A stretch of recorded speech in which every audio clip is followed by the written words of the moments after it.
Okay, we are live. Ladies and gentlemen, it's time. It is time.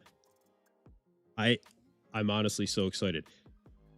It is time for the 2025 Mr. Olympia Men's Open Prejudging official live stream to begin right here on EPzeronine Bodybuilding. Ladies and gentlemen, thank you very much for joining me. This is going to be a special one, you guys. I can feel it right now. I think that this is going to be unlike really any Olympia in recent memory, perhaps even within the history of the sport, and I do not throw those words around very lightly. I think this is going to be an incredible lineup with competitors that are going to be massively improved. That top four, as everybody knows, it could be anyone's game right now.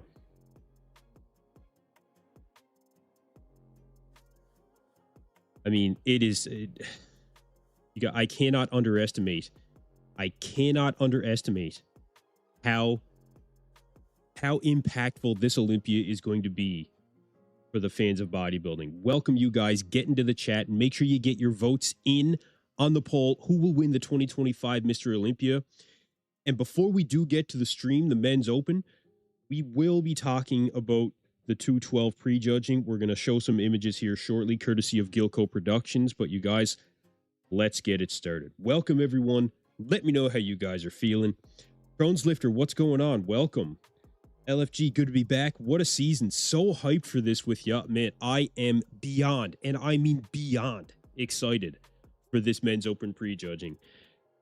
You know, there's a little bit of mystery going into this one because we have seen virtually nothing from Samson Dauda.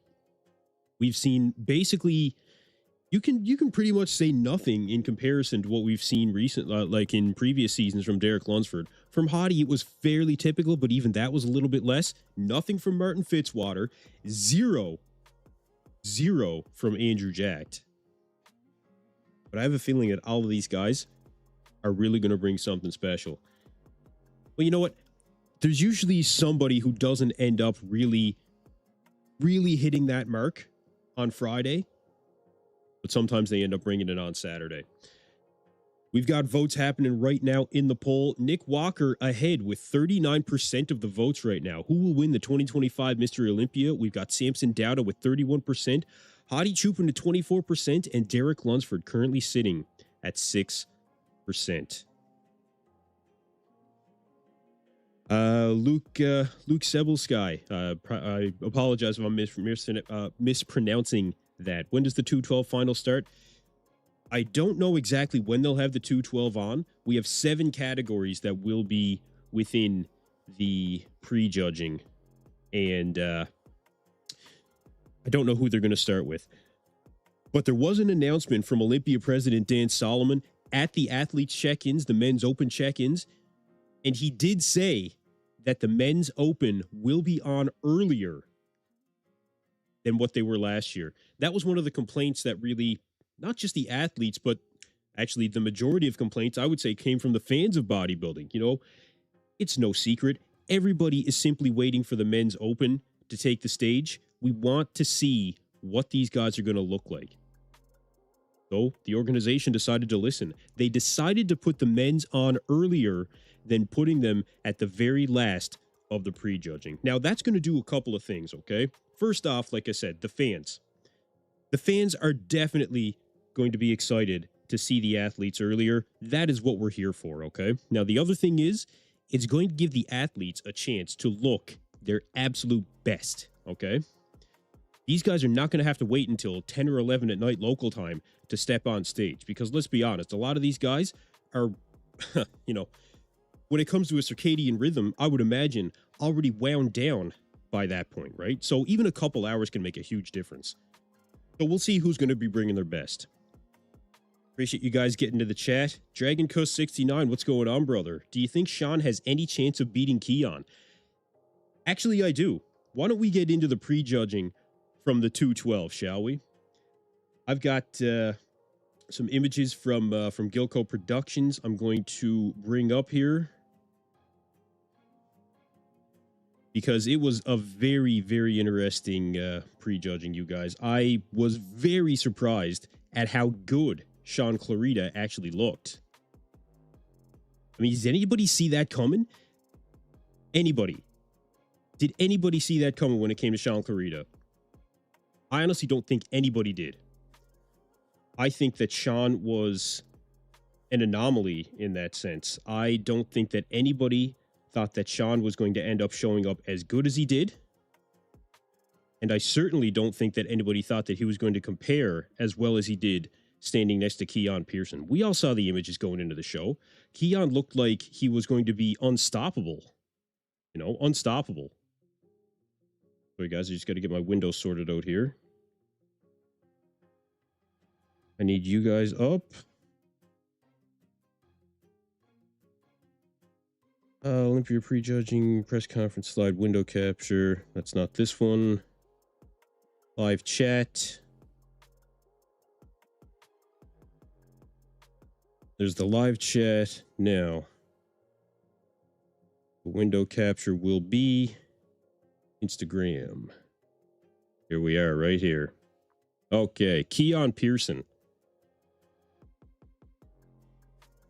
Like I said, unexpected when it came to Sean Clarida, but I do want to take a look at what Keon brought to the stage, because I think this was part of it. Keon Pearson, I think, did not show up with the physique that a lot of us were expecting in terms of really just having that blowout physique, right? Everybody saw going into this show. Keon had these images that were reminiscent of making a historical impact like we saw Dorian Yates use back when it came to those famous black and white photos, right? You guys know exactly the photos I'm talking about. Those were some of the photos that I saw that gave me that kind of feeling. Actually, it was just yesterday at a day out. But I don't think that Keon necessarily brought that physique to the stage.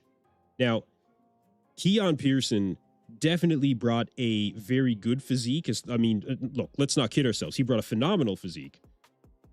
But Sean Clarida showed up, you guys. He showed up like the Sean Clarida that nobody expected. Freedom Fighter 17, have you ever been to a Mr. Olympia show? If not, will you go next year?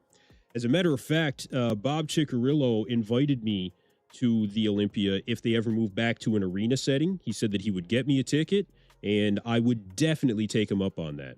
If not, I heard that the Olympia may move back to Florida next year, and if it does, I guarantee that I will definitely be there, and I will be going after a press pass to bring you guys as much coverage as possible. If I can't do it here from my computer, I will definitely make sure that I will be doing it at the Olympia itself.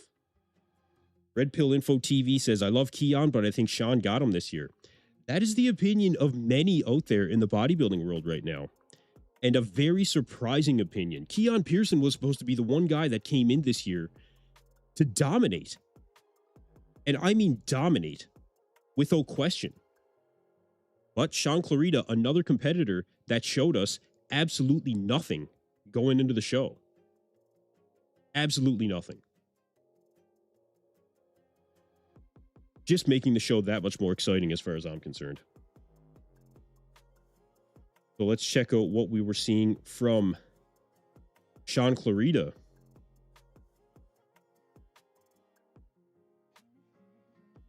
An unbelievable version of Sean Clarida at 45 years old, if I'm not mistaken. 45 years old? I mean, this is unheard of for 45 years old. Who was expecting this? You know, Sean, another one of these competitors that showed us no updates going into this Olympia prep. Nothing. Zero. We had no idea what Sean was going to look like.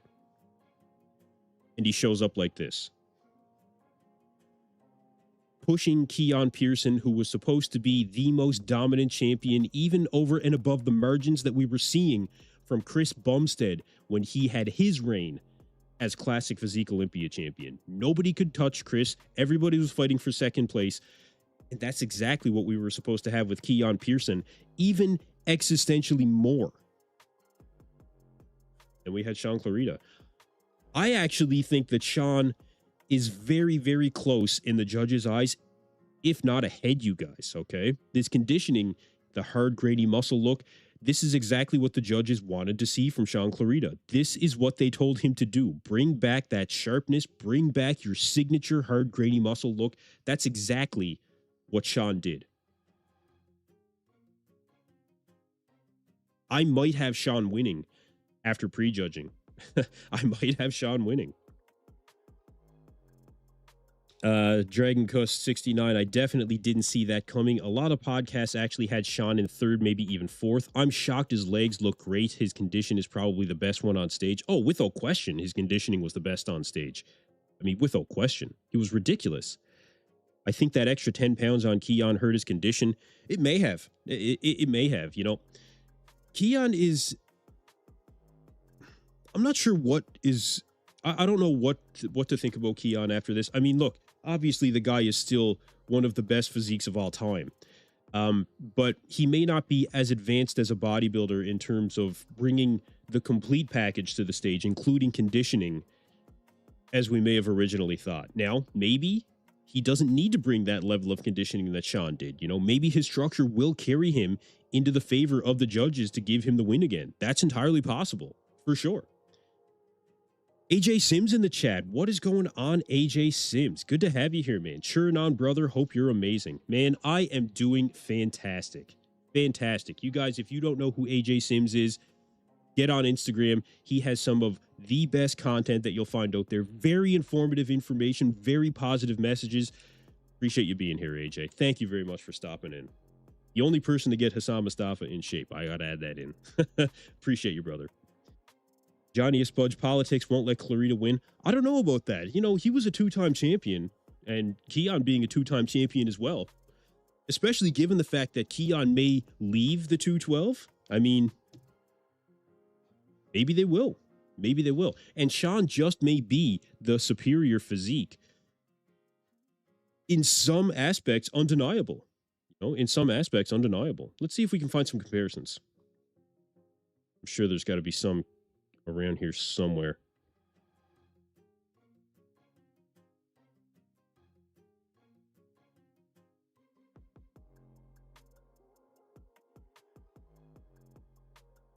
Keon again.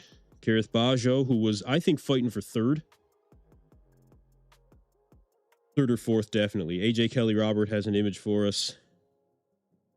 Shout out to AJ. Definitely going to have him back on the podcast. Here we go. Oh, we can do better than that. Here we go.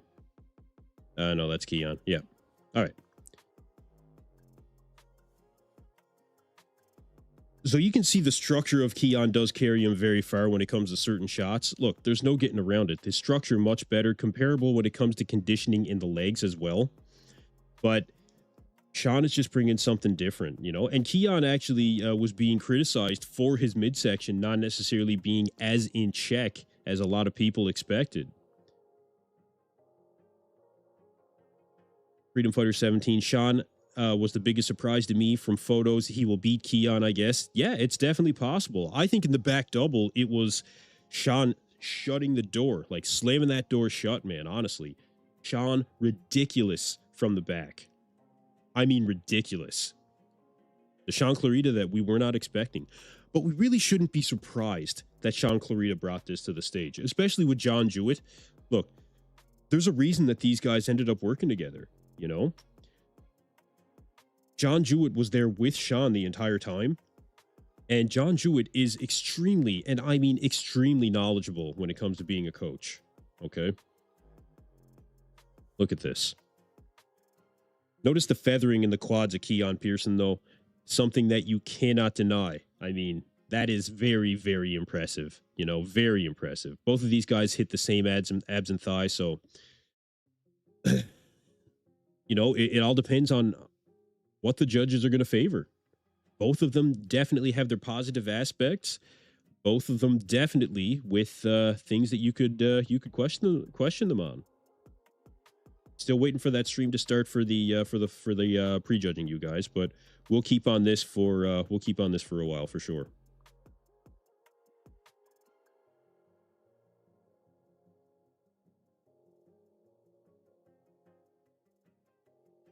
Gotta get you guys back in the chat.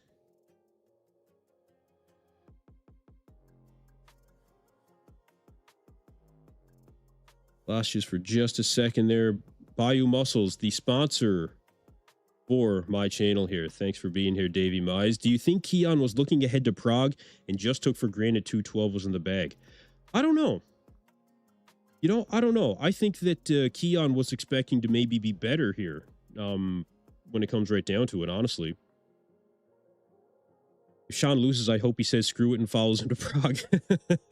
You know, Sean has done his fair share of open competitions, and you know, one could say that Sean was a very good example of what a 212 guy could do when it comes to damage inside of the open division. I don't know how Sean would do when it comes to Prague. There are some monsters that are going to be at this show, but that could give us a bit of an idea of how Keon Pearson may do as well. Keon is not outsizing Sean by any stretch of the imagination, right? So would Keon be so outsized when it comes to an open show right now? Entirely possible. Phil Jose, what kind of diving do you do? So I own and operate a commercial diving company. We do what's called surface applied diving. So most people think diving, they think scuba. We do surface applied. So we're actually wearing the diving helmets. We do underwater salvage. We do welding. We do burning. We do ship's husbandry. We do scientific data collection. You name it. We do concrete construction underwater. We do inspections. We do installations. We do a lot. If it's on the water or in the water or around the water, then we do it. Dragon Kush, Sean proving that age is nothing but a number. Man, he looks so good. It's incredible. It really is incredible. This is completely unexpected, you guys. Did not see this coming. Let's see if there's any more comparison pictures that we can find. Which I'm sure that there is.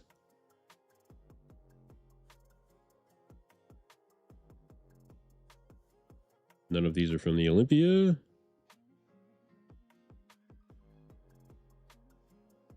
Kareth Bajo showed up in very good shape as well. You guys showed up to Kareth Bajo. He has been on the channel, continuing to kill it.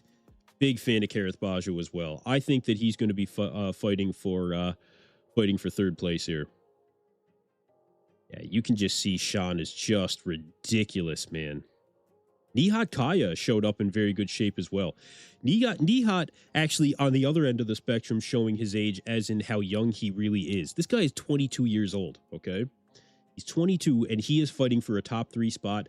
But it shows that he does just have a ways to go, and that just takes time. His coach, Patrick Torr, acknowledged that going into the show, but he is definitely bringing his best, and he is showing that he will be a force to be reckoned with when it comes to the 212 division in the future, without question.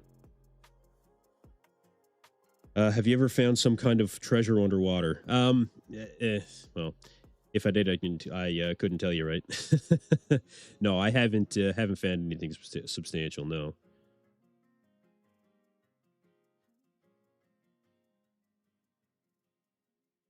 I believe Sean had some stuff posted to his Instagram, if I'm not mistaken. Yes, sir, he did. Iconic. Ridiculous. Absolutely ridiculous. Going to stay on the chat with you guys as well. Maestro the Mage. Dude, Keon's quad feathering and overall aesthetics, X-frame and posing is a step above, in my opinion. And that is exactly what will put Keon Pearson up and over the top if he does end up taking home the win. And there are arguments that are very legitimate for that, beyond just the conditioning of Sean Clarita. I don't know what the judges are going to award. I really don't know. Take Derek out and add Andrew to the poll. Yeah, you know, look, this is you can't take Derek out of the poll. Derek has already defeated Samson this year. He's defeated Nick Walker this year. Derek stays in the poll. I'm not expecting anyone to think that Derek is going to honestly take the win here. But I do think that we are potentially underestimating Derek. It's hard to say. Now, that being said, in my predictions, based on everything that I'm seeing right now, I put Derek in 4th. You guys let me know where you have Derek in your predictions. I am expecting the live stream to start any minute now, you guys, and I will keep you up to date with everything happening on the stream in real time. Appreciate all you guys being here. Make sure to hit that subscribe button. Bodybuilding News Network. Josh Sanch in the chat. Good looking fella. Got a mirror, Josh? Must be looking in a mirror, buddy. Maybe you mean Sean Clarita. Thanks for being here, dude. I appreciate it. Everybody subscribe to Bodybuilding News Network. Hadi Choopan. Yes, everybody loves that. Again, I appreciate you guys getting into the chat. Michael Sophia, I think the stage lighting is poor and Sean is oiled up much better, so it pops more. He definitely was. I definitely agree with that. Keon looks more flat. Sean is more conditioned, but I think there's some lighting issues that go against Keon. Well, you know, all these guys have to stand under the same lighting, so maybe they'll make a change for the finals in order to try to capitalize on what they consider to be maybe the best strategy given the lighting. Man, this back double was gnarly. Gnarly on Sean Clarita. This is probably his best package ever. Mr. Rogers 187. Just think of how full offseason and another prep with Jewett, how much Sean could improve even more with changing up all his training and everything. Oh, man. He could be ridiculous. And he is ridiculous. And you guys, look. Weight 180 pounds. 180 pounds. Who looks at this as at 180? You know? Very, very impressive. I am so impressed by what Sean Clarita brought to the stage. And like I said, I don't think anyone would be upset if he ended up taking home the win.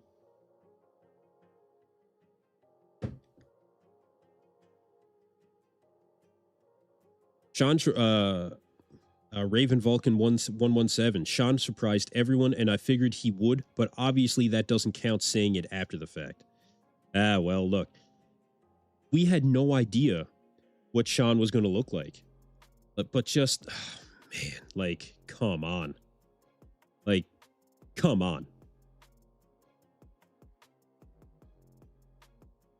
Really? This is ridiculous. Ridiculous.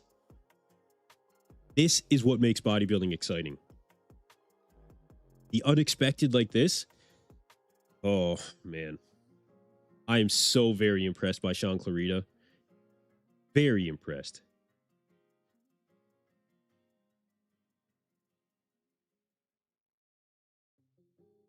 T. Bray. What's going on, T. Bray? Welcome back.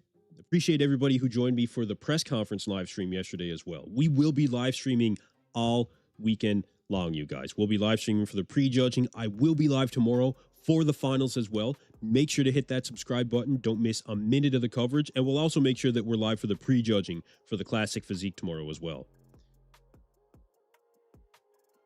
Simon Locke. RX Muscle finally did a quality job interviewing at Meet the Olympians. I did catch that. Actually, we had to travel 4 hours from my dive site to home today, and I watched it on the way home. Dave did a very good job. Yeah. He hit a lot of interviews. Yeah, he did very well. Sean is just ridiculous, man. Bigger Burger. What's up, Kenton? Can't wait for the show. Hey, thanks for being here, man. Appreciate it. Dave Monfro, what's going on? Welcome. Sean came in unreal. Yes, he did. Unbelievable version of Sean Clarita. Hey, what's going on, Red Loop? Welcome. Big Henson, the same guys that got Nick the Brick winning will have the same guys who complain the sport has gone to shit if he does. I don't know, man. I don't know. I don't. It depends on what Nick brings to the stage and how he compares to everybody. Honestly, I really don't know right now. I really don't know. Let's see what we got from Keon. Any updates? Okay. So again, nothing to complain about from Keon Pearson. You know, like, it's not like Keon showed up. I don't think that we can say that he showed up off. Does anybody want to say that Keon was off, even from what they expected? I'd be interested to know that from you guys right now. I would not say that he was off. I would say that Sean was just so on. Oh, very on.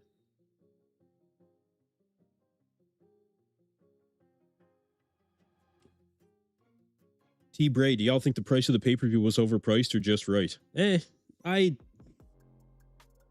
I wouldn't expect them to charge any less, honestly. I wouldn't expect them to charge any less. Do I think Hadi will win or no? I think that Hadi has a chance of winning. Absolutely, I do. Live stream has started, you guys. We are now live at the Mr. Olympia competition. All right, here we go. Live stream has started.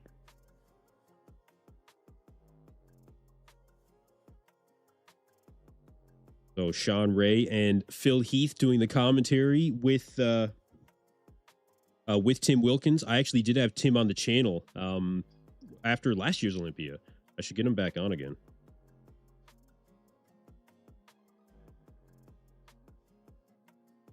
Man, Keon really is ridiculous, though. You know, this is the difference between what we're seeing on these pictures as well, you guys, you know.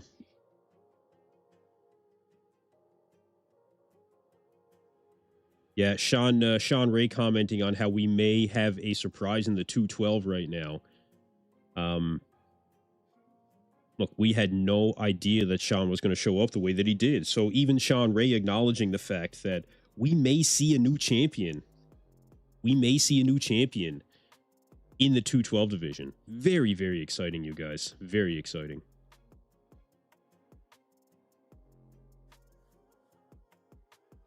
So we are going to be starting with the prejudging of the 2025 Mr. Olympia. You guys get excited. Get into the chat. Get your votes in on the poll. This is going to be, I'm telling you, this is going to be an Olympia for the ages. And we get to live it right here, right now. Very exciting. Very exciting. Dragon Kuss 69. Keon is definitely not off. Let's say Keon is 90% while Sean's at 95. I think that's fair. Yeah, I think that's fair. I think...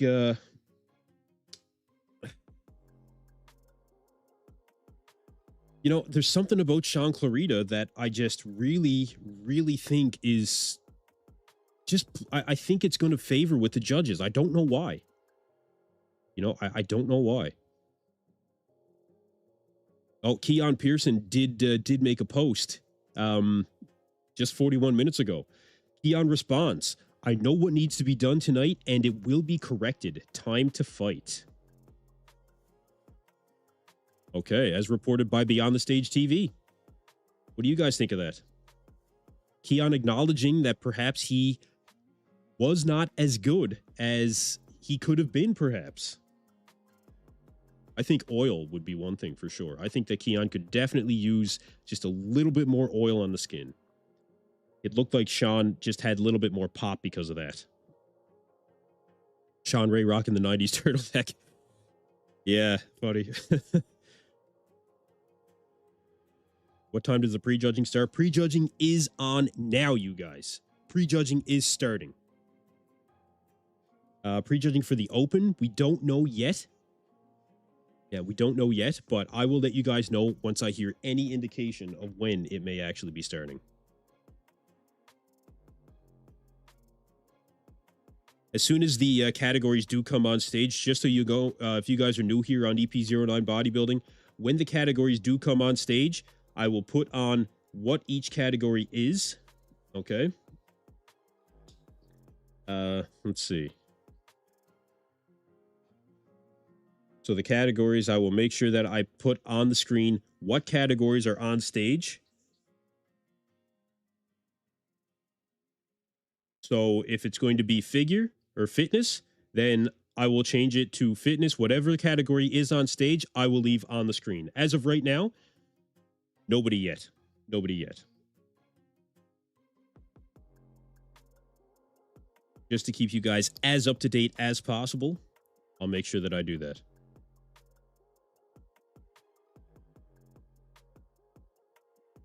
See what you guys are saying when it comes to Sean, or sorry, when it comes to Keon. So I saw somebody say that maybe Keon needed to drop water.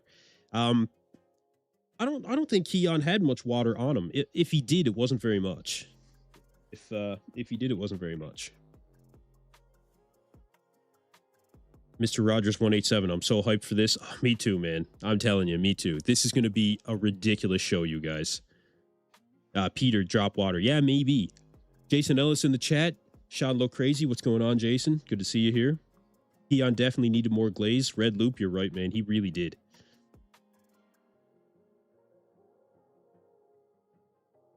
Black Patron. What's going on, Black Patron? What's up? Barely woke up for this. You were up late checking out the press conference live stream.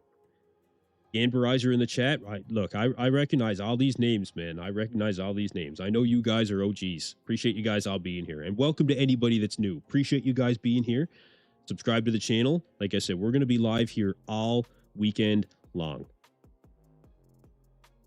But yeah, Keon acknowledging that he does have maybe some catching up to do, he may feel. Yeah, he may feel that he has some catching up to do. I don't know.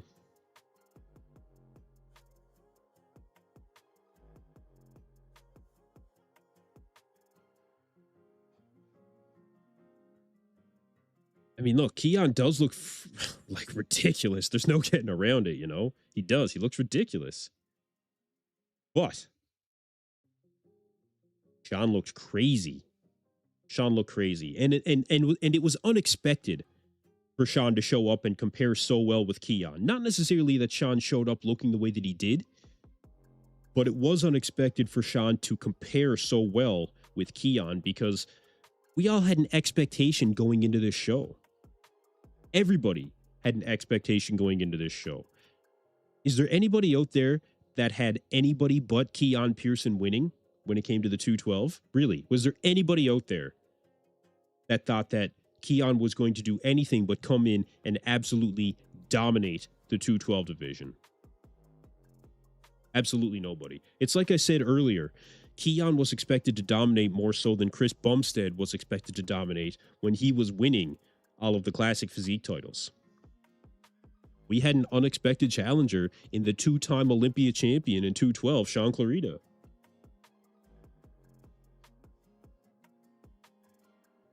Very unexpected.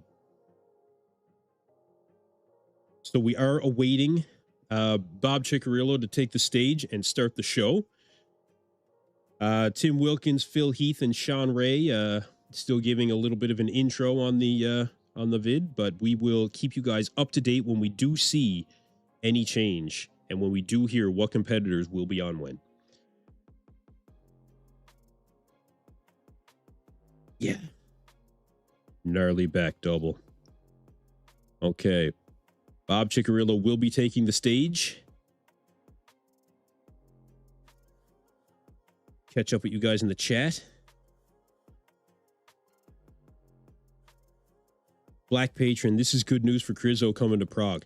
Do you think Crizzo would have been threatened by Keon Pearson? You know, AJ Kelly Robert really thinks that Keon had this in the bag. Or sorry, that Crizzo has the British show in the bag. Not too sure about the Prague show, but Crizzo will be at the UK show in just about a week now. And I do expect him to probably win that show. I know he'll be going up against James Hollingshead. Lewis Breed will be out of that show, unfortunately. But look at this shot from Keon. This was the one shot that he hit at the 1 day out update. This is ridiculous. I mean, look, if it was just based on one shot, Keon would be the winner just based on this, you know. He's that good in this shot. Dragon Kuss 69, 212 is the same as classic. They get judged at prejudging. Supposedly, they don't score finals. That's the problem with bodybuilding. They say one thing and do another. It's not an uncommon thing in bodybuilding for us to question judging. There is, well, no question when it comes to that. We'll see what the scorecards say. And as always, we'll continue to talk about it. But we do know that the fans can have an impact when it comes to the sport as well, right?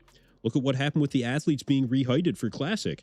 That was directly related to the fact that there was public backlash on the discrepancies that were blatant from the information that came out on Mike Sommerfeld. That is why the IFBB took action. So if we continue to speak enough on the things that we feel are either unfair or unjust, right?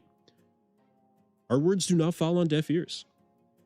You guys have an important word in this sport.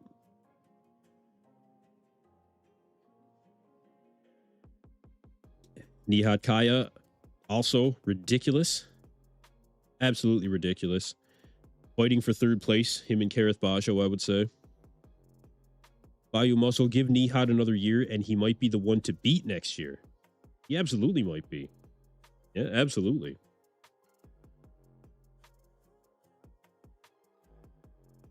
A lot of shots of Keon. I want to go back to Sean. Where's some shots of Sean here? There we go. Right? This is an iconic shot. I keep going back to that word iconic because it really is. You know, this is ridiculous. Man. Unbelievable. TK says bodybuilding needs leaders with integrity. Well, I don't know if the leaders currently lack integrity, but I think that there are just a lot of moving parts and there needs to be more accountability. I'd like to see judges speak out more than just Tyler Mannion on a YouTube video. I think that there should be post-show press conferences with judges that take questions.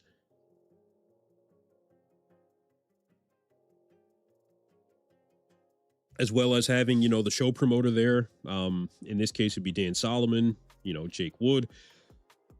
I think that would really help clear up some things for the fans.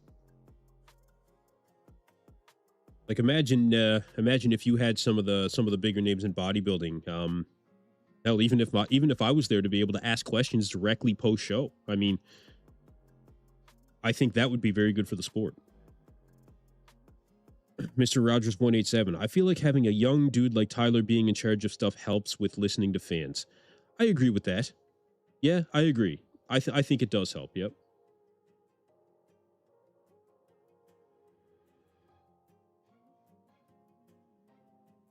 Flex Magazine has the pictures up. Very good. Okay, we got some comparison pictures. That's what I wanted to find.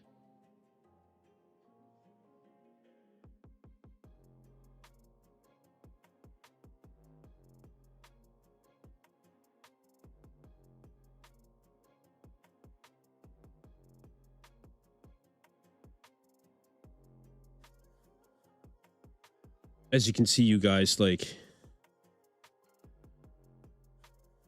a little bit far away pictures. I'm going to see if I can find something better.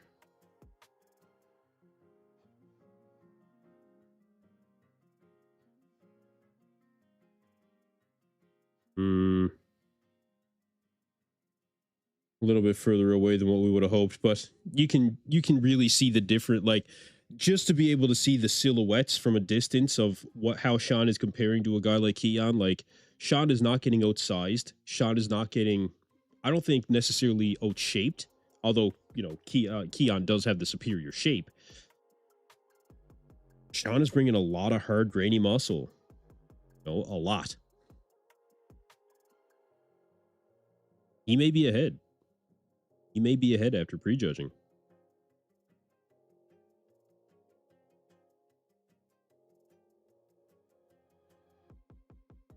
Spoil Grandpa / Matt Ryan, very good idea. Yeah, I think it'd be great to have a post Olympia press conference with maybe some of the athletes, the promoters for sure. You know, like the judges, 100% the judges.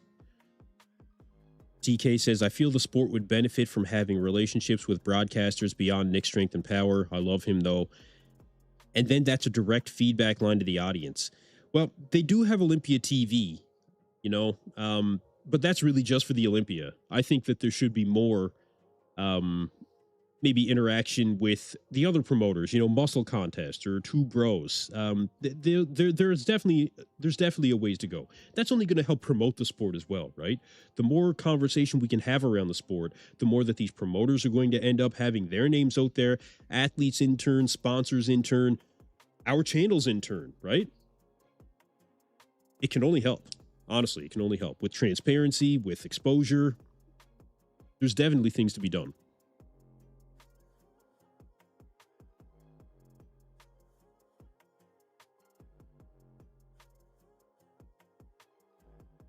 Going back to check out these pictures of Sean, you guys, like, you just cannot deny. You cannot deny what Sean Clarita has brought to the stage. Undeniable. You know, undeniable.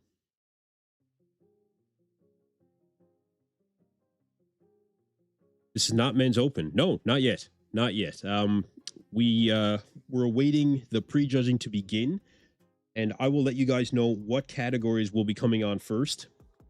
We know that we'll have the 212. We will have the 212 finals. And again, Keon Pearson making a post saying that he knows what changes he needs to make in order to come back at finals. And well, probably what he's hoping is going to be, shutting the door on Sean Clarita, because look, Keon has acknowledged that there's work to do. That Sean Clarita has pushed him very, very hard. Appreciate all you guys getting into the chat as well. Jules Diggs, last year was very sad because of the coach that Nick Walker and Sean had. If they both win this year, really prove that this guy is a bit. So, that's one thing that you can say for Sean Clarita as well. And that's a very good point. Thank you for bringing that up. Last year, Sean Clarita was also coached by Matt Jansen. And Matt Jansen did not do any of his athletes, he did them a disservice, I feel. I think he did them a disservice. But he did the right thing, and he stepped away from the sport. Axelins, I believe it is. I apologize if I'm mispronouncing that. I think Keon is overrated. The huge gap in his abs looks terrible. His body doesn't look nearly as shredded and detailed as it does in his Instagram photos, especially standing next to this current version of Sean Clarita. Especially standing next to this version of Sean Clarita. This is ridiculous. Absolutely ridiculous. All cogs that can work together. Yeah, absolutely. Absolutely. Steve will sometimes do videos or interviews on his judging decisions and Tyler's videos, which are great. Yeah, those are great. I agree. Steve is always good, usually post Olympia, to give some information. You don't usually hear from him after every show. Now, maybe he doesn't want to give information after every show. I think that he should. And I know that he could. But, maybe not all the outlets are reaching out to him for that as well. I'll make sure that I do after this show. I know Bob Ciccarillo is going to come back onto the channel to break down the Olympia weekend, so you guys can stay tuned for more post-Olympia coverage. Of course, we still have the whole weekend to go through, but definitely we will see Bob Ciccarillo back on the channel.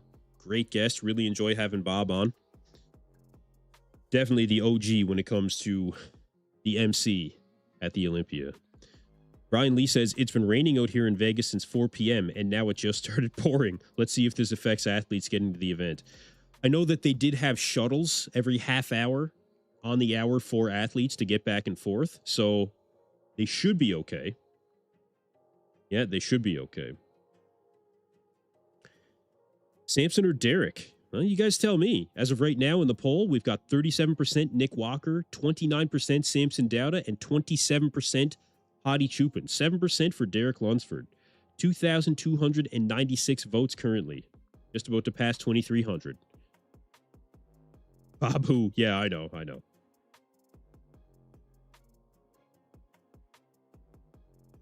Weinberger is a sketchball. Damn Funk. I don't know, brother. He's been in the game for a long time. I got respect. I think he's a straight shooter. Dylan Montenegro, thanks for bringing this live. It's awesome to have this information and reviews. Thank you for being here, man. I really appreciate you being here. I'm glad you enjoy the coverage. Like I said, we will be here all weekend long. I am going to sleep very little, but I am going to enjoy every damn minute of it. There's the most muscular, the back double for Sean. I mean, what do you say? Ridiculous. And again, unexpected. Nick Walker, buddy. What's going on? Sebron Callahan. Welcome. I'm sure all you guys saw that that one update from Nick Walker at just a couple of days out from the show. Ridiculous. And Nick very adamant that he will be taking home the win this year. I did hear from Samson, Hadi, and Derek at the press conference, all of them saying that they're bringing something different this year, and they are bringing their best. But Nick not necessarily speaking to those words. Nick simply saying that he is going to win. Bit of a difference there. Slight difference.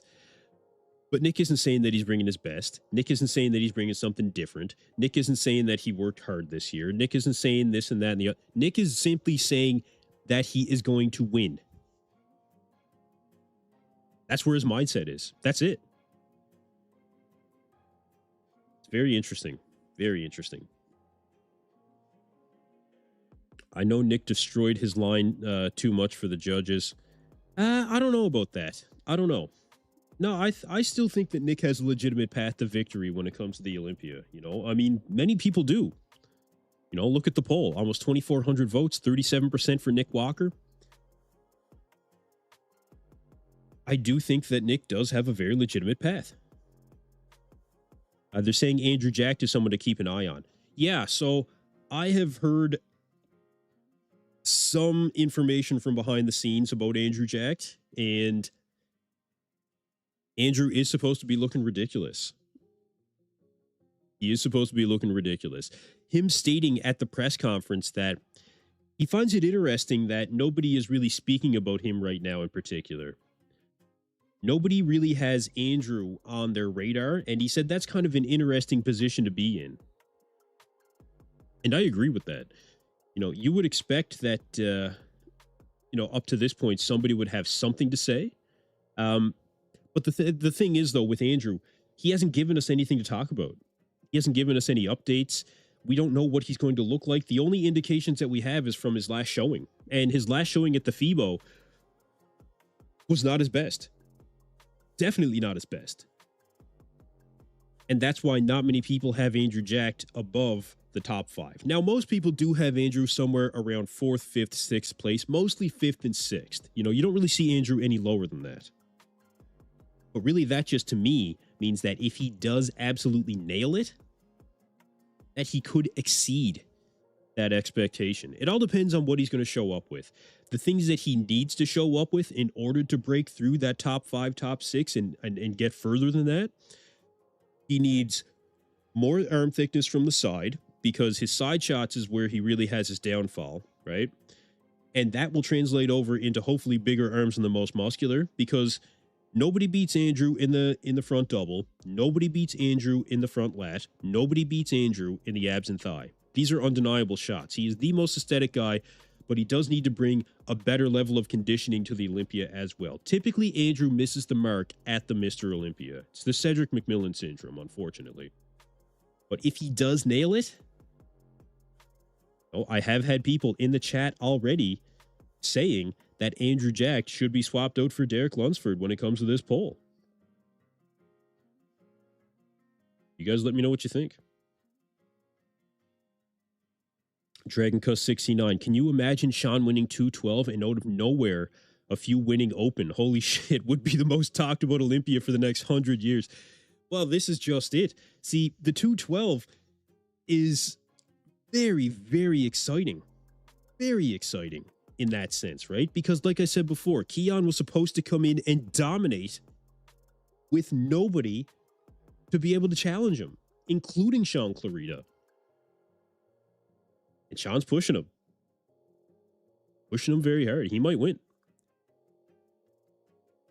Brandon Protega, I hope Nick wins, but I would not bet on it. Probably they'll give it to Derek. Yeah, look, I'm not putting any money on this Olympia. I don't bet anyway, but no, I would not dare to try to put money on this. It's too volatile.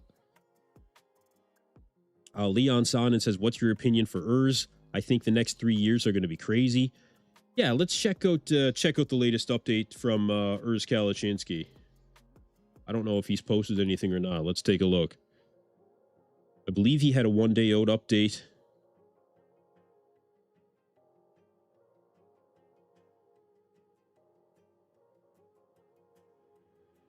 No, just him going into the conference. No. So nothing really from Urs going into the show, it doesn't look like. But from what we have seen from Urs Kalecinski, I don't have Urs in my top 10 this year. I don't think that he is going to end up making the top 10. But I do think that he has the potential in the next few years to make that top 10. As of right now, no. No, I don't have him there.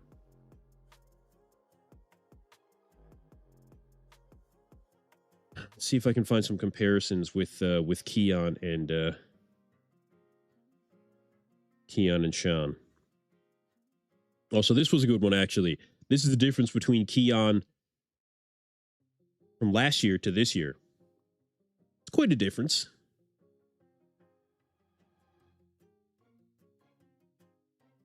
More cuts in the legs. No, I'll definitely say that. Definitely deeper cuts into the legs. I'd say a comparable midsection. The lighting was better last year.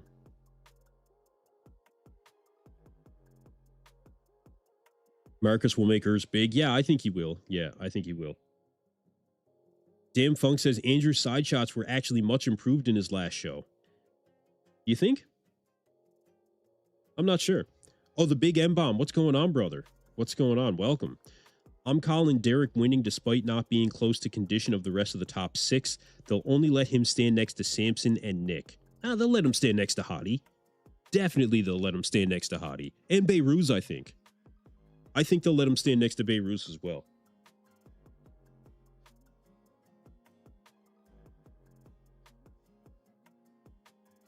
I think that Marcus will end up making Urs a big guy. I agree with that. Okay, this is kind of interesting. What do you guys think about this one? 2024 versus 2025 for Keon Pearson. That's interesting. He's bigger. He's definitely bigger. The lighting is not doing him any favors in 2025.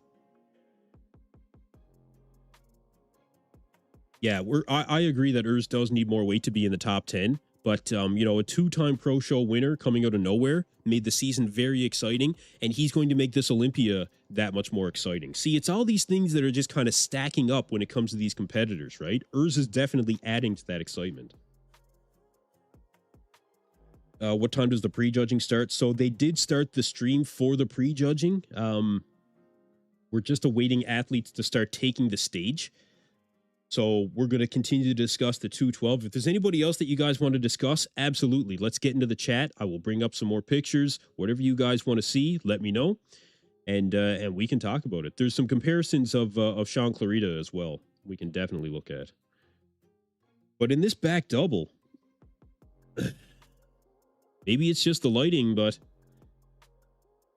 Keon looked pretty good last year. Oh, it looked like he had more striations through the glutes and potentially more definition through the hamstrings and detail in the back. What do you guys think about that?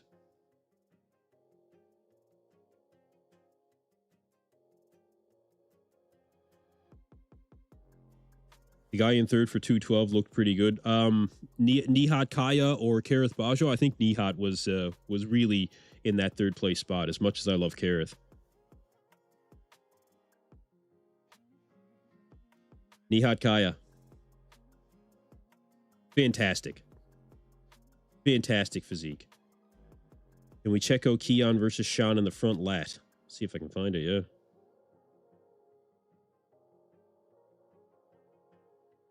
But yeah, Nihat was very, very good as well.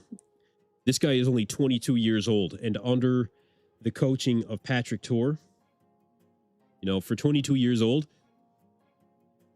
this is nothing to be upset about. Who is the best bodybuilder says looks like Nihat Kaya missed a little bit? I don't think so. I think he was very, very good. He just doesn't have muscle maturity. He's 22. This is an excellent package for a 22-year-old. Davey Addict, what's going on, brother? Dragon Kuss 69. I have a really controversial opinion about Urs. I'm sorry, he has 0 pack. How are people saying he's going to beat Andrew or Regan? He's going to beat top 7, top 8. So I didn't have Urs in my top 10, and I agree with you. I don't think that his back is very good. The back lat spread on Urs is not any kind of top 15 at all. I mean, probably everybody in the lineup is going to have a better back lat spread than Urs Kalecinski, if I'm being honest with you. Back double, not bad. Good shape, but he needs more thickness. He needs more width. Yeah, I agree with you there. I don't think that's controversial at all, to be honest with you. But I don't think that he's going to be top 10. You know, people like to sensationalize certain things,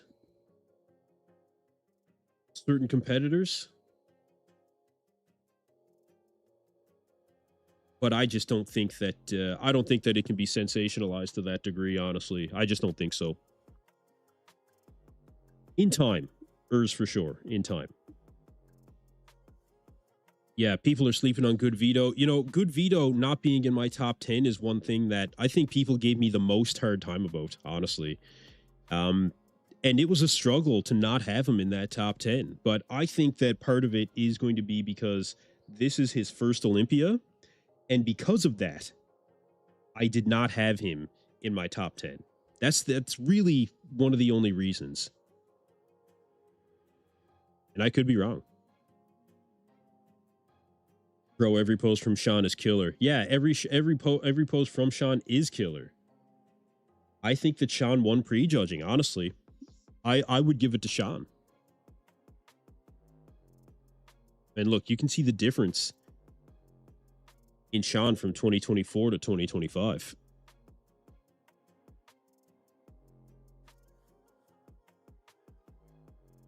Ridiculous. Who is the best BB? Speculating if it's the result of work or result of using site injections.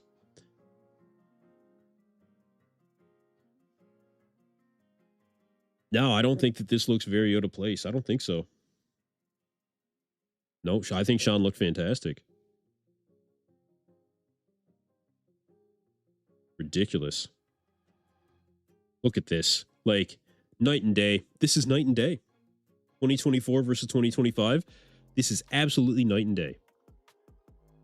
Leon San and Ramon or Mike in Classic. You know, I actually think that Ramon may actually take home the win this year because of the fact that, you know, Mike had to drop 14 pounds very quickly. Mike, in the interview with Dave Palumbo, said that they were still working on the carb up process, and his physique may not respond in time to bring his best. And I think that Ramon is going to be at his best. Tim Wilkin saying that they are getting very close to the start of the show. So we will be starting the show soon.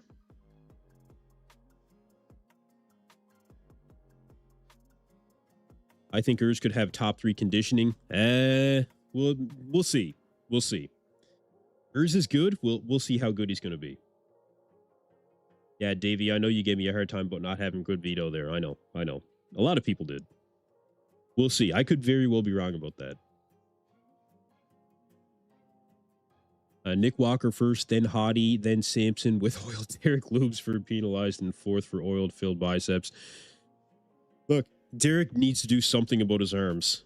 You know, he needs to do something drastic. T-Bray, Mr. Olympia, sponsored by Mr. G Captain Protein Cookies. Imagine. Yeah, imagine.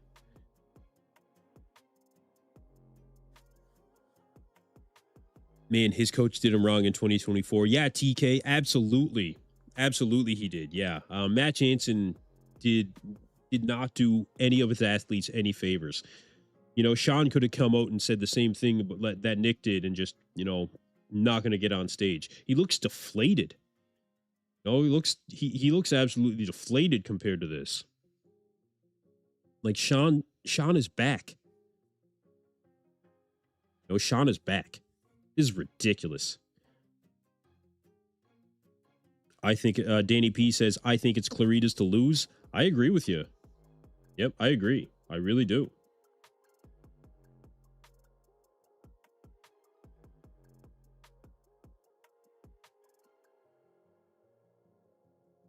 And Keon Pearson here.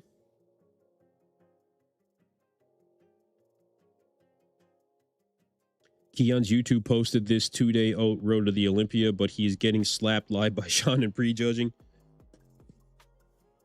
Sean is probably ahead after prejudging.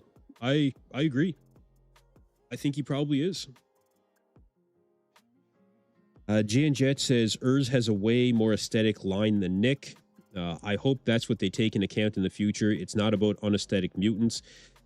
Well, you see, it's about muscle mass. You know, at the end of the day, I do believe that bodybuilding is a muscle competition, okay? But you have to be able to display that muscle when it comes to the mandatory poses. And Nick most definitely does that, you know? Who defeats Nick in shots like the side chest? You know, who defeats Nick in the back double? I mean, Derek has a great back double. So does Hadi, don't get me wrong. But these, when you break down the poses, this is where Nick does very well. Who defeats Nick in the most muscular? Nobody, in my opinion. So you have to consider shot for shot, you know? Not just Nick walking through the gym. Does have to control that midsection on stage, though. I will say that. That is key for Nick taking home that win. Or even placing top 2. Leon Sonnen, come on, we are all waiting for the big boys on stage. Well, of course. This is what goes on every year. This is how it goes. We'll have the conversation until we have the guys take the stage. Well, this is how it goes. GoodVito. Latest update from GoodVito. 1 day out. I believe this is 1 day out. Yep. Actually, I think he posted another one. Let me look up the shot of GoodVito. He did have one, I think, with a couple coats of tan on. He did. Okay. Right? What do you guys think?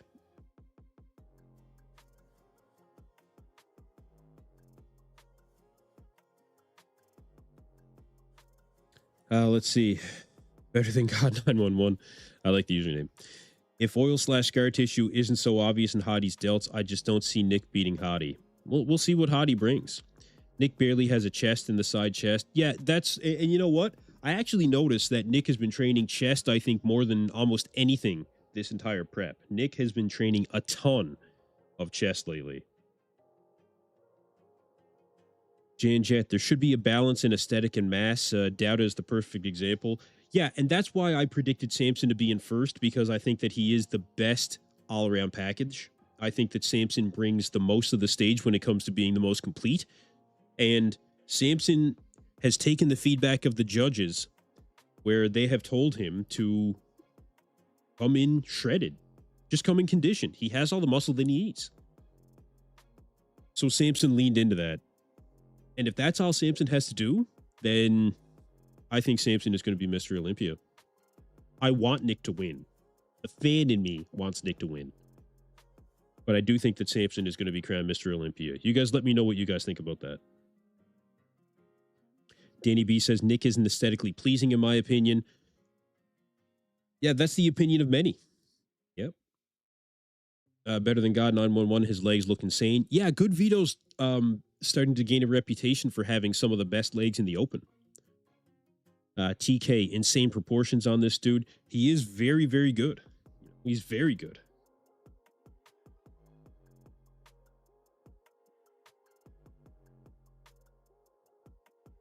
Dragon Coast 69. I'm Brazilian. Go Vito top 4. Oh, man. GoodVito's actually Russian, bro. Vitaly Golnikov. No, I think he's going to do very well. I don't see Nick winning with his structure, calf veins and structure. I view him as a modern-day Branch Warren, where he will only win if everyone really comes in off. Yeah, that's the opinion of many. You know, that Nick is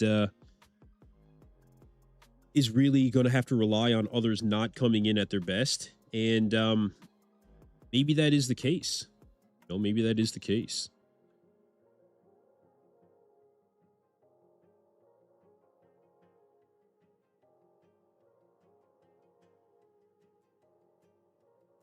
This was the last update from Nick Walker. I know everybody's seen this by now. Ridiculous. Honestly, ridiculous. You know? But is this Mr. Olympia worthy? You guys tell me. 36% in the poll right now saying Nick Walker will be the 2025 Mr. Olympia. 28% for Samson Dauda. 30% for Hadi Choopan. And Derek Lunsford in a distant 7%. Danny B says Samson is great. He has the height, mass, and a little better conditioning, and the title would be his for years. That's what he's been getting when it comes to feedback from the judges. Little better conditioning. That's what he's been told. Brandon Protega says, still say it's going to be Derek. Can't say why, but it's a feeling. I'd love to see Nick win. I would also love to see Nick win. Hiding the gut in the shadows. You're right. I mean, he is playing to his strengths here, that's for sure, and hiding his weaknesses. There's no question.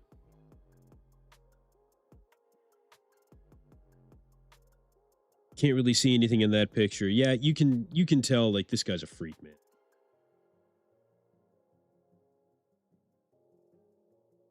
And I agree that aesthetics do matter. You know, I certainly agree with that.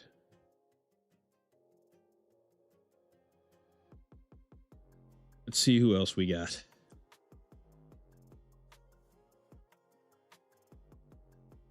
Okay, we got some comparisons here of Keon versus Sean. You can see the height difference between these two right now, actually. It's kind of interesting.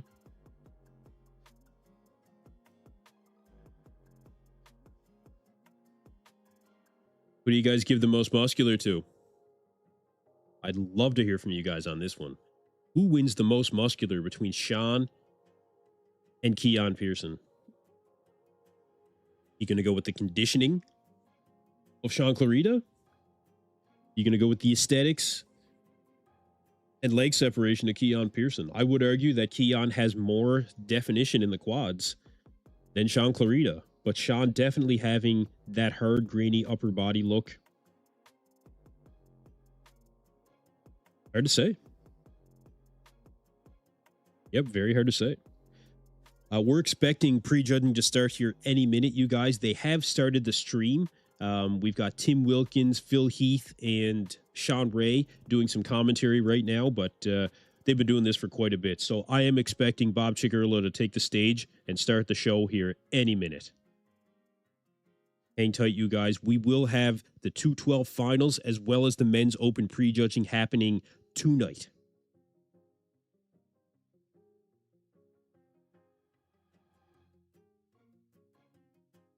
They tie in the most muscular. Okay, that's interesting. A tie. Okay. Sean looks trust his fangirl. Okay. Sean looks insane. I feel like Keon was a bit overhyped. Well, I think that Keon was really given a very high standard, the highest standard, I feel, of just being dominant going into this show. The understanding was that nobody was going to be able to defeat Keon Pearson. That was the overwhelming opinion of the bodybuilding world. Nobody will be able to stand next to this guy. He will dominate. No one will even come close. Well, Sean Clarita did. Sean Clarita absolutely did.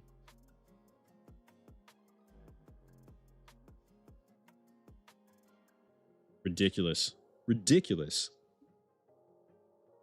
Makes it very exciting. Yeah, unbelievable. Danny B says Nick won't win and he will have a little temper tantrum like in Pittsburgh. These guys definitely get emotional. When it comes to winning and losing. The best thing that they can do is actually take Bob Chicurlo's advice. Leave the stage, go get a burger, sleep on it, and if you're going to put out a public statement, do it after that.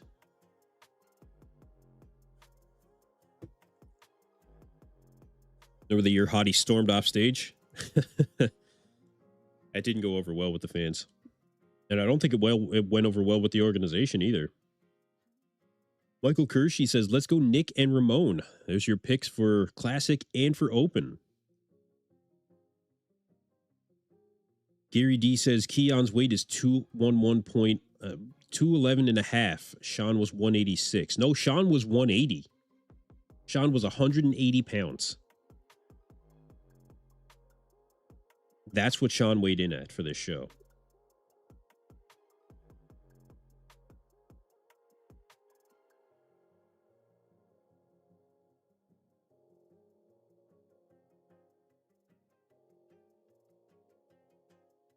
There's your front lat.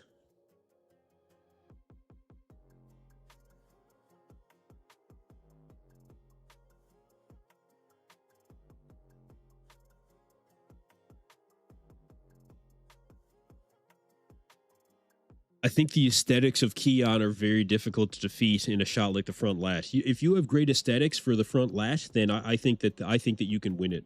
I think that's a shot you can win. I would give this one to Keon. That quad detail as well. You know, Keon has that inner leg detail that Sean is lacking. Keon looks very wide in that side chest as well. TK says, I like Sean's front lat. I like it too. I do. But I could just see why the judges would give it to... I could see why the judges would give it to Keon. I could understand why. Antoine N, what's going on, brother? Thanks for joining me. Appreciate you being here. Is that the weight they step on stage at? Well, I don't know if that's the... I'm assuming that 180 is the weight that he was stepping on stage at. Ebre, we have 7 classes to judge and it's already 9:15. Yeah, they do got to get this show on the road. Like, I don't know what the hell they're waiting for. Comment section, do we know how long until open? I'm in the UK and want to set an alarm. No, black patrons in the UK as well, or in that time zone anyway. We don't know exactly when the open is going to be on, but we do know that the open is not going to be on last. Now, I hope that Dan Solomon doesn't try to pull a fast one on us and he puts them on like second last or something. Somewhere in the middle, I think would be fine. You know, I think that'd be great. I'd have no problem with the open being right after the 212, you know? Maybe do a women's division, then do the 212, then do the men's open.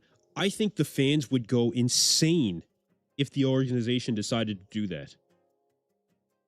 And I think that would be the best thing for the athletes as well.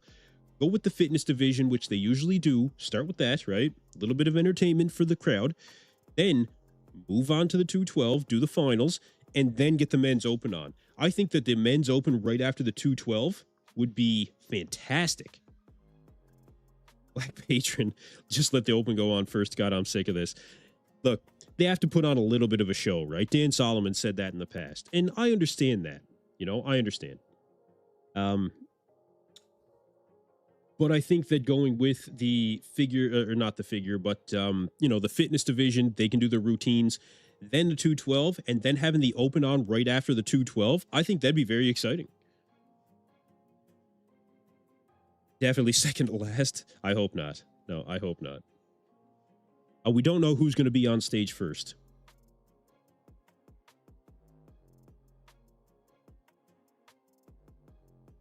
It would make for a long night. Yeah, and it does make for a long night, you know? But that's why Dan Solomon acknowledged the fact that having the open on earlier is better for the athletes. It's better for the sport overall. It's better for the fans. It's better for the fans in attendance. It's better for us watching at home. It's better for all of the different time zones that people have to watch this in. AKA Ben, bro, it's 2:17 in Morocco. We love this shit, but we have arms day tomorrow morning and we have to sleep. Bro, listen, I hear you, man, okay? I had a whole day set aside for how I was going to do this. I was going to 212 pre-judging live stream. I was going to train before that. I had a couple of meals planned out, and I ended up having to be in a dive site for a tugboat to get put onto a ship's cradle that we needed to line up with our divers. So I had to travel 4 hours away, be on site for 4 hours, drove another 4 hours home, and now I'm here with you guys. I would love for them to come on stage right now. I'm sure they will be on stage soon. I will keep you guys posted as to who will take the stage first. We don't know as of yet, but I will certainly let you guys know as soon as I know.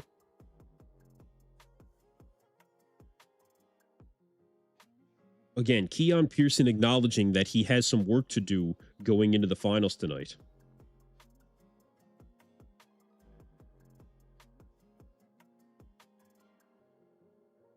I think that Keon feels threatened.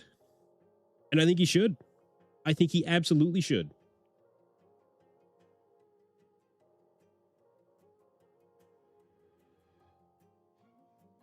Yeah, I think you should absolutely feel threatened right now.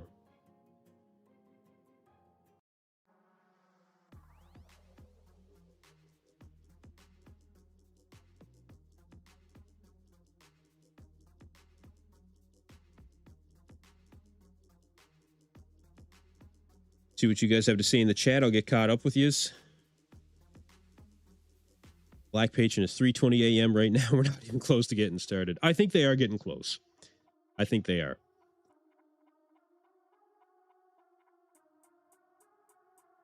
It's like they don't realize these people are watching this stuff from around the world. Yeah, it's 10:20 here. I'm not doing too bad compared to you guys.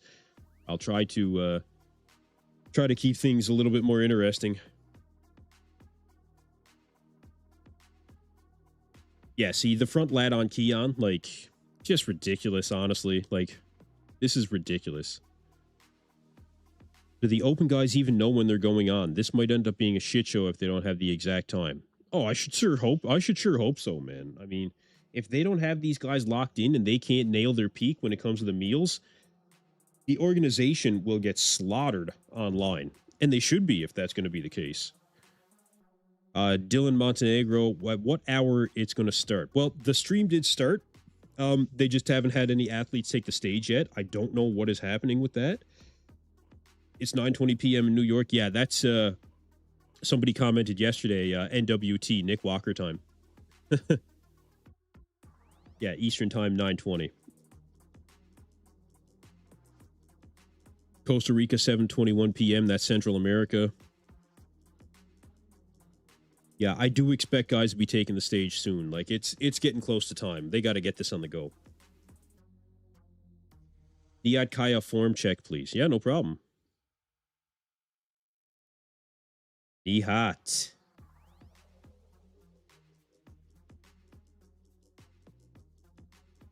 Nihat was ridiculous.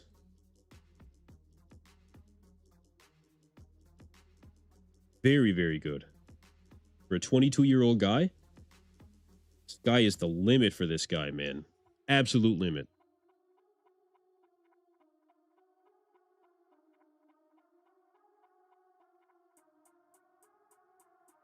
I think he's going to do a lot of damage in the years to come. A lot of damage. Is he good for top 3 at this show? I think he probably is. I think top 3 would be fantastic for Nihat Kaya, especially taking out a veteran like Kareth Bajo for your Olympia debut in 212. I mean, that is a huge accomplishment. Look at this side chest. That is very, very good. I mean, this is aesthetics right here with mass. This is mass with class for 212. I mean, the shoulder is very proportioned to the arm. He has that round tricep, you know, that's very, very good. Decent sized chest. Even the arm that's not facing us, I think, looks to be in proportion, which you don't always get to see. Midsection looks like he's keeping in check. Good side leg. You know, maybe a little bit more conditioning. But Nihat Kaya, very good. Very good when it comes to this side shot. This guy's going to be a force in the next couple of years. Elfmaid, happy Olympia, brothers. Let's get this show on the road. Yeah, let's get this show on the road. Loho, OMG, and all these women still got to come on. Jesus. Welcome, Loho. Loho, one of the OGs of the channel. Appreciate you being here, brother. Danny B, didn't they pull this shit last year? I remember John Romano bitching that they did the very same thing. It seems like things tend to run late, you know, at the Olympia for whatever ungodly reason. I think they need to reduce the number of athletes that show up. That's another conversation. But again, with Nihat Kaya, very aesthetic, carrying a lot of mass for a young guy. 22? I mean, come on. Dragon Kuss 69. I can't see anything he's lacking aside from muscle maturity. Yeah, I agree. I 100% agree with that.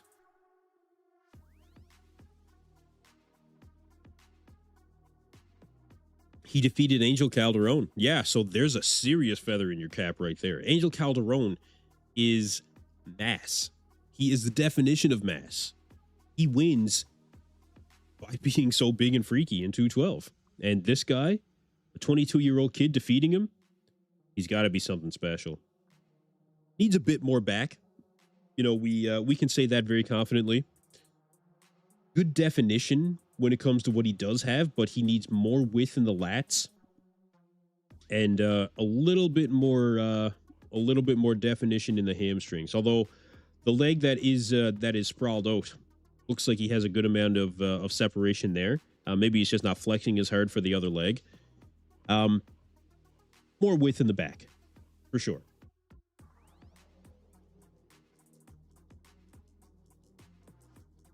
Yeah, you can see a bit of a gap here when it comes to the legs. So this is one of the areas that he could improve on for sure.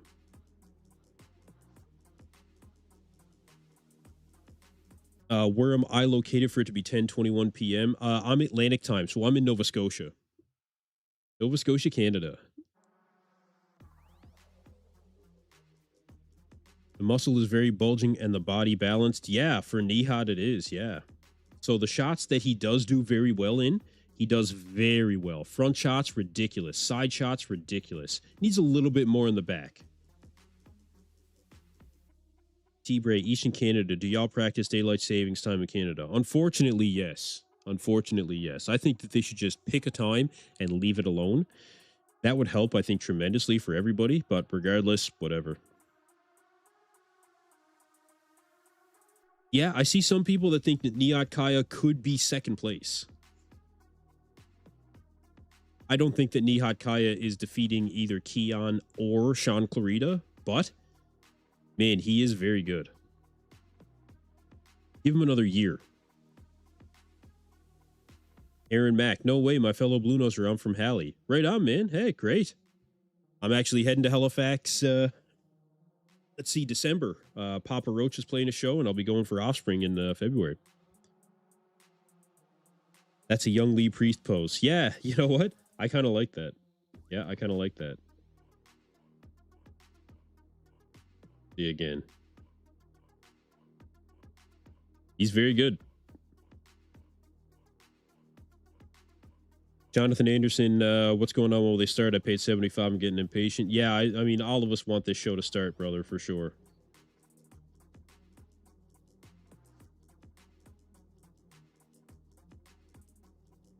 Yeah, we're all ready for this show to start.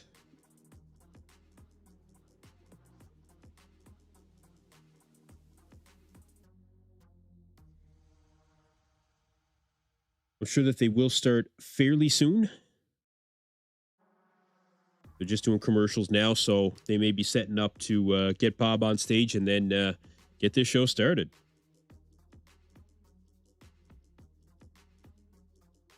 I think Canada does daylight savings, but it's weird because it's on the metric system. Hey, I love the metric system. Although in diving, we do use the imperial system. Everything in diving is all imperial, so I can go back and forth. Future 212 champion. Yeah, Nihat may very well be. Yeah, it may very well be.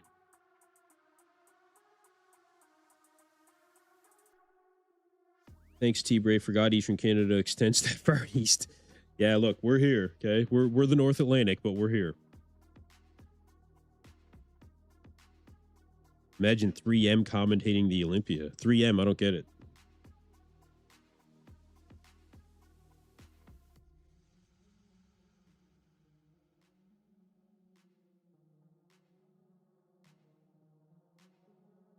But we should expect this to start really any time now, you guys. I'm going to check out Gilco to see if there's anything new that's uploaded. I'd like to see the routine from Sean.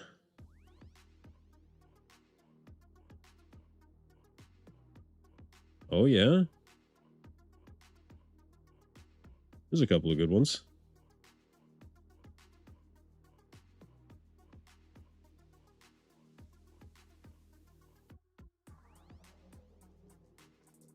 Oh, Mark's Max Muscle, of course. I could see Mark doing that. You ever seen the movie Goon? No. Can't say I have, no. These are really good images, actually. So look, if we're gonna look at breaking this down a little bit further, again, it goes from the aesthetics of Keon Pearson to that hard, grainy muscle of Sean Clarita.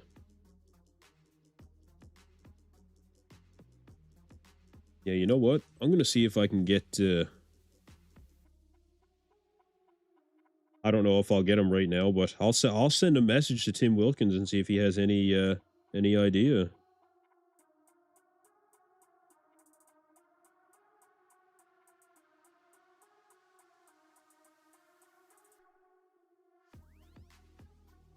I'm sure Tim is very busy right now, but hey, you never know.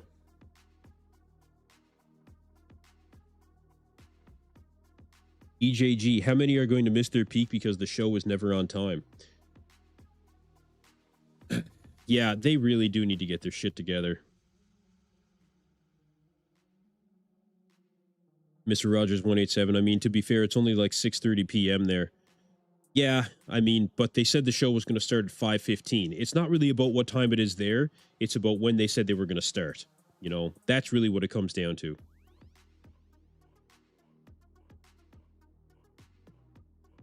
You know, if they say they're going to start at a certain time, whether the athletes are told, you know, 5:15, 6:15, 7:15, 8:15, the number doesn't matter, right? What matters is being on time with when they say they're going to start. Now, Dan Solomon did say that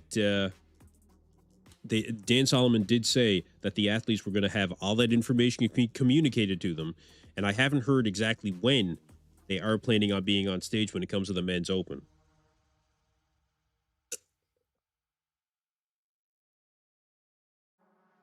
Will they start with the open prejudging first? I'm not sure. Freedom Fighter 17. There's still a lot of empty seats. I don't think they'll start soon. Well, best way to fill the seats is to start the show. I'd say once people start hearing Bob Ciccarillo's voice that they'll start coming in. Why can't they communicate with the fans as well? Yeah, I agree with that, Black Patron. I absolutely agree with that. They should definitely be communicating with us as well.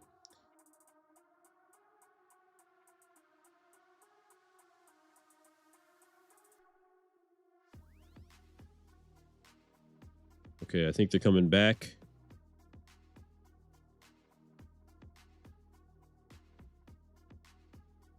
I'll keep you guys up to date with the latest on what's happening at the venue. It looks like do they still have a lot of empty seats? I don't know. Starting something. Well, they might be.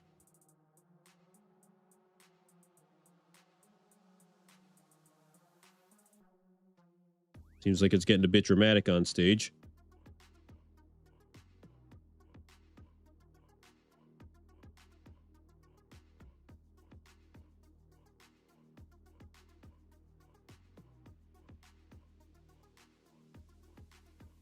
They might be starting. Okay. Seems like they're starting the show, you guys. A lot of the seats, I think, are filled up now. I'll show you guys a shot of the stage. You guys can see what I'm seeing. Oh, yeah, they're starting the iconic music, you guys. It's starting. Okay. Let's get it on the go.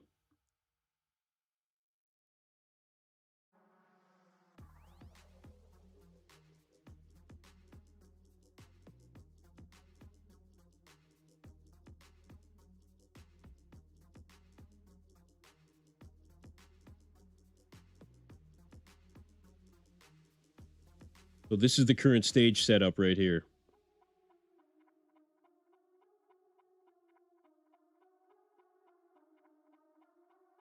Okay. So they have the typical LED screens as you would expect.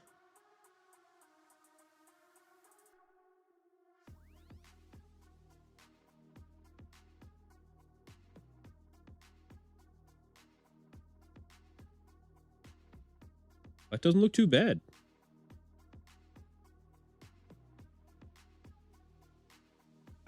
Dan Solomon also acknowledged that they were not going to go with,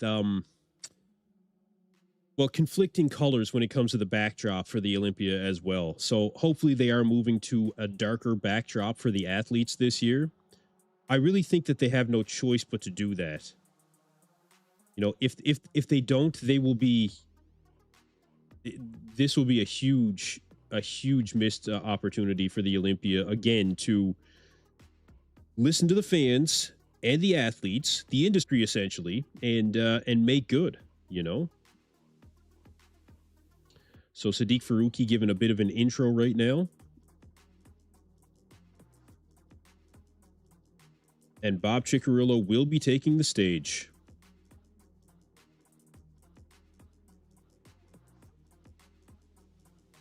Do the same judges score 212 and open? I believe so. Am I going to play the audio? I don't know if I'm allowed to do that. I don't think I'm allowed to do that. And there's Bob Ciccarello taking the stage. What's up, Bob? Bob Ciccarello, good friend of the channel here, you guys.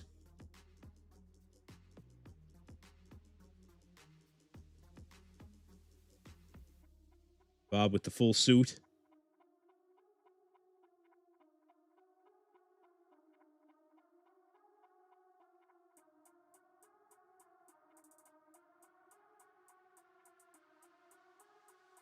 Bob talking about, you know, the last 20 years of him doing the Olympia. I mean, guys, that is quite an accomplishment to be the MC for the last 20 years. It's pretty damn good.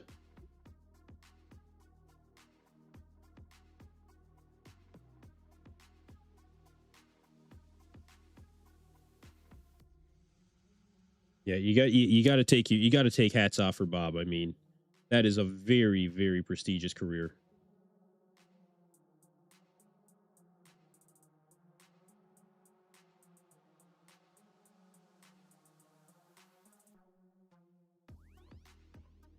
So we can expect very shortly, you guys, for this to really get underway.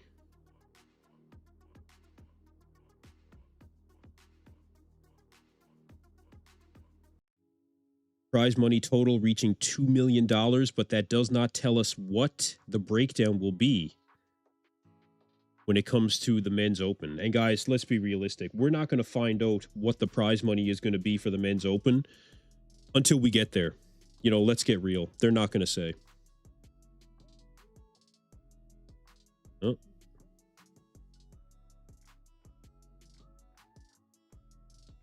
Oh, yeah, the stage looks great.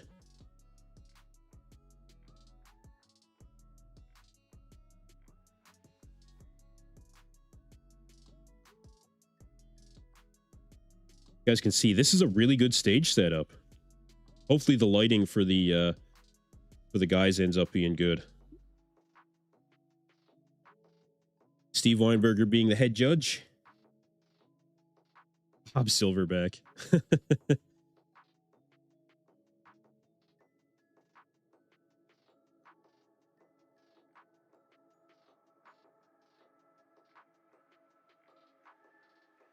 Tyler Mannion, also one of the judges.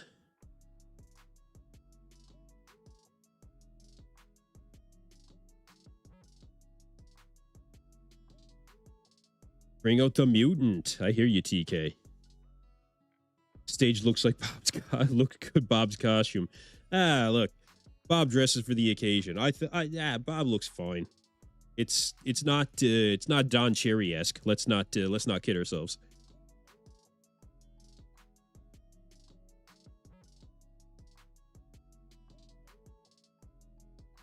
Yeah.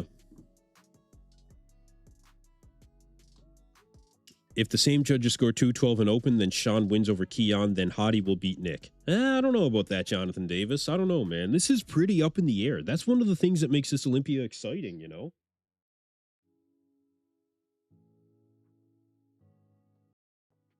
That's one of the things that makes this Olympia exciting.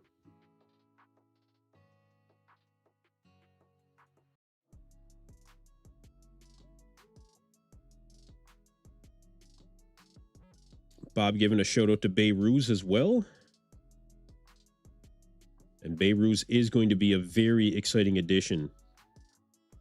Without question.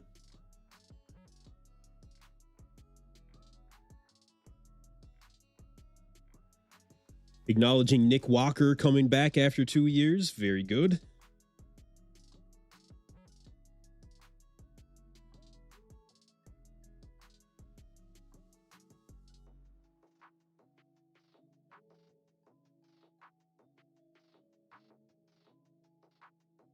All right, they're going to start the show. Who's going to be first?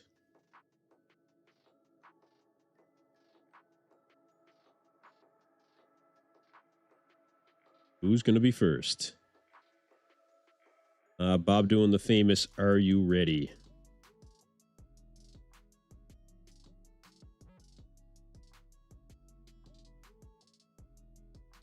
Let's see. Raven Vulcan 117. What do you think the first place men's open prize will be? I think it's probably going to be, realistically, 750, maybe 800. Yeah, maybe 800. That's my guess. I don't think they'll hit 1 million this year. I think that the overall race to 1 million is what it's coming down to.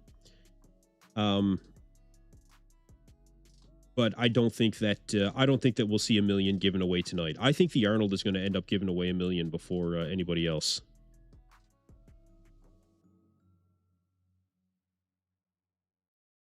It's in Vegas, yeah. Good evening from Georgia. Barry Weems, welcome. Welcome, brother. Appreciate everybody joining me. Again, if you're new here, make sure to subscribe to EP09 Bodybuilding. We will be live all weekend long, ladies and gentlemen.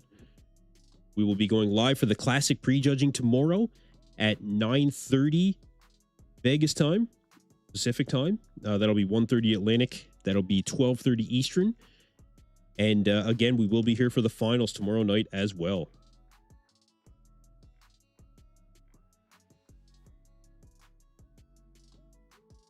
All right. So my guess was that they were going to start with the fitness, and I believe that's exactly what they're going to do.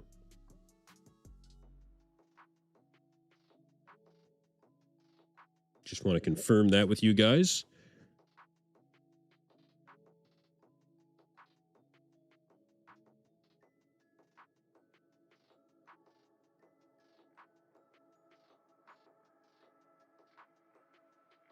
And it will be fitness to start. Okay, so we're officially underway, you guys.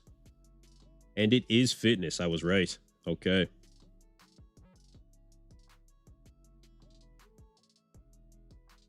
Crazy routines. You know, it's funny. I was talking to my wife about this last year. The fitness, I think, is a decent addition to the Olympia. Because I think it starts off with something that is really the only portion of the Olympia that shows off the fitness aspect of what we do as bodybuilders and as fitness enthusiasts, you know? Like, these are hard things to do, man, you know, very hard things to do. It's the only chance for any category in all of bodybuilding, really, to show, you know, any amount of physical prowess. You know, everything else is physique related. I mean, this is a hard move. Anybody ever try this shit? Yeah, like, you guys ever try this? Not easy. I couldn't do this. Well, I guess I haven't tried, but I doubt it. I highly doubt it.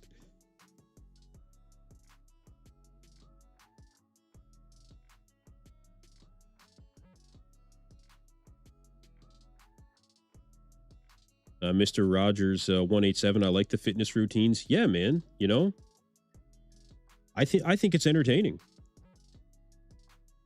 Black Patron. Fitness is the only part of the sport that can be called only part of the show that can be called a sport. You're right. Yeah, you're right. Anna Fulmina coming on stage next. See if I can grab some sort of a crazy fitness part for you guys. Carl Garcia, it's 9:43 in New York. That's why I'm watching you guys for when they are coming on. Using the Terminator music. Classic.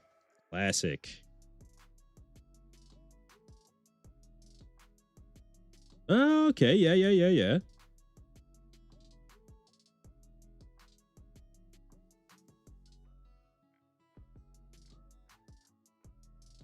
Anna Fomina.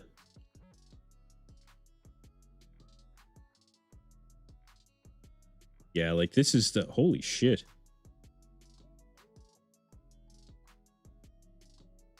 Wow. I know that there are yeah, she is looking like she's out of Terminator 3. I know, it's crazy.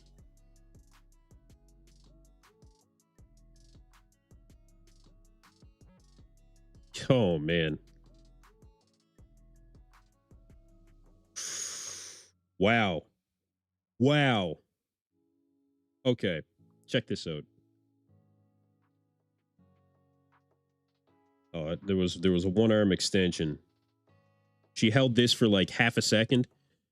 Man. But look, even this, like, come on. Stuff is tough, man. I don't mind fitness of the ladies categories, Jack say. Yeah, this is the one that I actually do like is the fitness. There's a lot of skill to this, you know. We saw Missy Truscott get injured on stage at a previous Olympia. My shoulders hurt just watching some of these moves. Yeah, me as well. Yeah, me as well. In a Fulmina. Like, just to be able to twist like this hurts me. Holy shit. Incredible.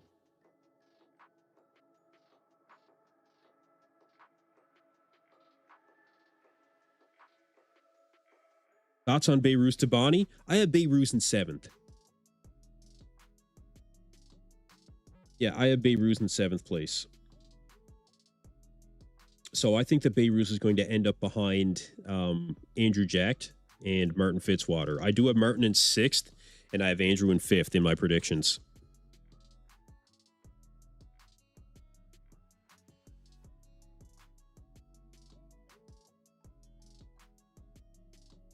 When will open coverage begin in EST? We don't know the exact time that open is going to be on. This is what I hope is going to happen, and this is the way that I would do it. I would have the fitness to come on, you know, and get the crowd fired up a bit because it is entertaining. After that, I would have the 212 finals, and then I would have the men's open. Shit is crazy. Like, that takes so much, like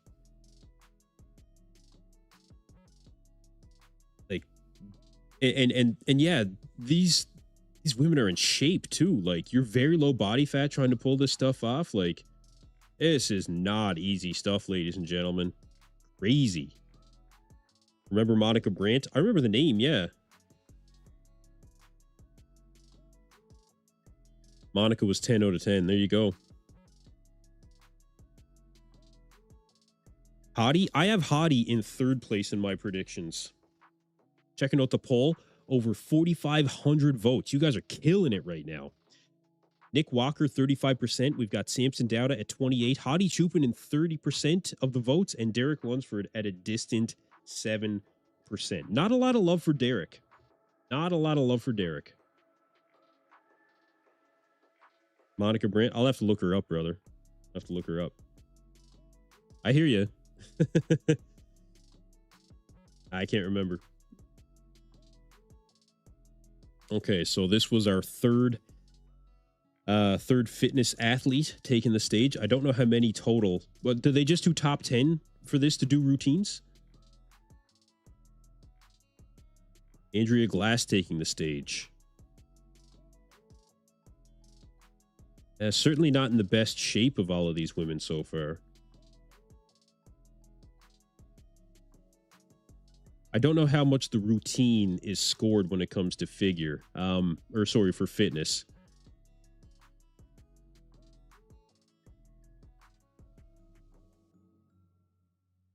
I thought it was either 1/3 or 2/3 of the score. I'm not 100% sure. Oh my God. Like, if you can pull off stuff like this, that's crazy. That is crazy upper body strength, man.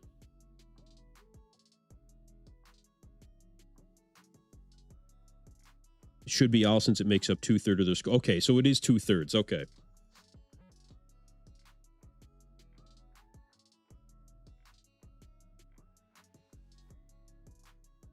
Coming out to NF. Very good. But yeah, if you can pull off stuff like this, like, man, even this is like, you guys, next time you're in the gym, just try this move and see if you can do it. I don't have the flexibility. I'll tell you right now, I don't have the flexibility. These are crazy moves to try and do. I'm telling you right now.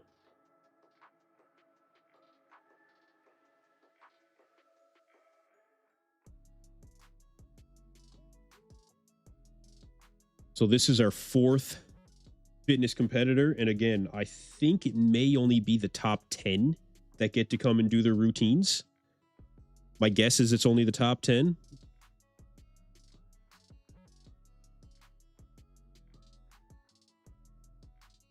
It's a workout trying to touch my toes. I hear you.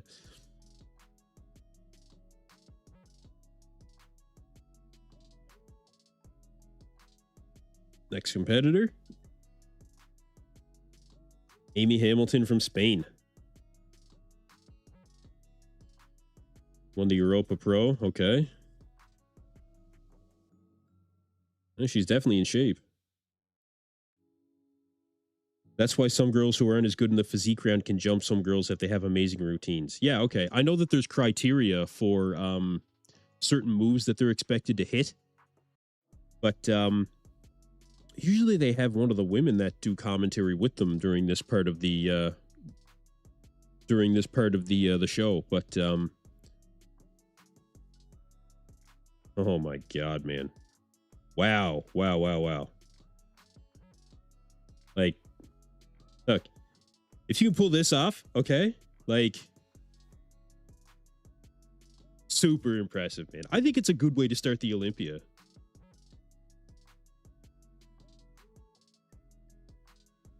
Imagine if they had a men's division with something like this, like something that showed some sort of athleticism.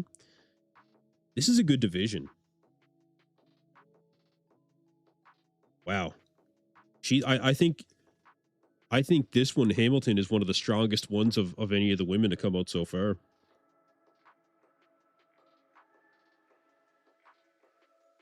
Yeah, I believe there's 5 mandatory moves. Yeah, I'm pretty sure there is, yeah. Is one of them a one-arm push-up? I'm not sure.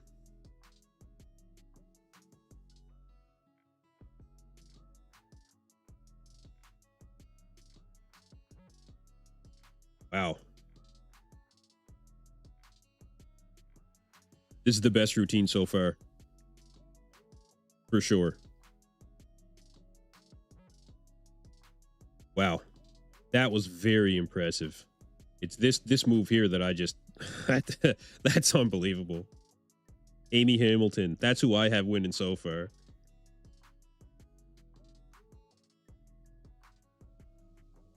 But we will see Missy on stage soon enough.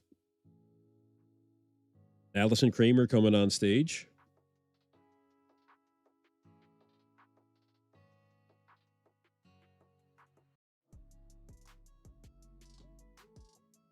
Tim said that this one's physique round was very good this morning.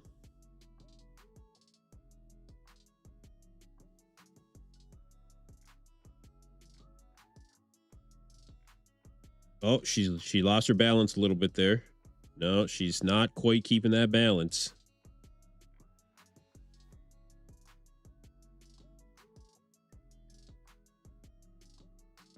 Oh, God. Man, that looked painful.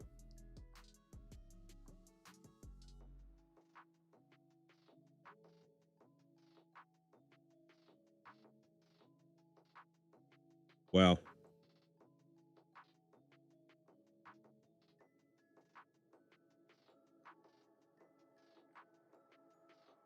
She's nervous. She might be. Yeah, she might be.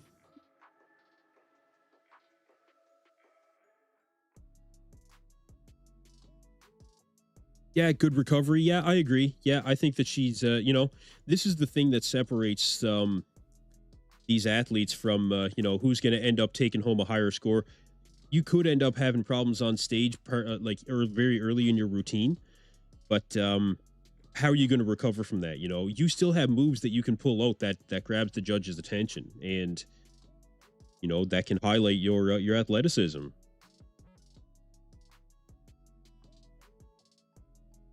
Flexibility is crazy. Like, this is nuts. Fuck, man, that's impressive.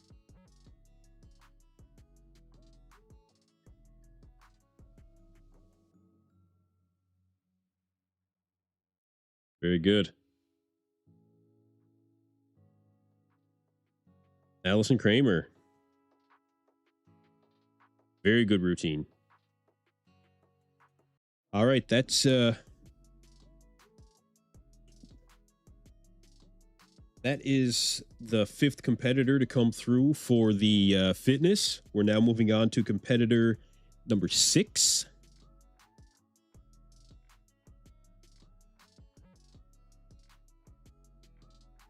Next up,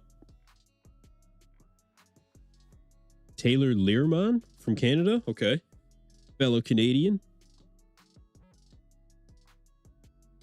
Not many Canadians in the show this year.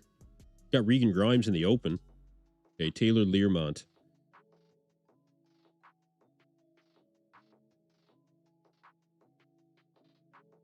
Oh, yeah, they're allowed to have props in this.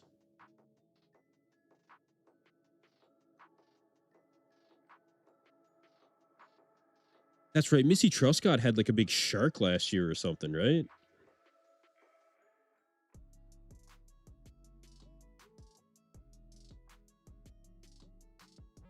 Wow.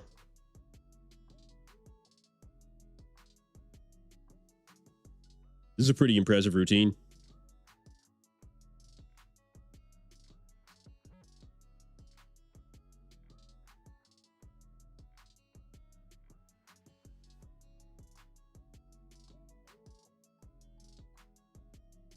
Yeah, this is very impressive.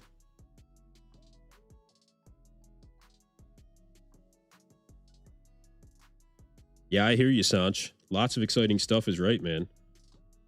Wow.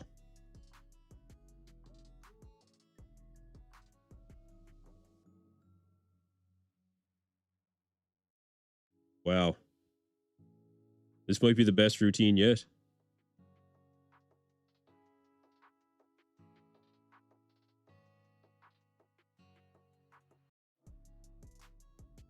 Not just using the prop in the center either, but kind of working around it.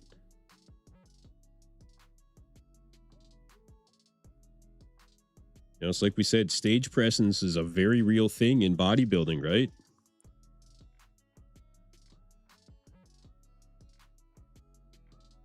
Man, when it comes to athleticism, this is as good as it gets, I think. Between athleticism, flexibility, strength.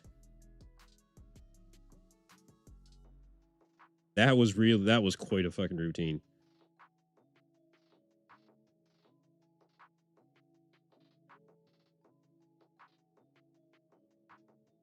Wow.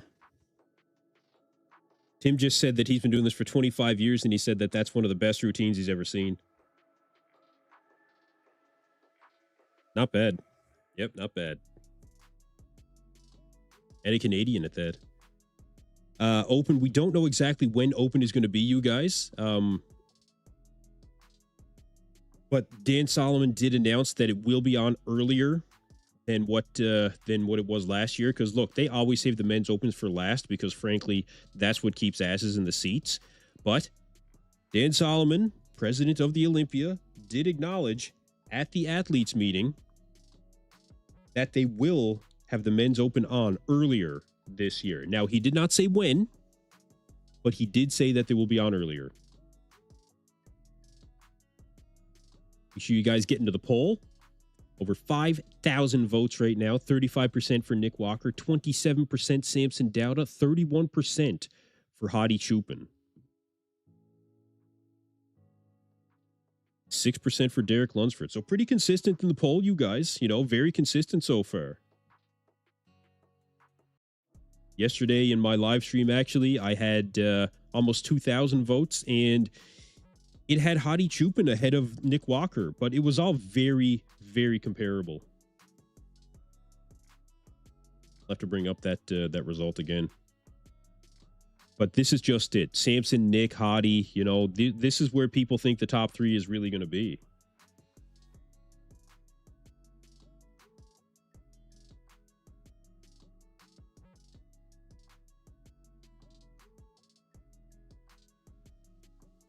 Wow.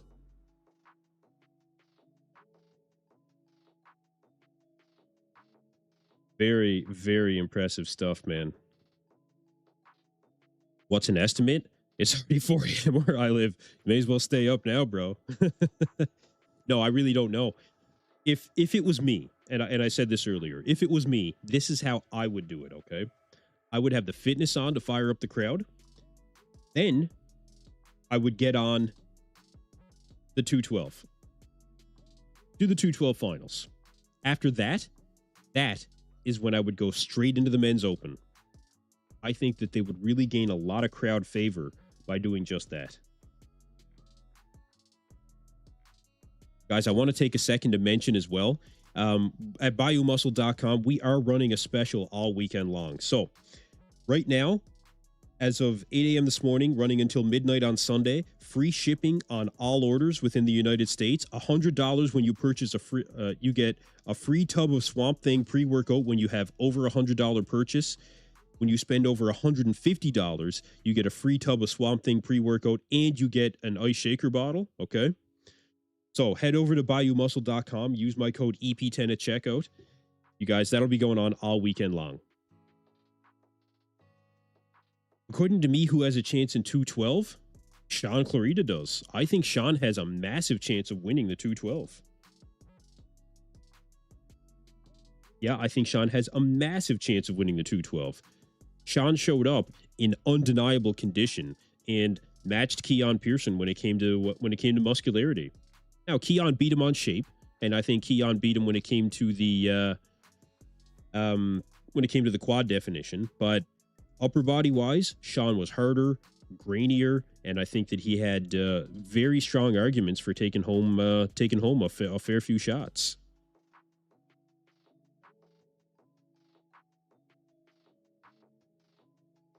Sean's definitely up on the scorecard, says T. Bray. Absolutely.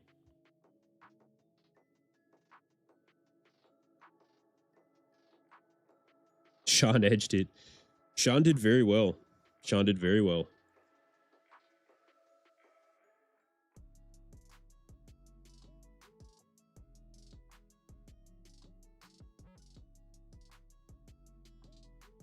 Okay. Another Canadian. All right, you guys. Continuing on. Yeah, for you, Black Patron, it would be, yeah.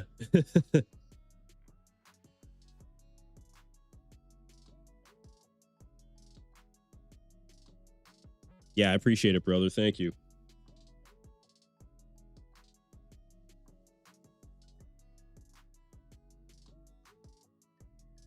Okay, Jenny Worth coming out is now the Masters Olympia champion as well. So this is a veteran of the sport. Keep in mind, this next one is 40 years old, you guys.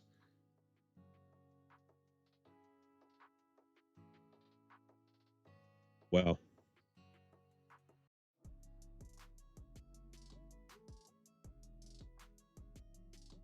Oh, wow. 1, 2. Oh, my God. Okay. Jenny Worth, 40 years old, pulling this off, you guys. Whew. Man, that is so impressive.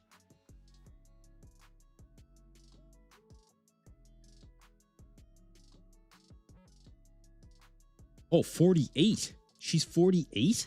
No way. Wow. That is so impressive.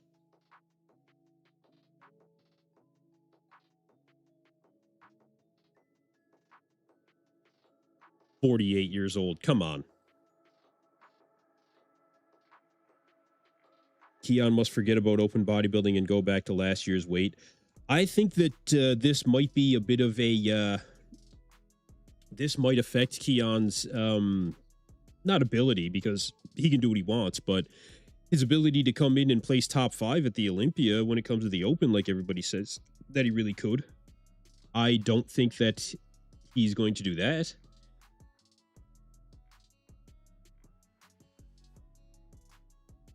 Wow. Jonathan Davis, I did legs today and I'm 43. I'm not going to make it to the Open prejudging. Yeah, I got you. I got you. Wow. See, guys, it just goes to show that if you consistently train throughout your entire life and you maintain a certain standard of training, then I mean, you can do very well into your late 40s, you know, even into your 50s. You know, genetics plays a part, no question, but you know, you can do very well. Just goes to show, you know. She did a headstand at one point. Jessica Zerg from Canada, another Canadian. That's awesome.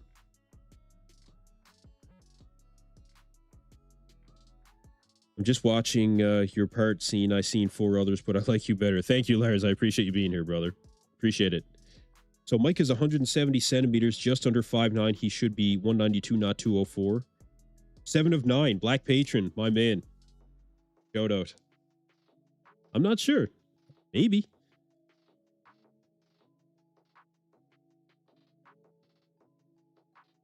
Man, the balance. Oh my. This is one of the most impressive moves for me. She did get that arm fully extended. Like, that is crazy.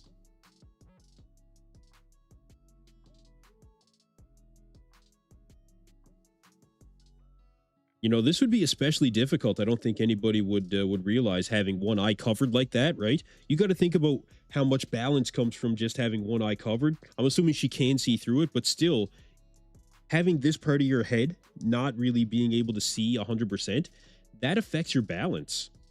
You know, you guys ever had an eye injury and you tried to, you know, like doctors recommend not driving when you have an eye injury and you're not used to it? In diving, when we wear our dive helmets, it's like having blinders on, right? It's like having blinders on. So being able to do this and still, you know, have that kind of balance and coordination, I think that's something that not a lot of people would consider.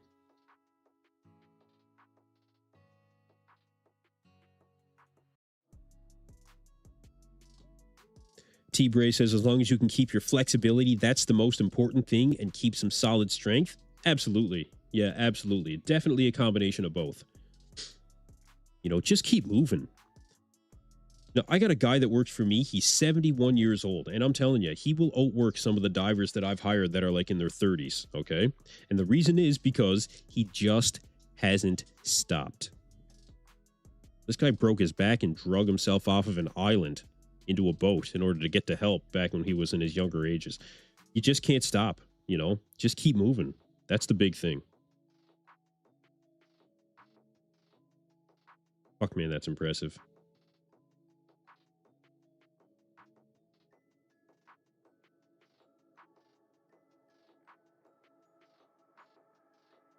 Very impressive.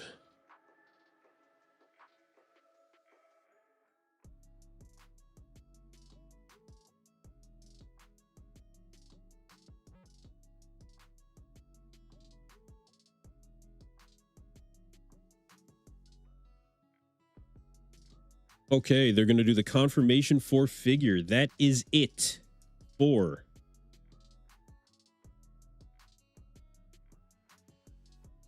fitness, and we are moving on to figure, you guys.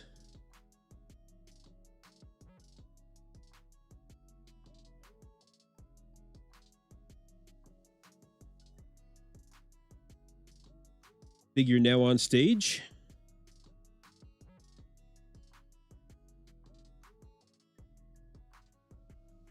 These women are ripped, dude. Like, ripped. Oh.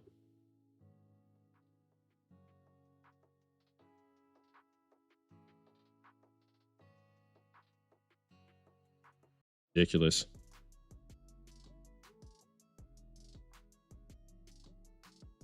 And look, I'm not going to pretend to know a lot of these competitors, you guys, but is Open still tonight? Yes, Open is tonight. Missy Truscott in the top 10. Oh, I expected Missy to be in the top 10. Would you expect Missy not in the top 10?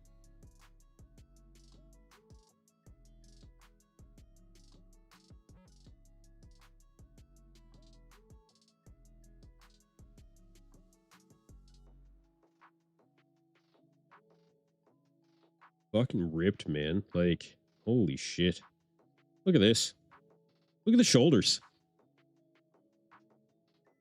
Look at the shoulders on this, man. Like, ridiculous. Ridiculous.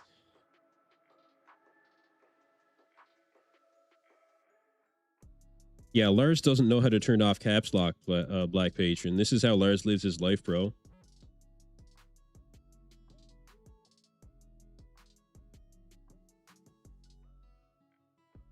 Wow.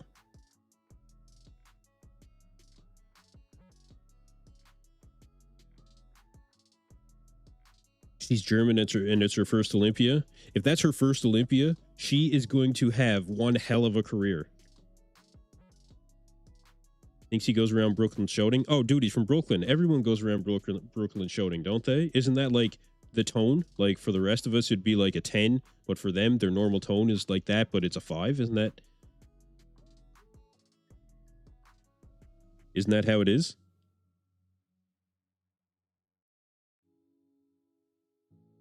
Oh my God, he turns off cap lock.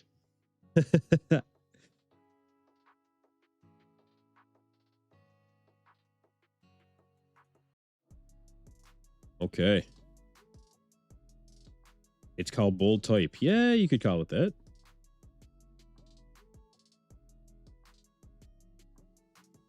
That's her first Olympia appearance. Man, I'd move her into the center.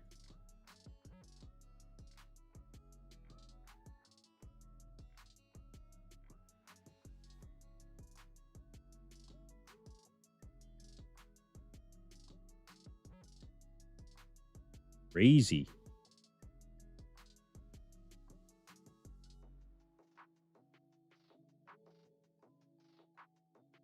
Crazy, you guys. Crazy. Who do I got in the open? Who do I got in the open? First place, as per my predictions, Samson Dauda taken first. Second, I have Nick Walker. Third, I have Hadi Choopan. And fourth, I have Derek Lunsford. I would love to see Andrew just explode and take the win. Like, that would be unprecedented, you guys. Absolutely unprecedented. But I can't say that it's going to happen, you know? I can't say that it's going to happen. Big shoulders on bikini is so strange. Well, this is, you know, for the figure, this is proper.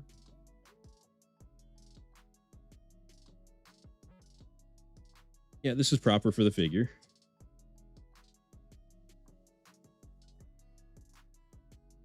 Okay, that was the confirmation round for figure, you guys. I think that's it.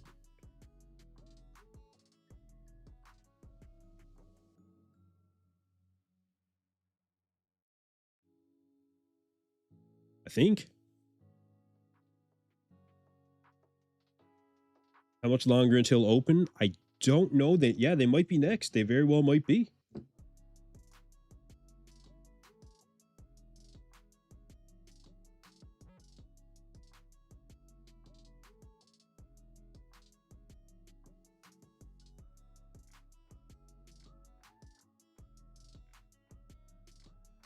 They're going to do the individual presentations for the figure now, you guys.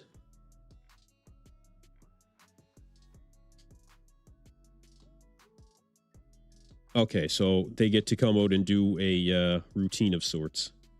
Yeah, Bob played us big time, bro.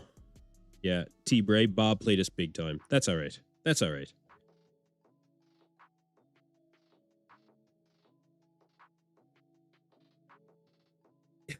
I was thinking the same thing, Black Patron. Yeah, I was thinking the same thing.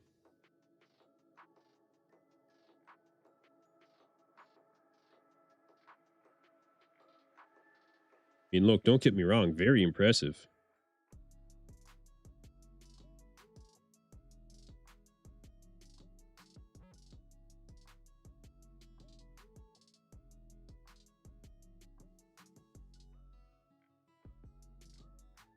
Oh my God.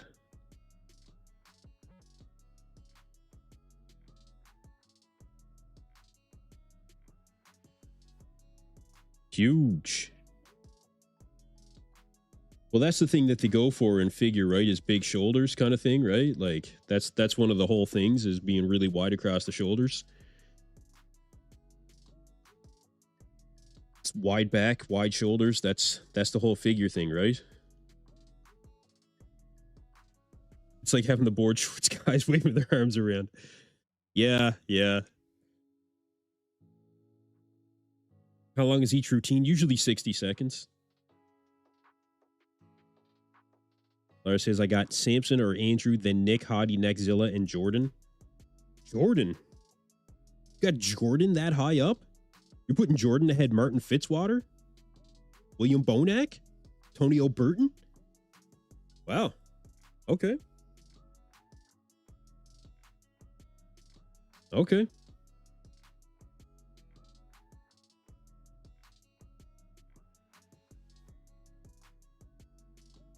Okay, this is a little bit more of a routine, I feel.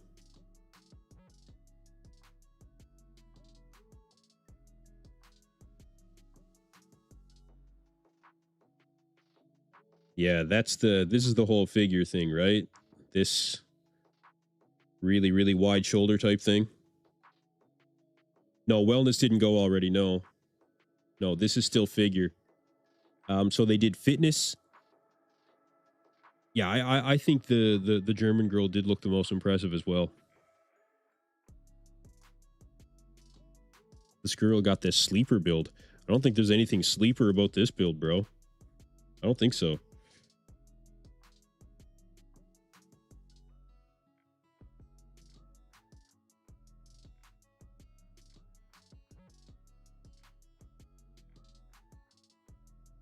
Urs is top 10. I don't think that Urs is going to end up taking top 10 at this Olympia, you guys. I think that Urs is definitely has the ability to make top 10 in the future, but I don't think this time around. Now, Regan, I do have in 10th place. Urs in the top 6. Robert Colicino. I mean, that's bold, man. That is very bold. You're putting him ahead of some very, very difficult, like very, very seasoned competitors. Yeah, I hear you, T-Bray. Loho says, I think Regan will surprise. I think he will too, man. I think that Regan is going to do better than what people thought he would.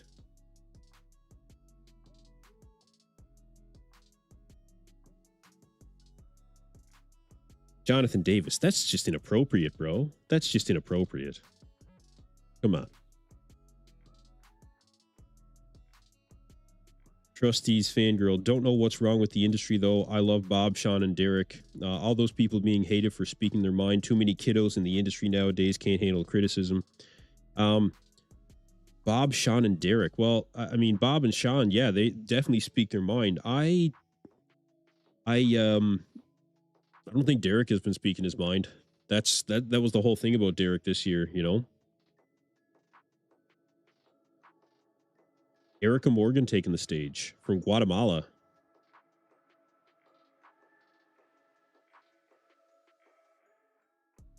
Urs might never have a good back, says Black Patron. I think he has the ability to still put on more size. You know, I think that I think in time. Yeah, I think in time. But he might be 2 years away. You know, he might be 2 years away from that. Wow. Erica Morgan. This is some serious definition here. Holy shit. This seems to be more of like a mature muscle look, you know?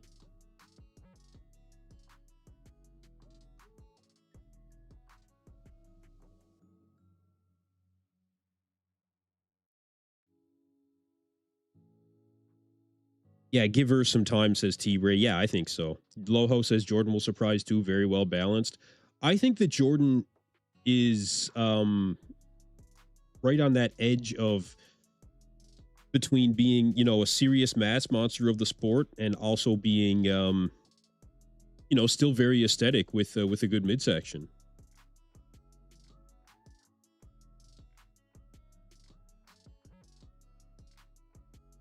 Robert Colicino, hey EP, remember I told you Urs would do damage in Italy? Yes, I do remember, bro. I do remember. And he did damage in Italy, and he certainly did damage in Germany.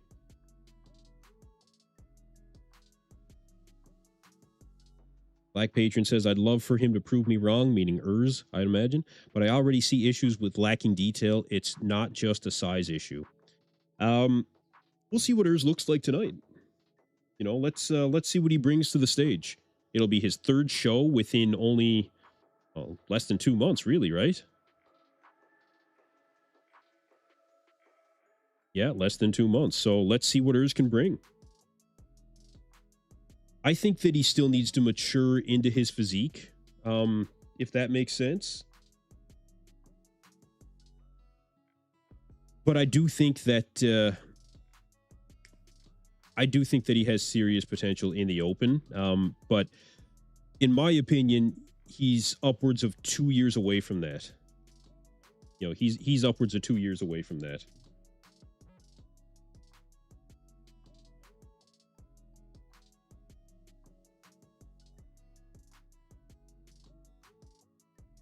Urs has an okay back. I mean, his back double is okay. I don't think his back lat spread is very good at all. Crohn's Lifter, what's going on, brother? I got to chime in. The Olympia is the one place where Urs will still kind of look like a classic bodybuilder. His shape will be out of this world, but his size won't match up into the top 10. No, it won't. No, his size won't match up into the top 10. I agree. 2 years, honestly, like being realistic, you guys, I think he's 2 years away.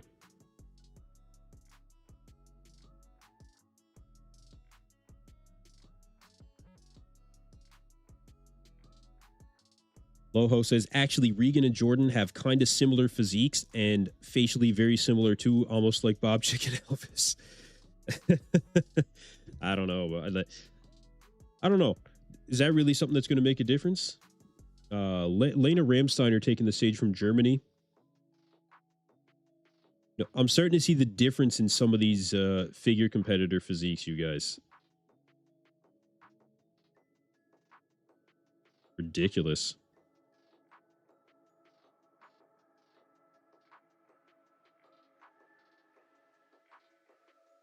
Ridiculous.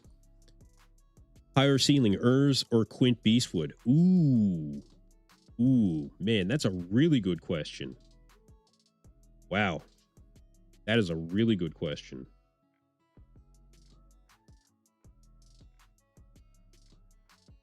I don't know.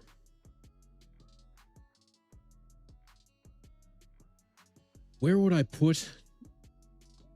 I think right now, in fairness, you would say Urs probably has a higher ceiling.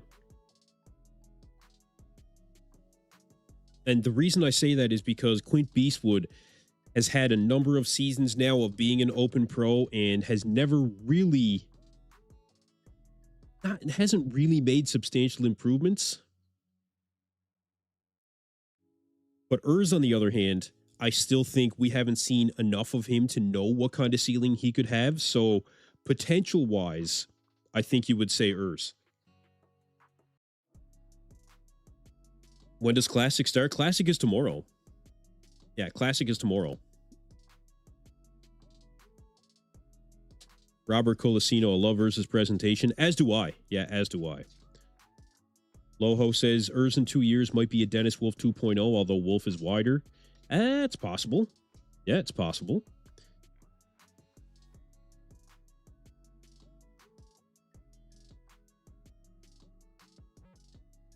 You guys, they're getting through these figure physiques.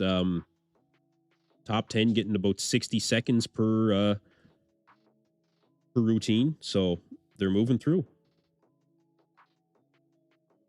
Hello, my comment regarding respecting women that don't get him. It's got deleted. I didn't delete it.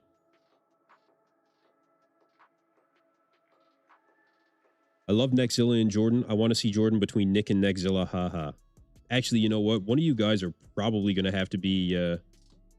No, this isn't the live stream. I'm just taking screen captures, bro. There's no... I encourage you guys to buy the live stream and watch along with me. I will show you guys the highlights as we go, but... yeah, the live stream is a paid production, and we should be supporting bodybuilding by buying the stream, and we can discuss it here, certainly as fans of the sport. And I'll give you guys the highlights for us to discuss. And here we go, Missy Truscott taking the stage. This is her 9th appearance at the Olympia, but her first time doing figure. Missy, typically a fitness competitor, but after that injury, decided to switch. Looks like she grew into the division very well. Quads are ridiculous.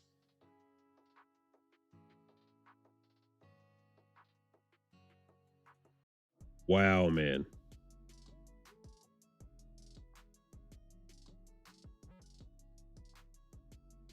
Ridiculous.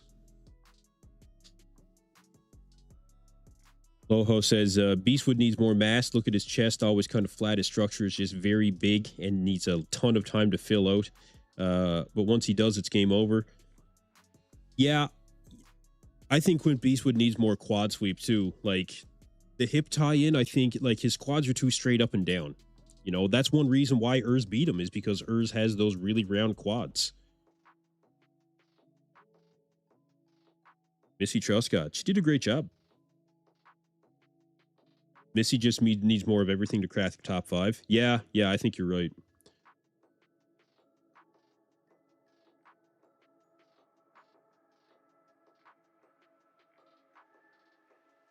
You guys, if this chat gets too out of control come the prejudging in the finals, I might have to make one of you guys a moderator.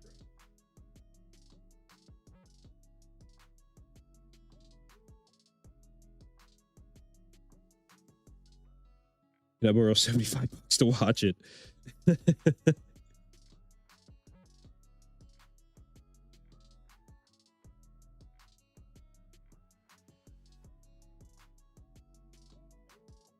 Unintelligent moose. Missy loses from the back, in my opinion. More glutes, adductors, and hams. Yeah, I don't think that Missy is going to be a winner here, but I think she has... I think that she has some serious potential for the division. And she didn't quit, you know? She didn't quit.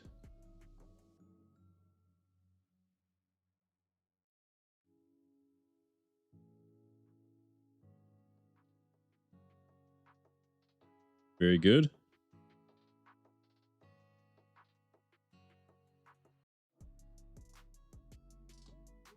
We're probably coming up to the last couple of competitors, you guys. Oh, this is the German Denise Zwinger Tynek.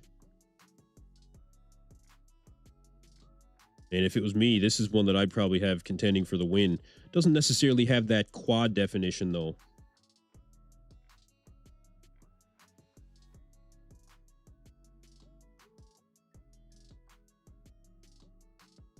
I'd say with more quad definition, this one would probably be in contention for the win.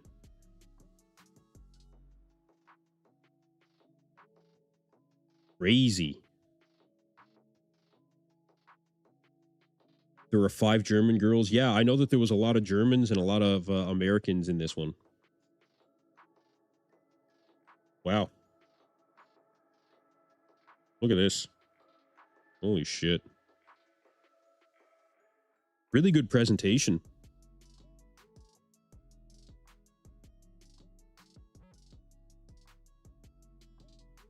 Really good presentation.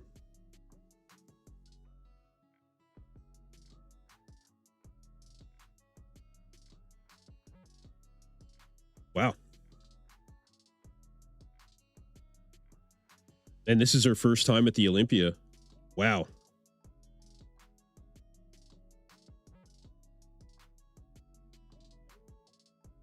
Nice green color with that hair. Yeah, it's a good match. Yeah.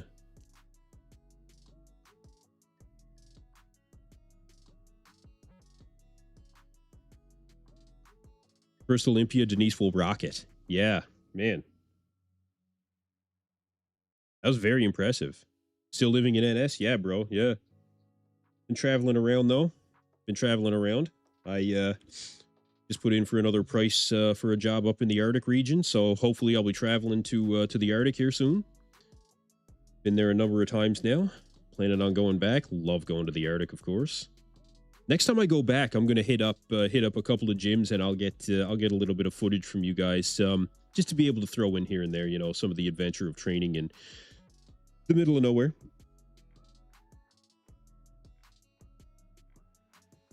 All right, here comes the awards. 5th place.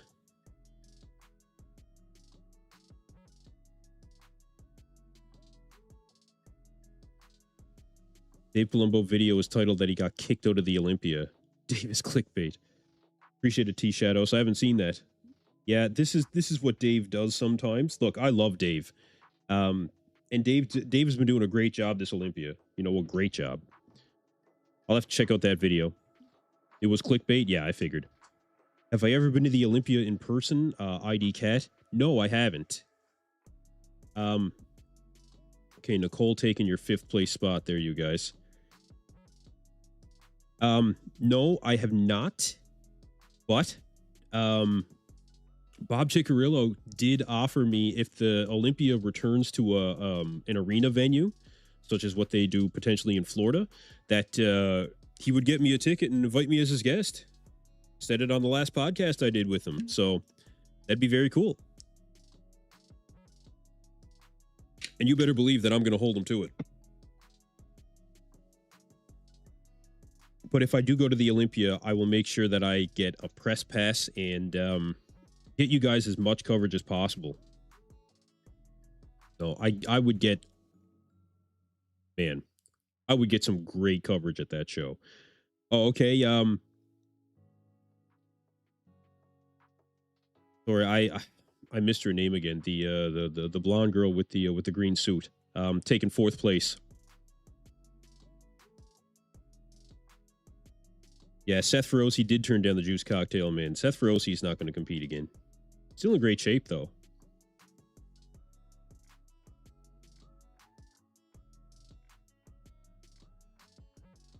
Does the press pass cost extra? How does that part work? Yeah, it would cost extra, absolutely.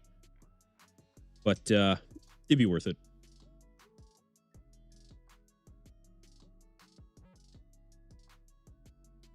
What is Seth, 5'2"? He's not tall. Chef Andre Rush is giving out the 3rd place award. Where did they dig this guy out of? Is he still a thing? You guys remember Chef Rush?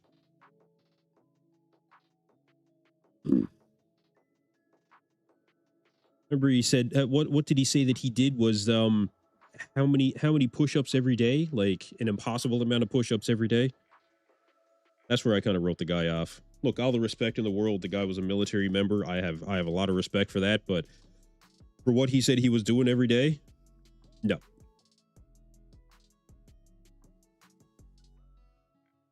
Appreciate it, Lars. Thank you, brother. I appreciate you being here, man. I really do. Yeah, the all-natural chef. Yes, that's right.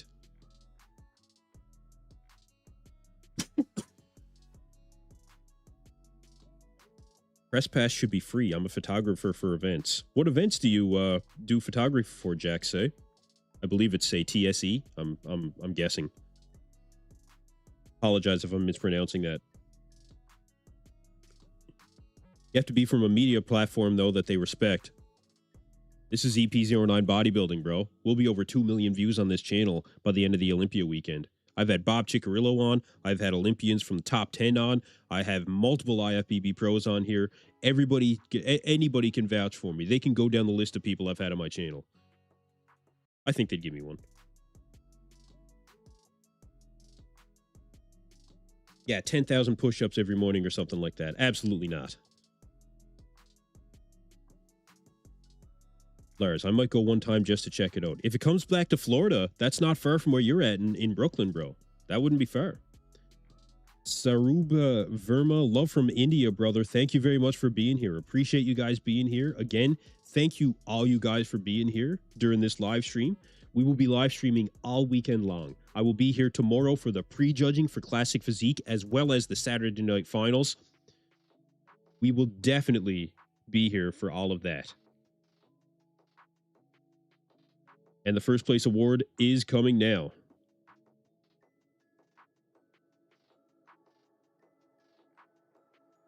Who's going to take it?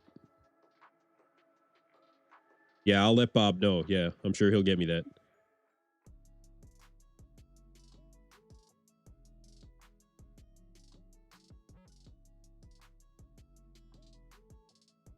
Okay, Rita takes the win.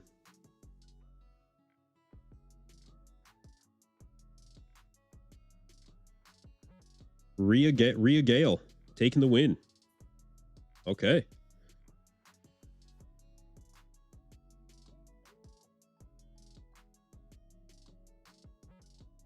When's the open prejudging? I'm hoping that next is 212, and then they'll go into and then we'll get into the men's open. I think right in the middle would be a sweet spot for 212 and men's open.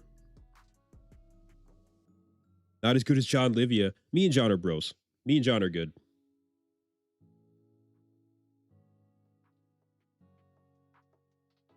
Doesn't Bob live in Florida? No, no, I don't think Bob is in Florida. No. Bob's from New York State, I believe. He's Eastern time. Pretty sure he's a New Yorker. So Rhea Gale takes the win, you guys. And we will be moving on from the figure division.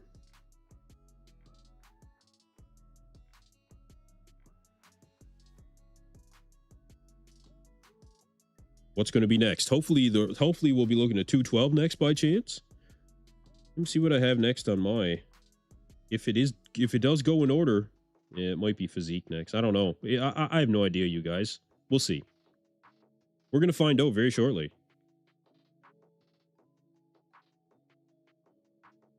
All right. Oh, no.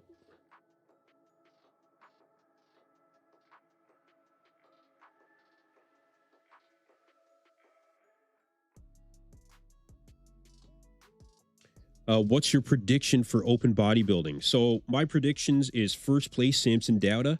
Second place, I have Nick Walker. Third place, Hadi Choopan. Fourth place, I have Derek Lunsford. Fifth place, I have Andrew Jack. In sixth, I have Martin Fitzwater. Seventh, Behrouz Tabani. Eighth place, William Bonac. Ninth place, Tonio Burton. And in 10th place, I have Regan Grimes. You guys can check out my predictions video. Well, at this point, you know, we're getting very close to the 212 in the open, I would say. Guys, stick around right here. It is coming up fast.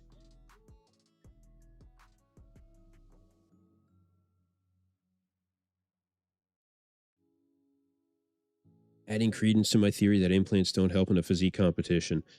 Yeah, I don't think that I don't think it's necessary to win, clearly, right? I mean, who was it that was in it? Was it figure? Why is your name escaping me right now? God, she's one of the biggest influencers in women's sports. You guys know who I'm talking about. Tyler Mannion has a wider waist, it seems.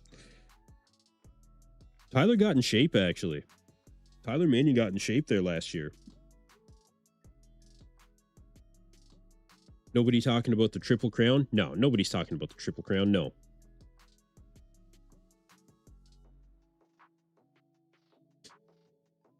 Bob is from New York upstate. Yeah.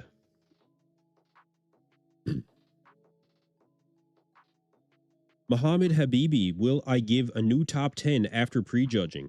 I will definitely update my, Sydney Gillen. Yeah, that was one as well. Yeah, I will definitely update my, my top 10 after prejudging. Absolutely. But I will have my initial predictions as well as my updated predictions, and we'll see where we end up going. Is Mike wearing heels? Mike who? Let's change up the music again.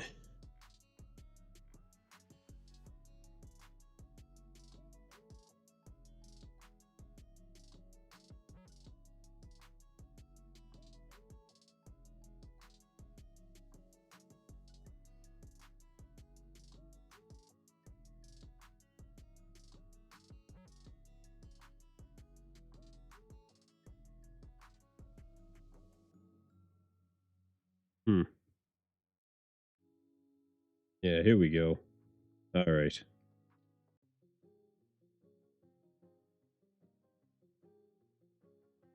So, Rhea Gale, your winner. Next division will be... We'll see. Rhea Gale is exiting the stage.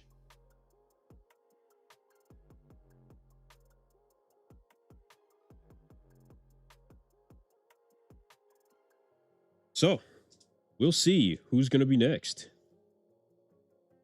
This was your top 5. Man, that one in the good, that blonde in the green. If she had better quad definition, man, she would have been a serious contender, I think.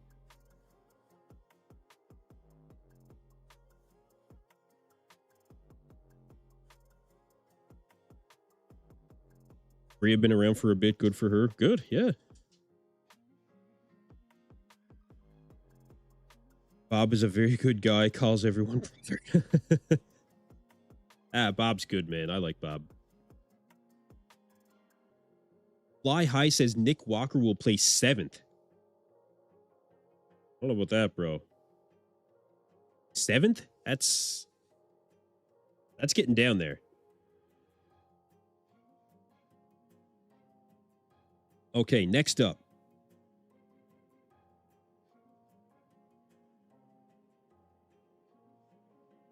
Okay, they're doing a confirmation round of scoring for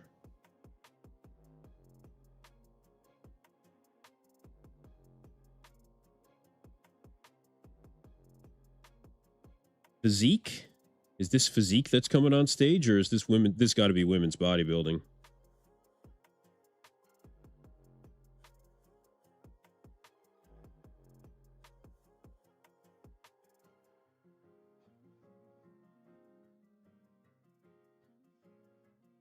Yeah, this must be women's bodybuilding. This is physique? Okay.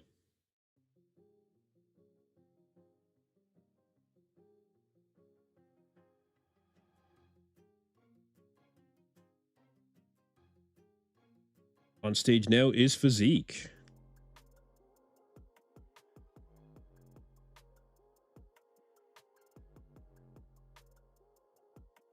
See, after this, I really think that they need to bring out one of the men's divisions. Like,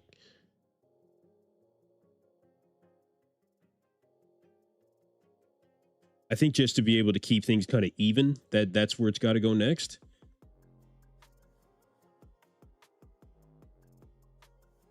EJG, did I say 10:30 Central? Make that most likely 11 Central for men's open to step on stage. We'll see, brother. We'll see.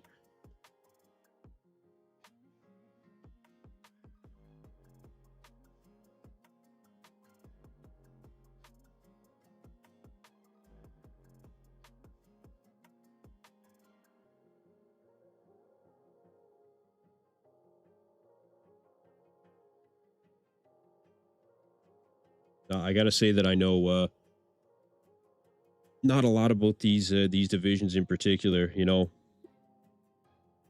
I actually think the ones in figure were, yeah, the ones in figure were way more ripped. They're actually hitting poses in this, though, I guess.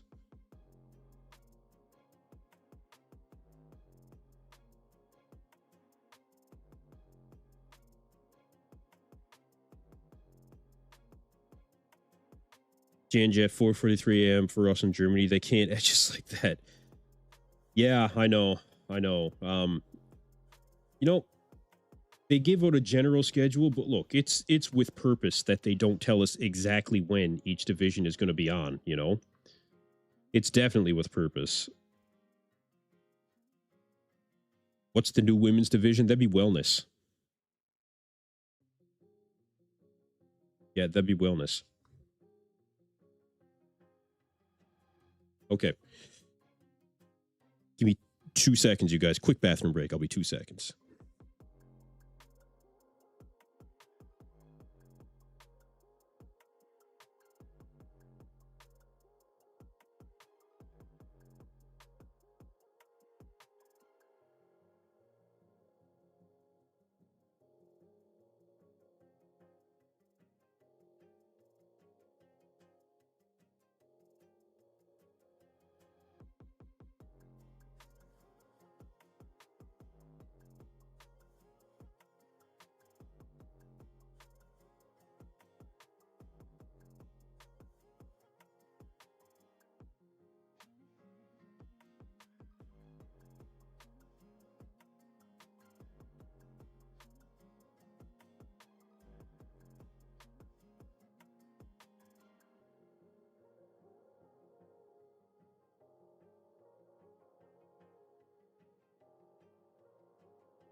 Okay, we're back.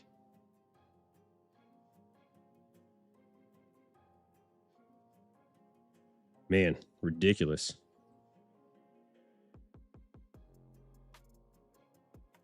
So again, physique currently on stage, you guys. Every female category has gotten bigger. Boring. Fly High says it's been boring out for years now. We all want to see 212 and open. Have those first and put the boring stuff last or on a different day earlier in the week. Again, this is something that Dan Solomon has acknowledged. You know, he has acknowledged this in the past. They're going to continue doing it to continue doing it this way. He's acknowledged that everybody just wants to see the men's open. You know, he knows.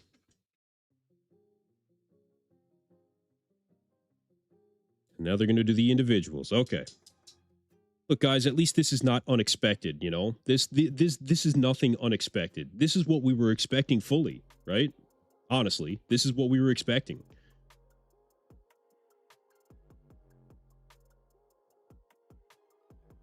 Zach Burnell Silva says, they know no one will stay tuned in if they give us open in 212 right off the bat. I get it, but it's really annoying. Can't wait for the show to hopefully come to the East Coast again for scheduling purposes. So you're absolutely right. You know, you summed it up very well. This is a business and this is how it's going to go. You know, it's not something that I think is going to change anytime soon.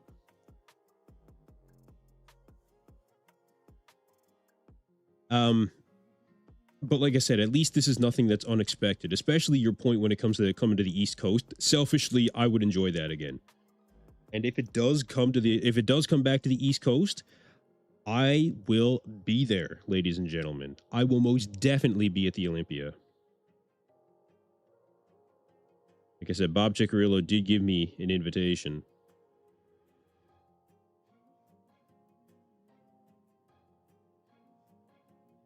Jan Jet, to be fair, I also just want to see the men's open and maybe classic, but those women worked hard for it and deserve to be seen, even if it's been dragging. No, I don't disagree with that either. You know, I don't at all.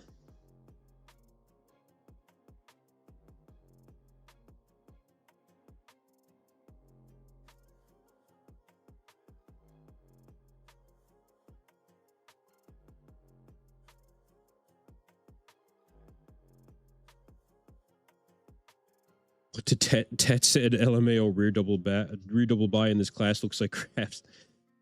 This is how they do it, man. This is how they do it. Freedom Fighter 17. So 2 more classes and then comes open. I don't know. Natalia Coelho on stage. Actually, Natalia is one that's commented on my videos before.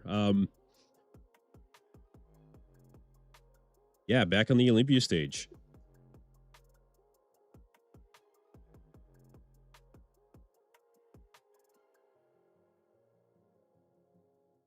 (2022) Miss Olympia. No, I've had her comment on this channel before. She's a fan of the channel. She looks good. Really good conditioning. You know, I think that as far as I don't know a ton about the division, but it looks like good balance and proportions overall. This girl looks like a bodybuilder. I mean, you know, this is the step below bodybuilding, if I'm not mistaken. Holy shit. Look at the conditioning. Look at that. That's impressive. Mr. Rogers 187, I got Natalie winning. Yeah, I think so. Wow. If she wins, man.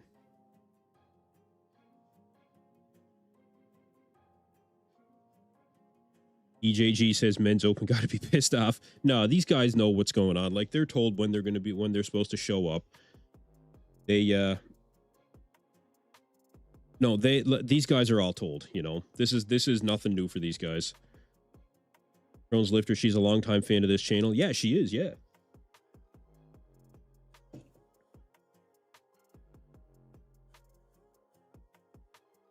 Natalia is not winning this. Sarah is. Okay.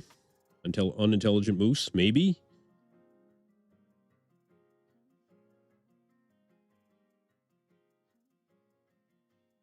Let's see. Trusty's girl, I apologize if I'm mispronouncing that. Urs said he'll be top 6. Urs is not going to be top 6, okay? Urs Kalecinski will not be top 6. I will tell you right now, there is no way that Urs Kalecinski is placing in the top 6 at this Olympia. Not a chance.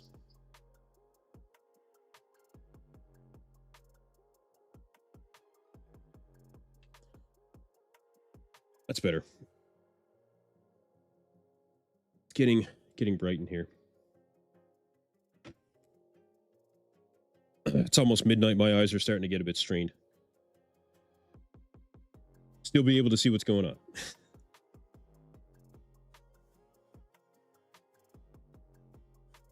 Alan Roy, it's just disrespectful in my opinion to make us and the open competitors wait this long. Well, it should be within a reasonable amount of time now that the men's open should be coming on the stage. So if it's 12 here, that means it would be 8 o'clock in Vegas right now. I think 8 o'clock is reasonable. In around 8 o'clock is a reasonable, understandable amount of time for the men's open to be taking the stage. But I think if it's not before, kind of 9 o'clock, then they miss the mark. If you're not going to have it before 9 o'clock, then, I mean, what's the difference between that and 11, honestly? Like, for these guys, I don't think that it'll make enough of a difference.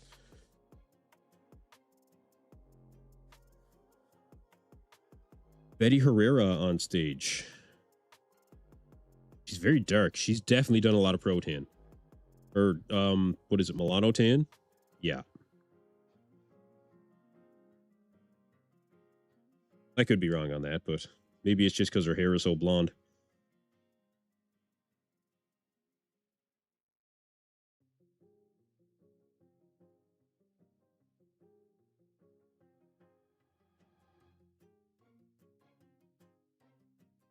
Hang in there, brother. You're doing great with the watch long. Oh, I'm good to go, man. I'm not going anywhere. No, I'm not going anywhere. Yeah, that's what I kind of made that mistake, Black Patron. It did look like it. It's like, first off, I don't know this division. And second off, have you actually seen people that have done some of that injectable tanning? Like, it makes them that pigment, man. It is crazy.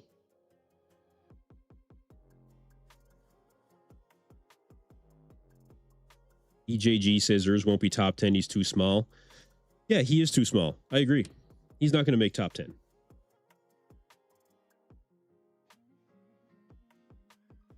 Jonathan Davis says it's got to be hard mentally on the open guys just waiting. Yeah, I actually absolutely agree. It's got to be.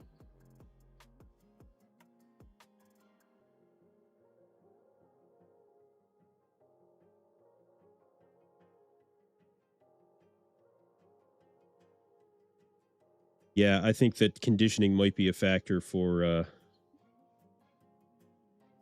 this competitor. Not quite showing the conditioning. When is open going to start? It should be after, well, presumably soon. If Dan Solomon said that open was going to be on earlier this year, then I would hope that it's going to be soon. Brittany Herrera.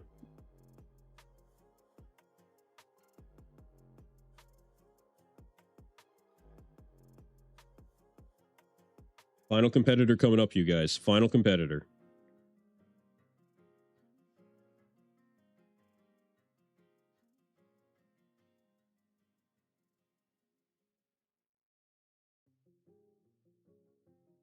Okay. Sarah Villegas.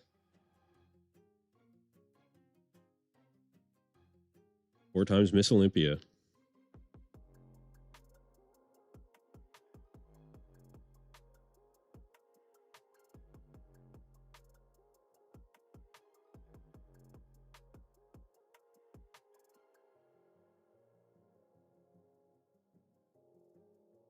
Robert Colasino, can't wait to see Urs shock the world. I'm dying on that hill. Yeah, well, you can stay on that hill, brother, but you're not up there with many people.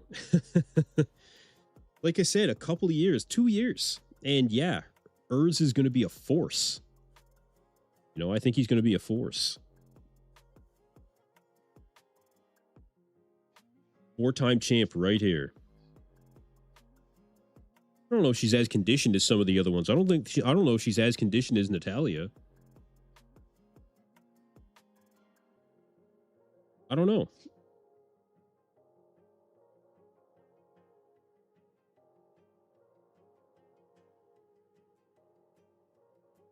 Fly High says, hope Jack comes in shredded, always has soft glutes and hammies. Yeah, if he brings the conditioning, you know, it's not much different than what Samson Dauda really has to do. Although Andrew does need more size when it comes to filling out his frame, I think, from the side. 5 times champ now, says T. Bray. Yeah, you might be right. I don't know. Women's physique doesn't necessarily... Yeah, that's right. So for women's physique, you don't have to be extremely shredded. That's right, yeah. Urs is going to have a problem with that back of his, says Damn Funk. Yeah, he is. That's where he's going to end up falling down. And that's what's going to keep him out of the top 10. You know, needing more overall size, absolutely. But he does not have a top 10 back. You know, he just doesn't. That's all there is to it.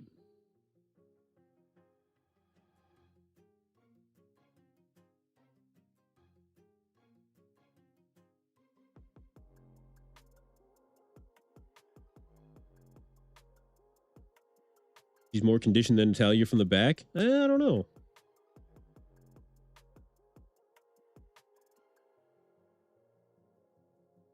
Well, they're going to give out the awards for figure, so I guess we'll find out.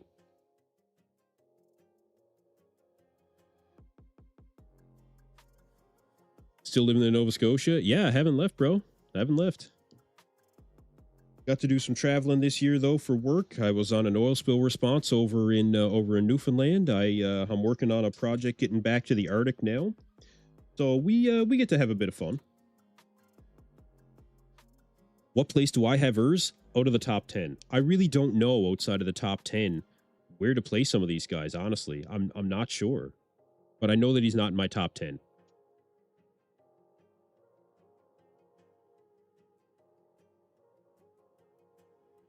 Pose down. Forgot to do pose downs in physique. EJG says, I'm a Sarah fan and have Natalya winning. Okay.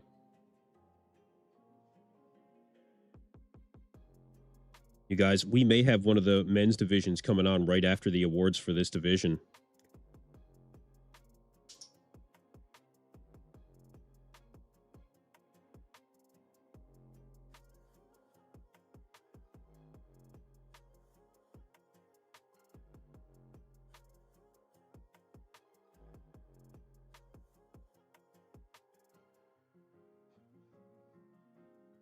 Oh, yeah.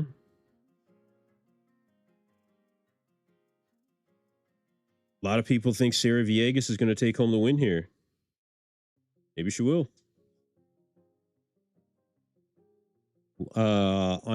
Ian Zinn says, Urs have a great time. His muscular density, it's not that good. No, it's not. No, it's not. Urs needs more time, and that's all it is. Just needs more time.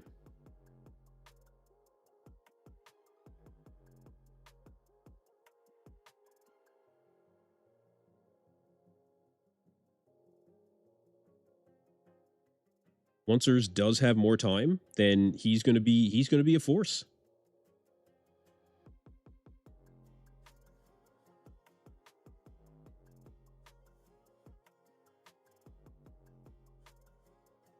Damn Funk. Hopefully we get a men's division in between here. Yeah, I think it's time. I think it's time. I've got a half-drank cold coffee that I've been saving up for it.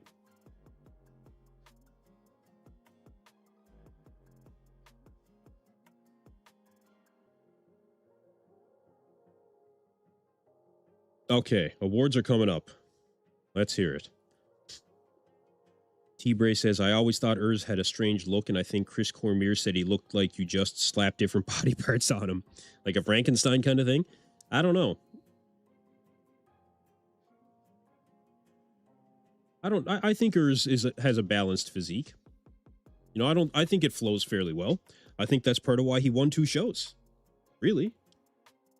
Is that not part of why he won 2 shows? Because of the flow from top to bottom? Right? No, I think Urs is quite good in that sense. I would disagree with Chris Cormier there. Veronica Henton taking 5th place.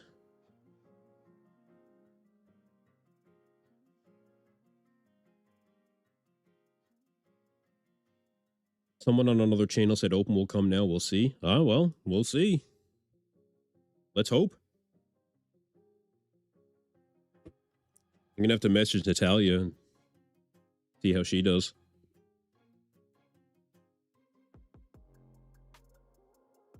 That's funny, Loho. You're right. Let's do it. Brittany Herrera taking 4th.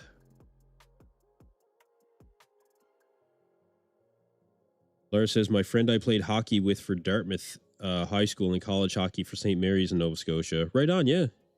Yeah, a lot of good hockey players from out here. You run into a lot of hockey players at the gyms around here. A lot. Certified Athletics that just recently opened up in Halifax. Actually, their owner, Logan, sent me a shirt. They get a lot of athletes down there. 4th place.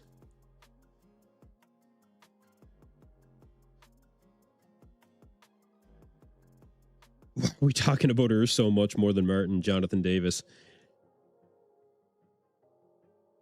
Dana Lynn Bailey. That's who I was trying to think of earlier. Yes.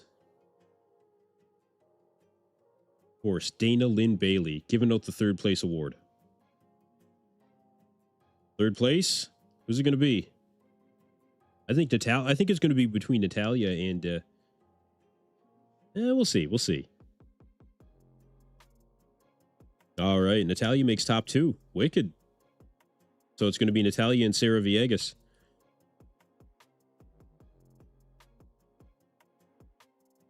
Yeah, I forgot that this is Dana Lynn Bailey's division as well. She's still in good shape too, man. She never stopped training.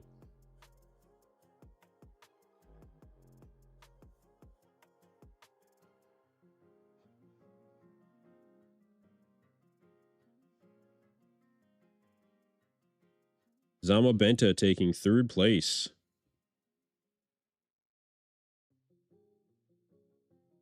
All right, who's it going to be, you guys? Sarah Villegas or Natalia Coelho? I'm kind of pulling for Natalia. Fan of the channel, you know? T-Bray says, real talk. Who wins, GoodVito or Urs? GoodVito. Without question. GoodVito. That's my opinion.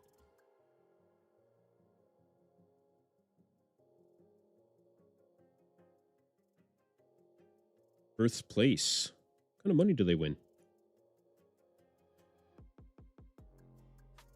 Which place will they give to Martin? 6th. I have Martin in 6th place.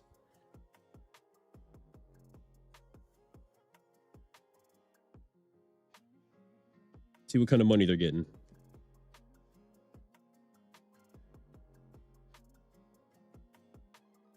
$50,000. Winner gets $50,000.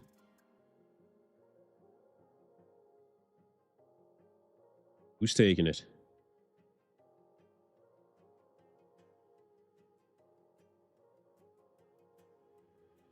Natalia Coelho is the new champion in physique. There you go. Wow. Wow. Natalia Coelho, new physique champion. Good for her, man. Good for her. I should get her on the channel.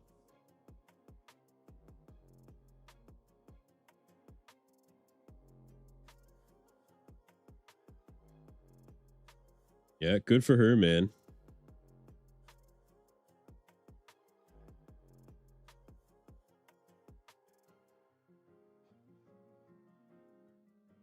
Next year, Lara says next year Joe should make the Mr. Olympia. Hey, he should.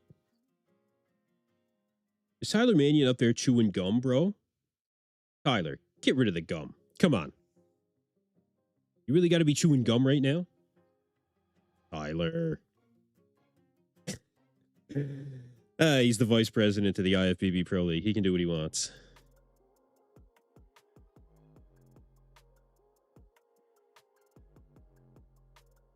There you go. Natalia Coelho, your new physique champion. Fan of the channel? Good for her, man. Good for her.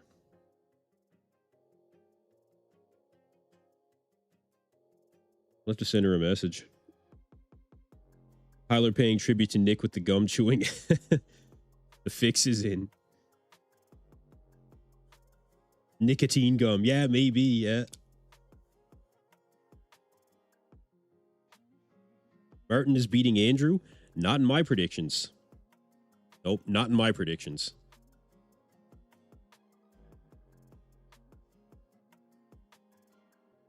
Well, congratulations to Natalia Coelho taking first place at the Olympia Women's Physique Division. Good for her. She's been a fan of this channel for quite some time. I'm very happy for her.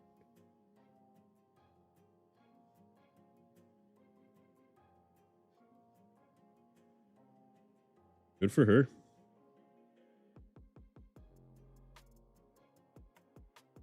Surprised I rated Martin so low. 6th place in this lineup is pretty good, man. You know? I just think that Andrew is going to end up beating him this time. Loho says if Open doesn't come on now, AJ will get a heart attack. Yeah, AJ, you know what? Actually, having AJ and Bob on the podcast to wrap up the Olympia, that would be a really good one. But I'm definitely going to have AJ on very soon.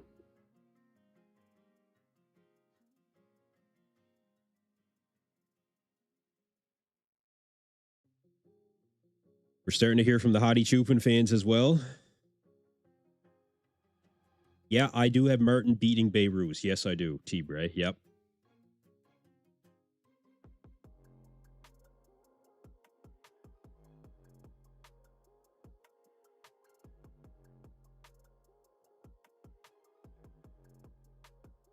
Natalia's 2nd championship. Good for her.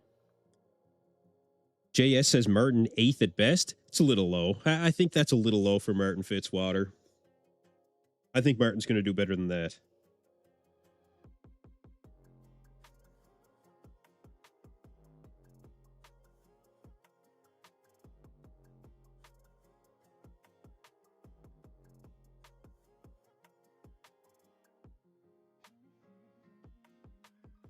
All right.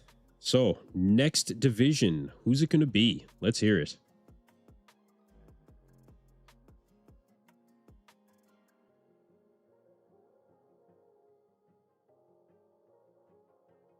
Natalia Coelho, new physique champ. Good for her.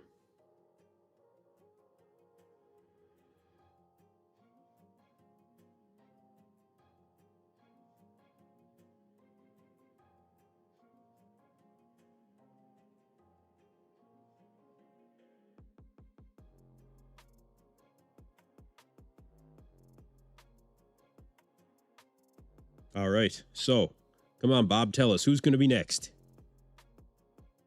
Starting to see the poll swing around a little bit, you guys. Just about 7,300 votes now. We have 35% for Nick Walker, 33% for Hadi Choopan, and 26% for Samson Dauda. Derek Lunsford hasn't really moved out of that 6 to 7% range in the poll.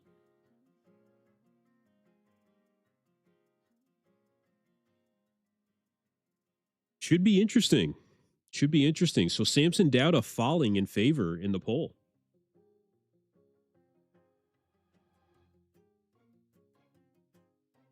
And they're going to do the top 5 in fitness. I think they're just giving out awards here, if I'm not mistaken.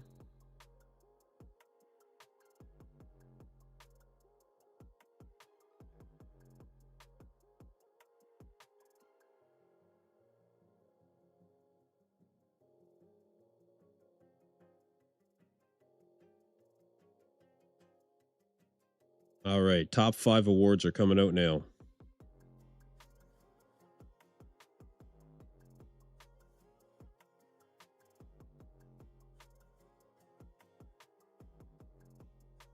We'll see who they have for the top 5 per figure.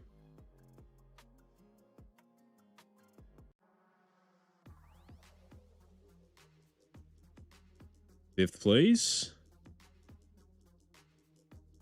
Fitness was really good. Anna Femina.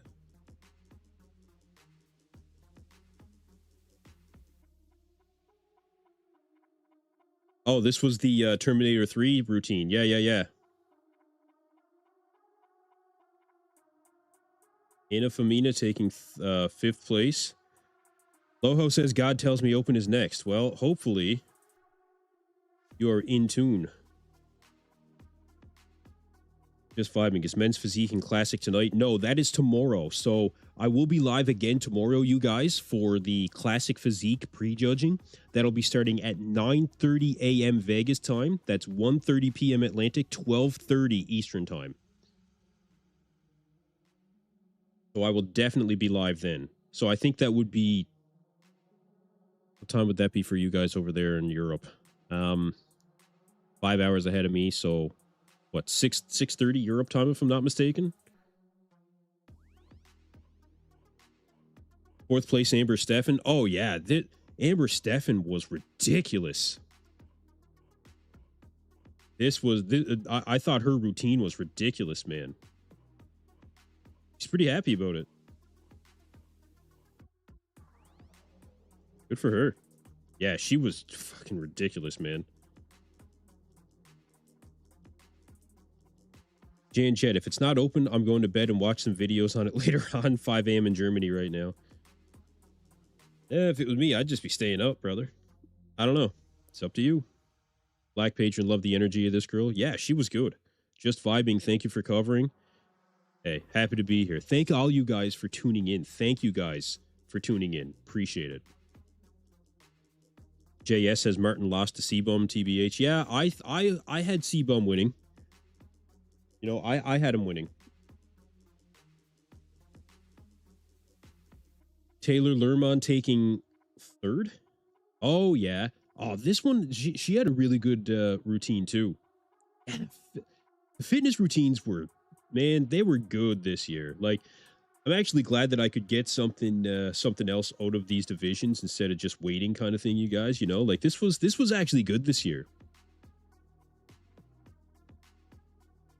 Taylor Lermont taking 3rd place. Fuck, man, she was strong.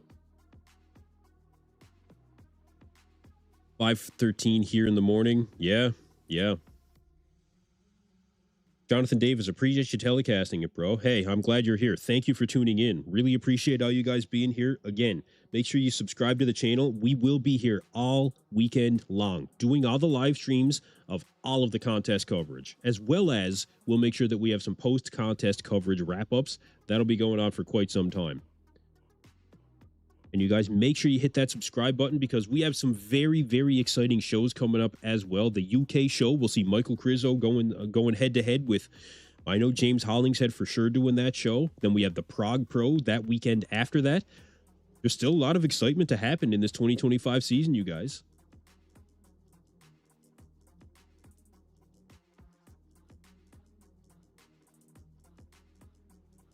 Okay, who's going to take home the win?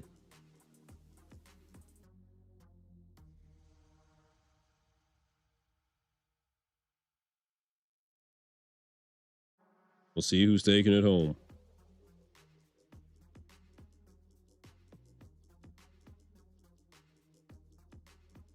Come on, Bob. Just say it. Michelle Ferdua Menza. Okay, so that is the awards for the fitness division. We'll see what division we're moving on to next. Like I said, you guys, fitness was actually pretty exciting. Like, I enjoyed it this year.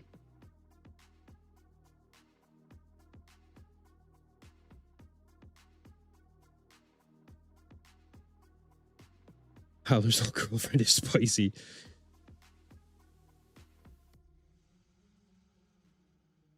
All right. So we got a new champ apparently in the fitness division.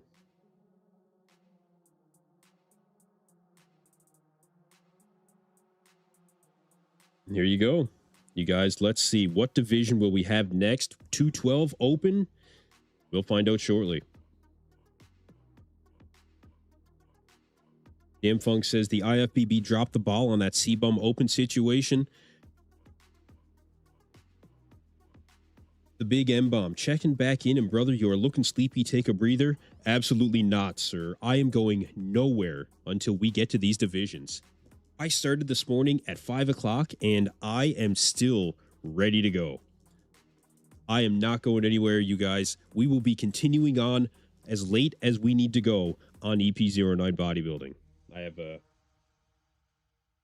half full cup of coffee that's still cold. I'm good to go. Look, I've got BCAAs.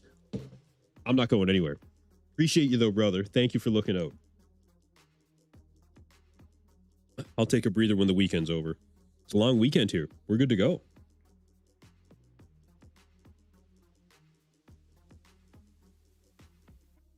Muhammad Habibi.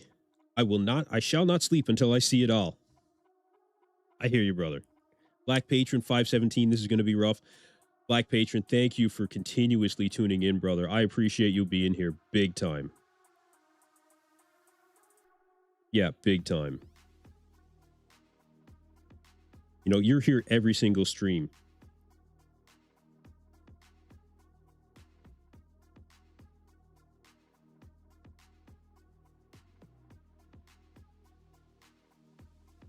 I really, really appreciate all you guys being here.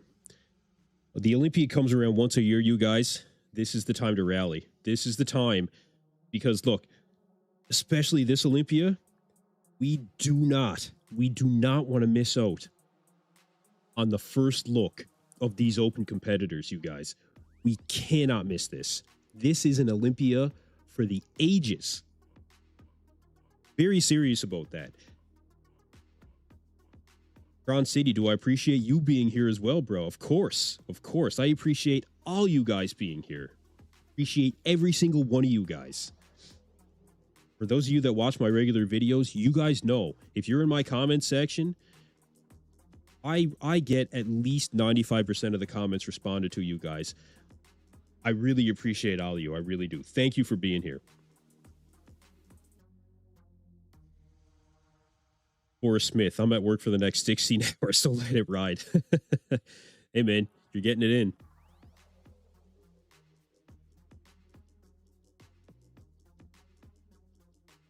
Elephant in the room, what's my max bench? You really want to know my max bench? I'd say I'd put up 255 right now. Bad for a 37-year-old natural. I'd probably put up 255. I don't train like that anymore though, right? Like I train 5 days a week and I train early and I do pretty good, you know, but I would say in fairness, if I wanted to, you know, really sit down and do it, I'd say 255. No elephant in the room here, bro. I'm good with it. I feel great.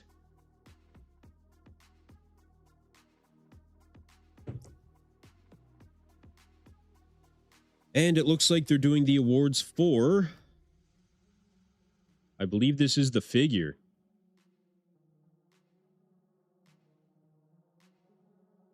Or physique, rather. Sorry, physique.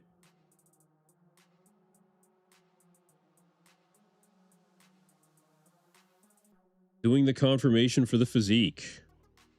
This is a weird order.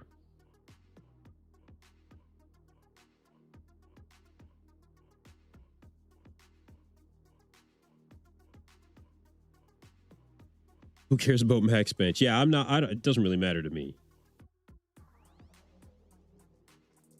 Mr. Rogers, 187. OMG, for sure they lied. Open going on last.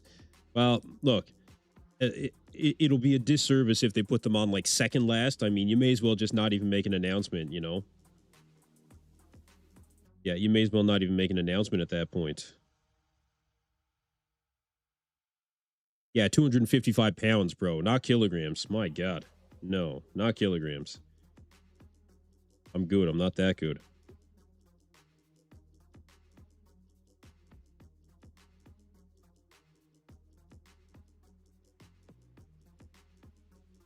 All right, well, confirmation round for the physique.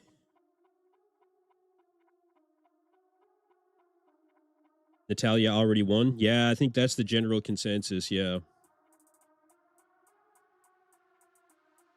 mean, after this, it really does have to be time for them to get to a men's division. In fairness, you know, it's time.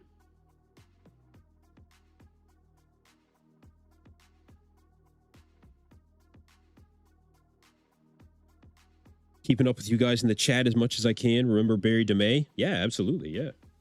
Ryan Underwood, I'm new here, but I appreciate your stream, brother. Thank you for being here and welcome. Welcome, everybody. If it's your first time here on EP09 Bodybuilding, you can expect contest coverage, news updates, physique updates, and podcasts with all of the top names in the industry all year long. Hit that subscribe button. Appreciate all you guys being here. And if you feel like dropping a super chat, I'd appreciate it very much. You can also check out my sponsor, Bayou Muscle. Use code EP10 at checkout. We actually have some giveaways that we're doing all weekend long here on the channel. I'll mention those in a couple of minutes. T-braid, bro, the older I get, I'm just working on getting out of bed without a stiff back. Yeah, I hear you, man. I hear you. Yeah, like I said, I do. Oh, this is bodybuilding? Okay.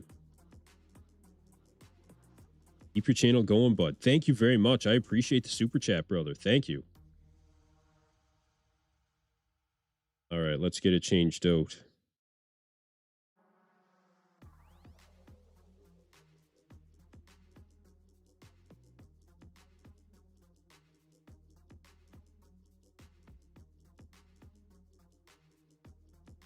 $744 watching. Yeah, we've got a great community here on the channel, you guys, and appreciate all you guys tuning in. Appreciate all you guys hitting the subscribe button as well. Really supports the channel, really supports me. You know, you guys, this is something that I do simply out of my love of bodybuilding. This is why I started the channel. And, you know, looking around the field of what other people were doing at the time a few years ago, I really thought that I could add something. And it has grown to something more than I thought it would ever be. And it's continuing to grow. I think that we can easily get to 100,000 subscribers someday. I love that you guys will be along for the journey. You guys, let's keep it going. It is the 2025 Olympia. We gotta keep the excitement going. This is a really, really exciting event.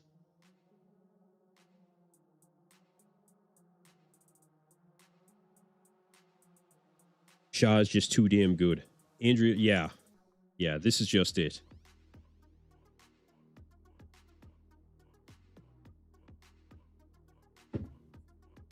What's my top 10? So my top 10 again is I have Samson taking the win. I have Nick Walker taking second. And guys, I want to say this is how I think the judges are going to put it, okay? Samson first, Nick in second, Hadi third. I have Derek in fourth, Andrew Jack in fifth. I have Martin Fitzwater in sixth, Behrouz Tabani in seventh. I have William Bonac in eighth, Tonio Burton in ninth, and in 10th place, I have Regan Grimes. That's where I think it's going to go. Maybe the 10th place is a bit controversial, and maybe that's a little bit of what I hope will happen and not what may happen, but I do think that Regan has a legitimate shot at the top 10 this year. I think that he's being underestimated, and I understand why. You know, I've gotten into this in my prediction video. Regan has consistently missed the mark. You know, he's been, well, inconsistent. But I think this year's different. We'll see what happens. Where's Mark's Max? I was talking to Mark earlier. No, Mark's doing the coverage on his channel. You know, he's doing his thing. And he'll definitely be joining me on many episodes coming up of the bodybuilding breakdown. For sure.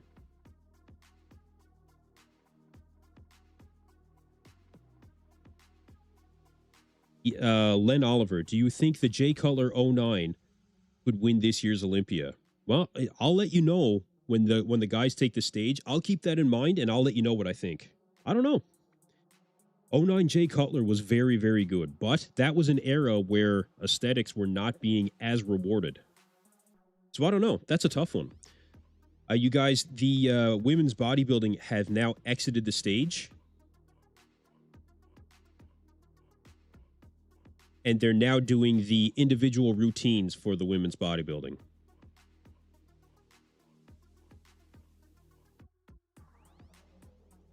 So the top 10 will do their routines.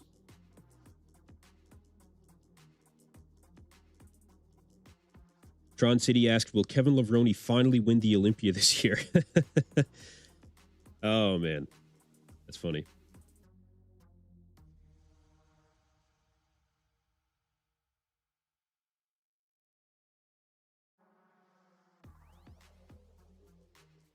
And you guys, it looks like we are going to be able to surpass 100,000 views on this stream alone.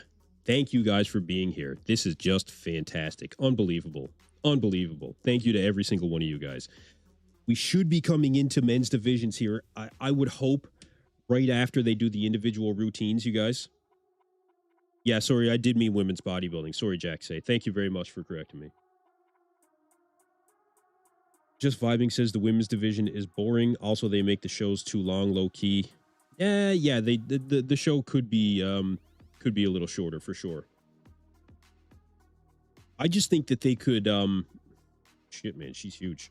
I just really think that there is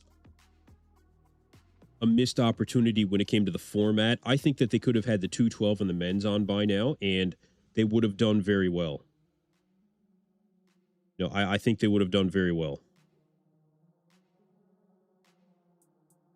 Screenshot's not in place? Oh, that one's not, no.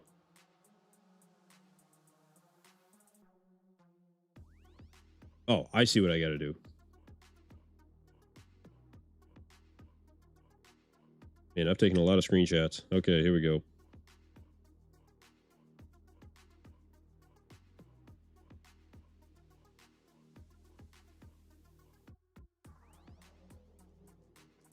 There we go.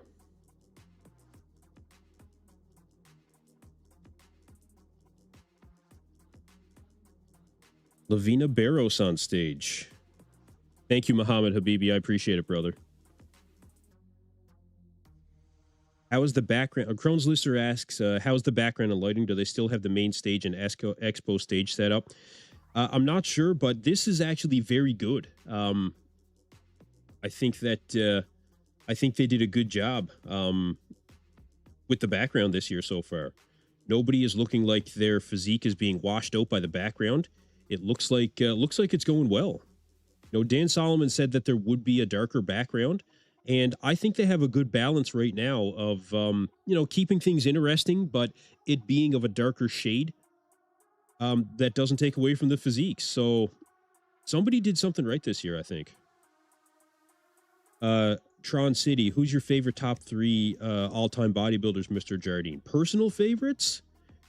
I mean, Cedric McMillan is definitely in there for me.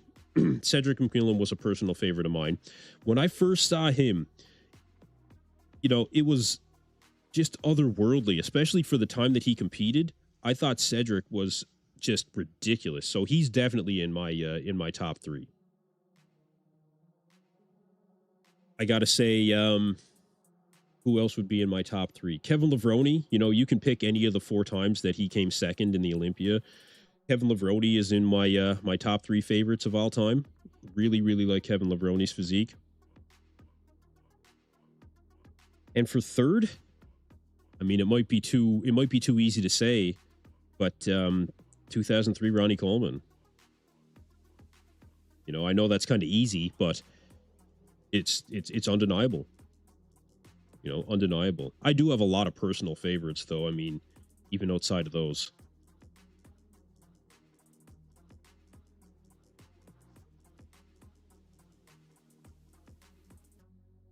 T-Bray says, I wish they would put the height and weights in the competitors. Yeah. Now, when it comes to the classic division, I don't know if you guys saw it, but if you go on the IFBB Pro League Instagram, they actually did show some pictures from the height-ins and the weigh-ins for the classic competitors. So originally, we thought that there wasn't going to be much transparency, but apparently they did release some photos. So at least we do have that. I do still think that it should have been live streamed, but credit to the organization for at least releasing that much.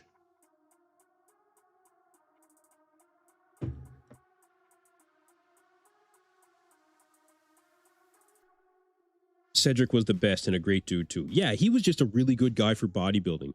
Cedric McMillan, who was a military member, he was actually stationed overseas where he built his own gym equipment, you know, out of like wood and stuff like that, like just to be able to train.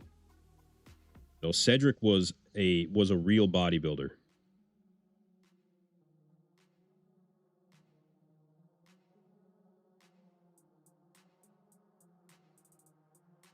Just vibing. I miss when Olympia was free. Now $75. Yeah, you know, making the Arnold free. Oh no, her routine's not done. Okay. Bob was about to call her off stage, and she pointed at him like, "No, Bob, I'm still going. I still got part of my routine."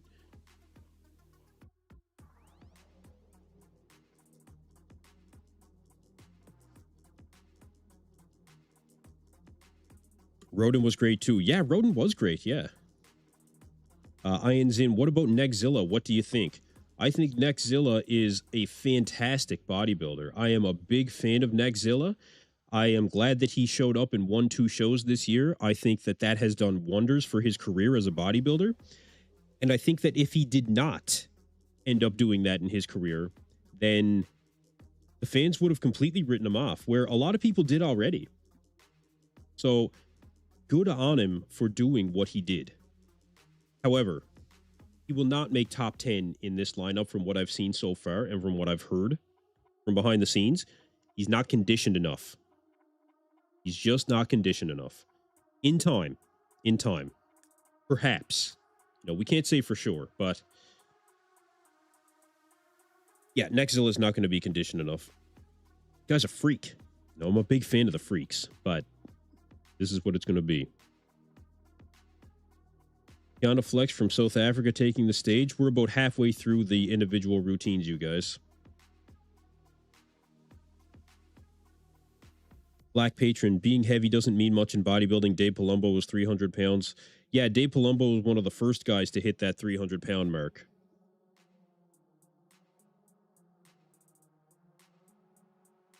Len Oliver, how many Mr. Olympias do you think Arnold would have won if he never crossed over to the movies?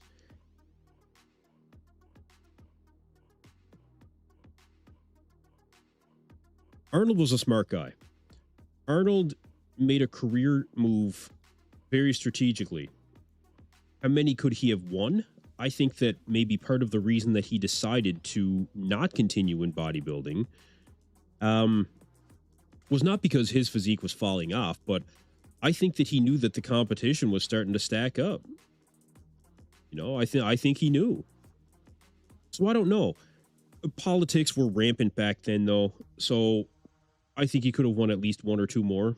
I mean, look, he was given another Olympia when he made his return, essentially, right? So who's to say that the organization back then, especially, wouldn't have given him more? Black Patron said Arnold had bigger goals. Yeah, he did. Yeah, he did. And I think he made the right move for his career. And for bodybuilding, when it comes right down to it, you know, Arnold has given back to bodybuilding more than, I mean, anyone, you know, aside from maybe you could consider the Manions kind of thing, obviously. But I mean, who gave back to bodybuilding more than Arnold? You know? Not many. So again, you guys, we're about halfway through the individual routines for the Miss Olympia. I think she's going off stage the wrong way.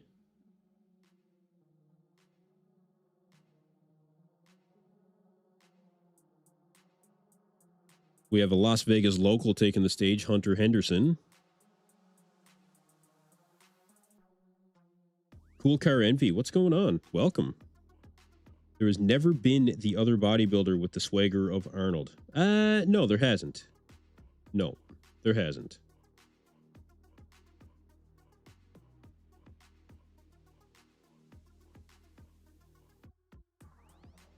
Zane sold more magazines than Arnold before he became a movie star.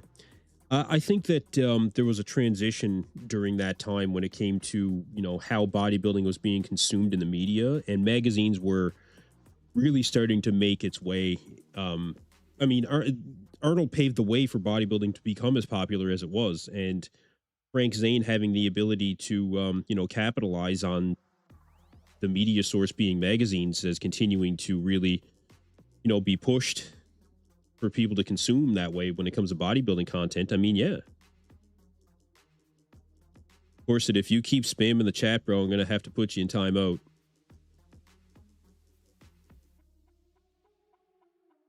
Yeah, you know what? Sorry, bro.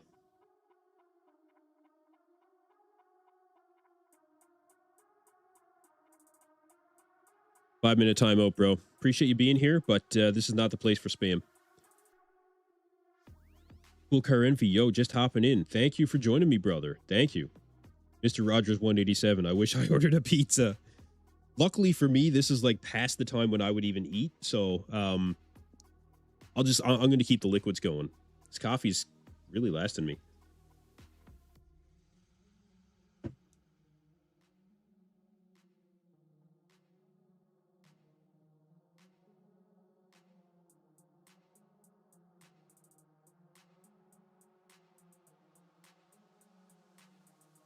I wonder if I can extend this out a bit more. No, that's it. Okay. Good.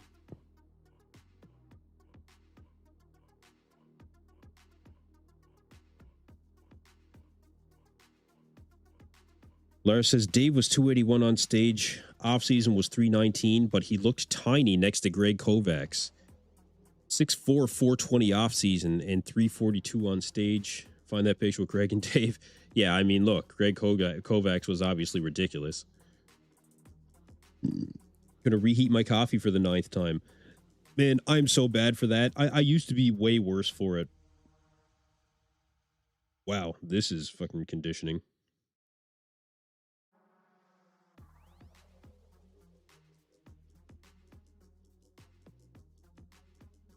Wow.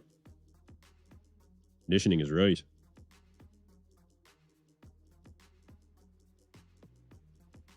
Just Vibing says they should pay the Olympia winner much more. They make a lot of money. We'll see what they end up putting out there for the Olympia champion this year. Wow. Huge.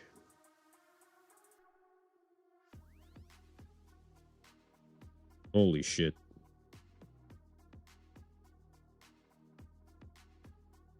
T-Bray, yeah, that pick with Jay is crazy, yeah. Felix D, will Urs get top 10? I don't think that Urs is going to get top 10 this year, no. No, I don't think that Urs is going to end up in top 10. In a couple of years, maybe, but no, not now. Jules Deggs or Jules Deggs, I apologize. Hey, man from the Philippines, thank you for being here, brother. Appreciate you being here. Thank you for stopping in. You guys, we should be coming up to the men's open division. It really should be very shortly after this. Dan Solomon making an announcement that they're going to have the men's divisions on earlier. I mean, we're getting to the halfway mark here, you know, if not a little bit past the halfway mark when it comes to these divisions. So it's getting time, you know, it's getting to be time. We'll see what they decide. Believe 99. In my opinion, Arnold could have won up to the early 80s, considering he peaked in 1974 and possibly never reached his full potential as he was already transitioning to movies. Possible? Yep, possible.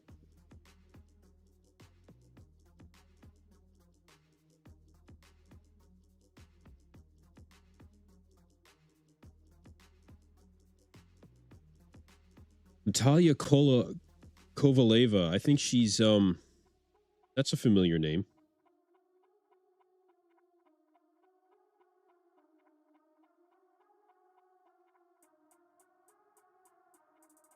Fucking huge.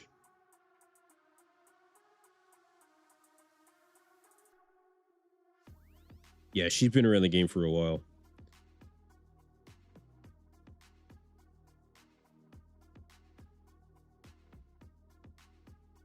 Just vibing. Talking about men's and classic, they should make much more. Yeah, I absolutely think they should. Yeah. Yeah, I think that all these divisions should make more. But look, the other thing that I do want to say, though, is these competitors, they're not broke. You know, there's a way to capitalize in bodybuilding when it comes to monetary, for monetary purposes. And most of them do it. You know, most of them do it. Bob Ciccarillo, when I had him on the podcast, he told me, he said, nobody got into bodybuilding to make money. And I don't necessarily agree with that to an extent. I maybe didn't get into bodybuilding to make money, but certainly need to make money in order to remain in bodybuilding. You know, that's just a fact. So although maybe nobody got into bodybuilding to make money, if you're going to make a career out of this, then I mean, yeah, you got to make money. Part of that is prize money. And that's becoming more, I think, of a viable option for an amount of competitors to make a decent living. But yeah, in time.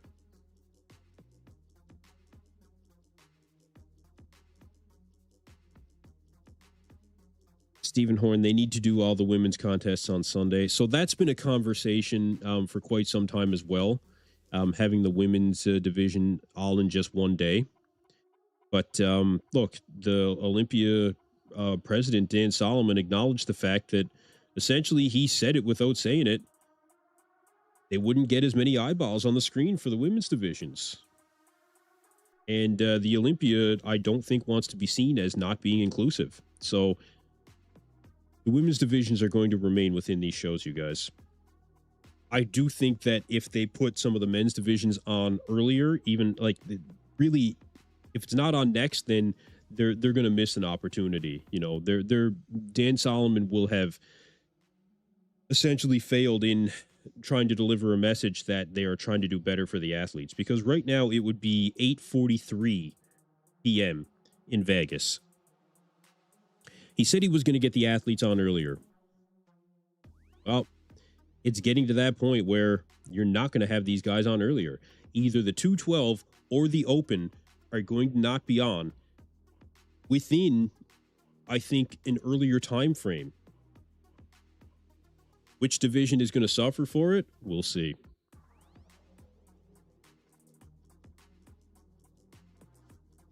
I believe 99 says, yeah, even many top 20 guys are very popular in their home country and make a very decent living out of bodybuilding. A decent living? Man. Some of them make a ridiculous living. Ramon Dino? Man, multimillionaire. Don't kid yourself.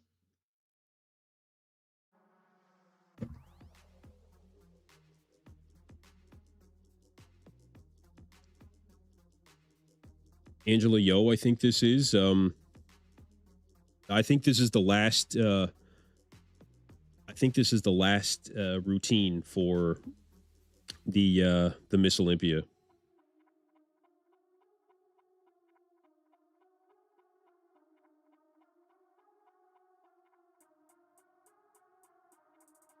Just vibing. They not broke, but they don't make that much. Only top 3 guys. Yeah, look, it's not.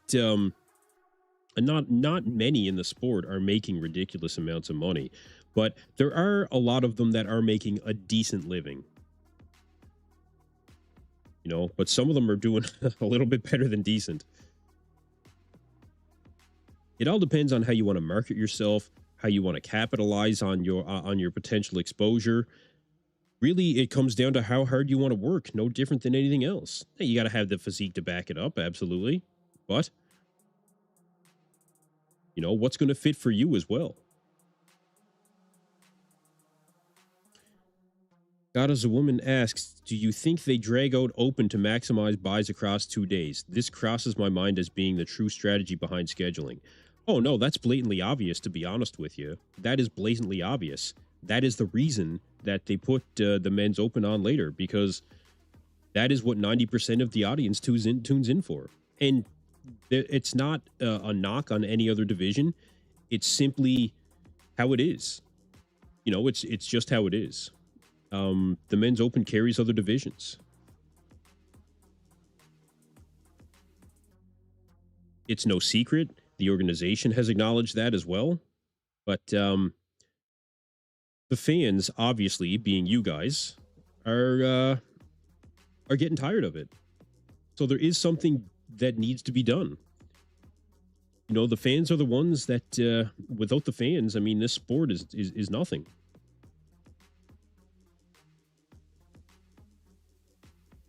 Yeah, it'd be 8:45 in Vegas right now. How do we know you're not AI? You mean me? I don't know. I don't know how to answer that. AI is that good, I guess. Just eat some rice cakes. Yeah, fair. Oh, Andrea Shaw's coming out now. Okay, I think this is the last one, you guys.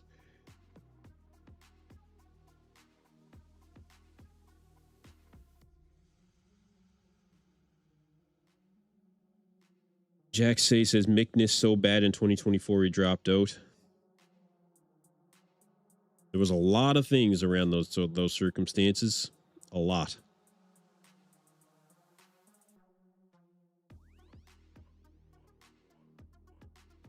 Big M Bomb, I ate my gummy way too early. Oh, man. I'm sure you're not the only one saying that.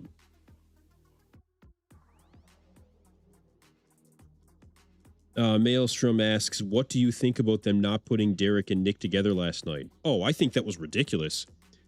I think that was a huge missed opportunity.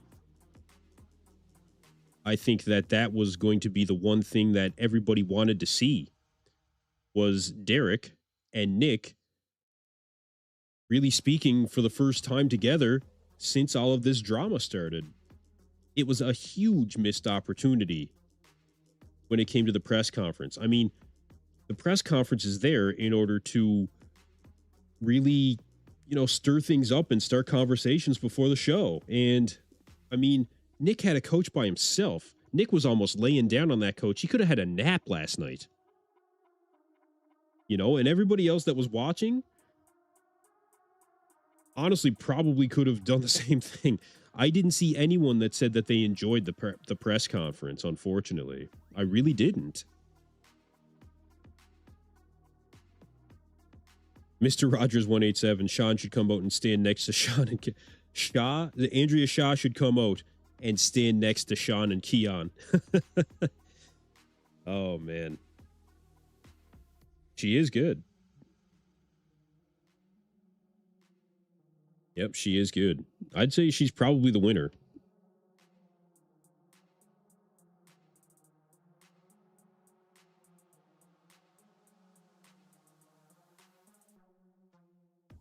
Okay, that is...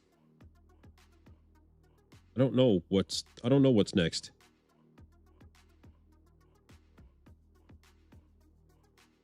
I think they're going to give out the awards now. Is this going to be the Miss Olympia Awards?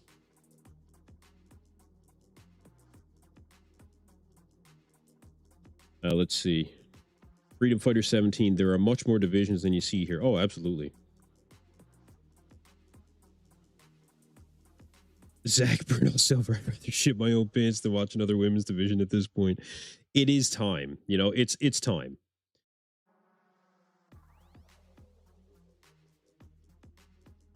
All right, so they're doing the awards for the Miss Olympia now, you guys. Top 5.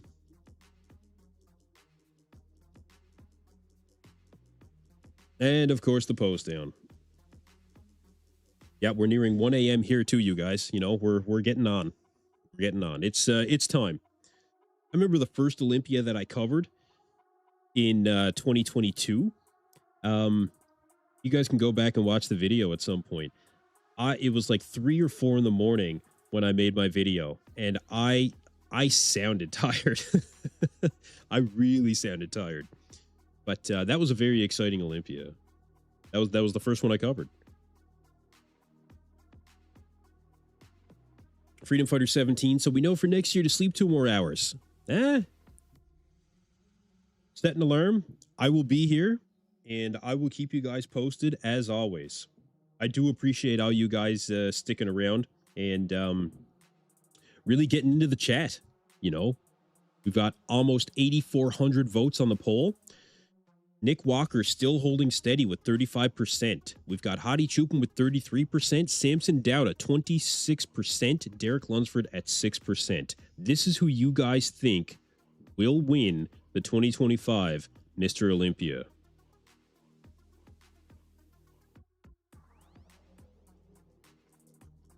Very close between Nick Walker and Hadi Choopan. Samson Dauda not too far behind. T-Bray says, I like the full panel press conference better. Yeah, I think that they should have gone back to that format. I mean, that was the best format, you know? And they could have more divisions on stage all at the same time. They definitely need to go back to the old format. God as a Woman says, EP, you are right. Bodybuilding still doesn't understand how to create storylines, rather the importance of it. Yeah, that's pretty much it. And there are so many storylines in bodybuilding these days. Just, I don't know. Yeah, I don't know who would have made that decision when it came to that press conference format and who was going to be out when, but yeah, bad decisions were made, to say the least. The Big M-Bomb says you should head out to BC for next year. I used to live in BC, actually. I lived in northern BC in a town called Fort Nelson.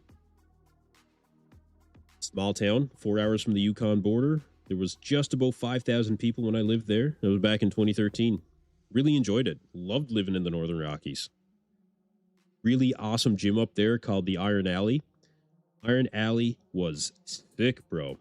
Had pictures around of like Arnold Schwarzenegger and Jay Cutler and Bill Heath. Like it was a middle of nowhere gym that was made for bodybuilders. It was old rusted weights and machines. Like it was in the middle of nowhere, right? But man, I loved it there. Iron Alley, loved it.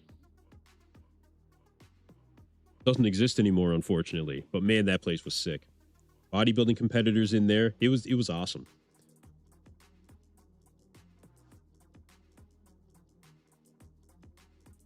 Guy on stage right now takes bulking seriously. Yeah, I noticed that. Yeah.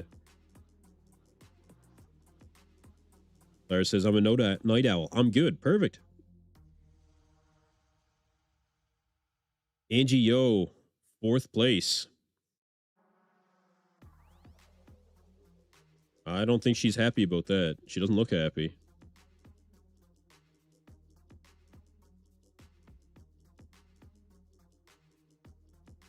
Yeah, Angela Yo in 4th. She does not look happy. She looks pissed.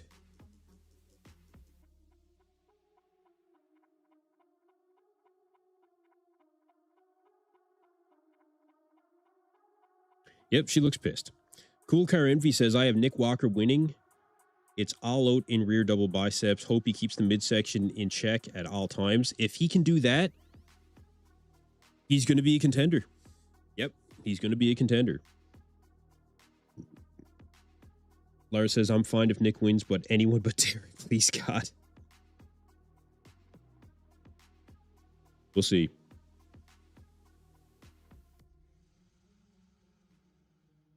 Meant to say it's lights out when he hits the sea. Yeah, I got you, bro. I got you.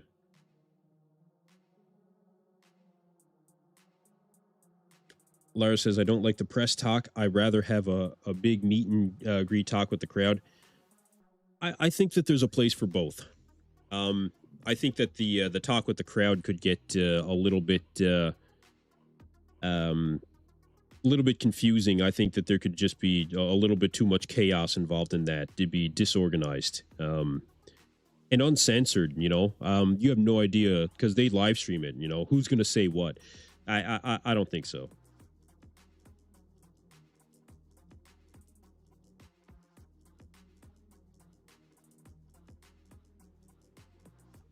All right, so they've got the top 2 on stage now.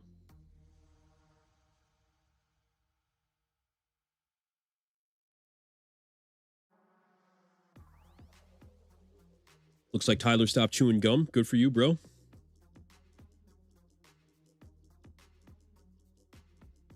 That's funny. John Vaders. What's going on, John Vaders? How you doing, man? Good to see you. Nick is probably the most overhyped guy since Kai, and he never won the Olympia. Well, at least Nick kept showing up. Well, Nick did have 2 years where he didn't show up, but Kai Green was the biggest troll in all of bodybuilding.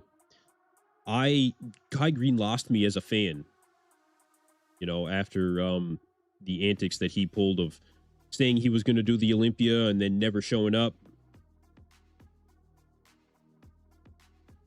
Andrea Shaw wins for the 6th time.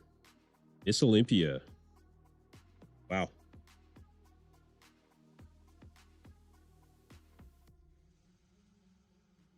Andrea Shaw wins for the 6th time. Wow.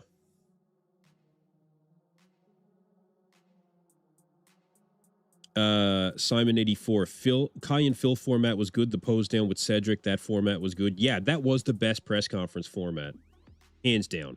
That's what they should go back to.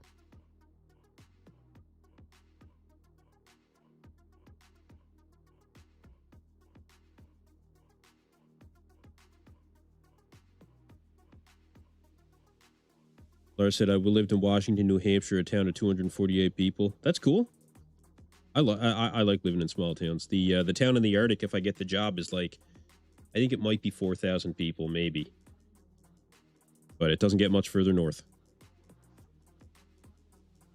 So again, Andrea Shaw takes home her 6th Miss Olympia title.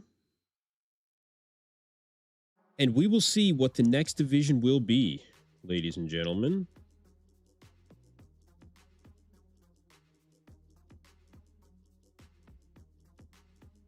We should see a men's division come on now.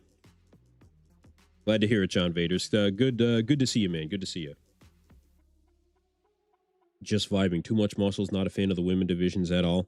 I think that the fitness was awesome, and the physique is just on the borderline for me. Yeah, just on the borderline. This, like, all the respect in the world, but yeah, it is a lot. You know, it is a lot. The women's bodybuilding, it's actually taken a step back from where it was.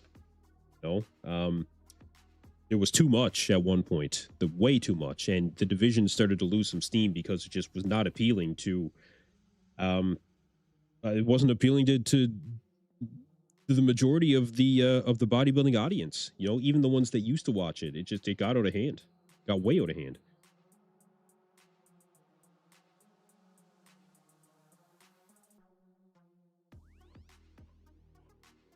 Okay, so Bob is now doing the interview with Andrea Shaw, and we should find out right after that, you guys. You know, we should know very shortly what the next division will be, and hopefully we'll be into a men's open division here.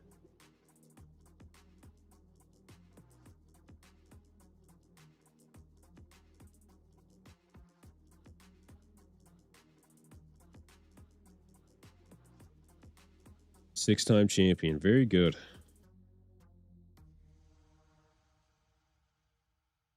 Still seeing a very tight poll results, you guys. 34% for Nick Walker, 33% Hadi Choopan, 26% for Samson, still holding in there, and 6% for Derek, who will win the 2025 Mr. Olympia, coming up on 8,500 votes.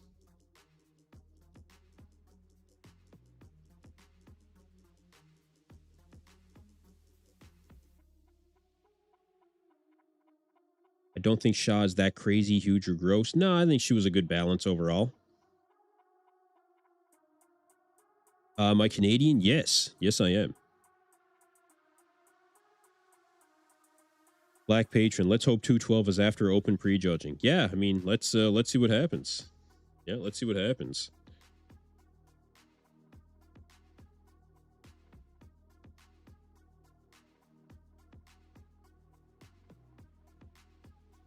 All right. We'll see who's up next.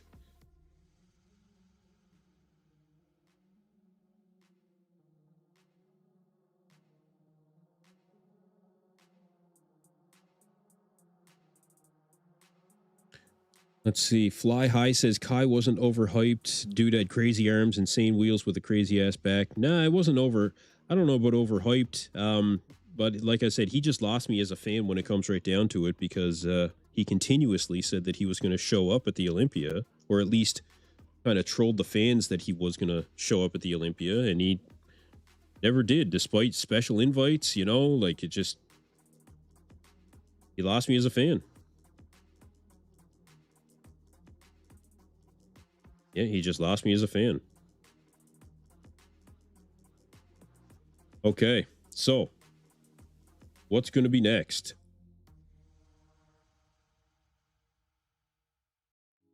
Let's see if we see a men's division on next, you guys.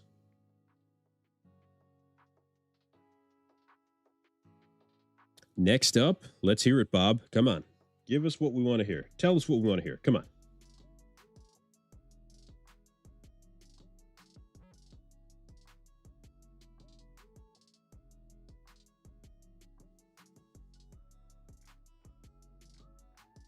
Bob just asked who's here for the men's open. I think it's happening. You guys, I think this is going to be the men's open prejudging. We into the men's open? I think we are.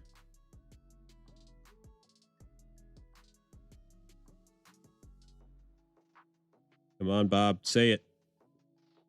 Yes, men's open. We're here. It's time. Okay. It is time, you guys. Men's open coming on stage. All right. Hadi Choopan coming on stage. Hadi Choopan on stage. Starting out with Hadi.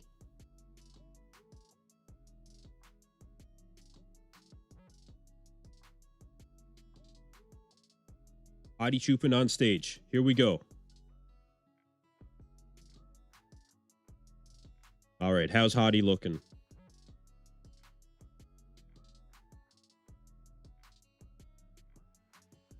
He looks like Hadi.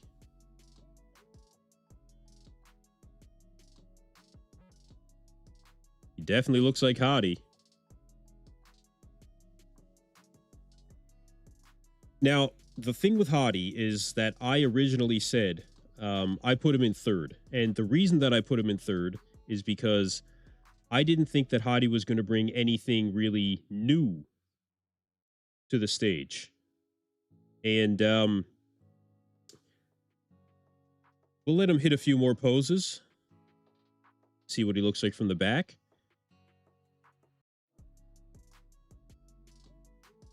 I think he looks a little smaller. T-Bray says he looks bigger. I don't know if he looks bigger. Crazy back double.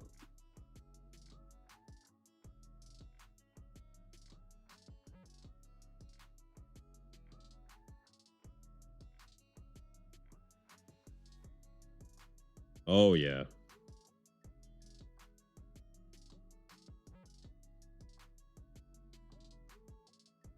Oh, yeah. There we go. All right. All right. Urs Kalecinski taking the stage.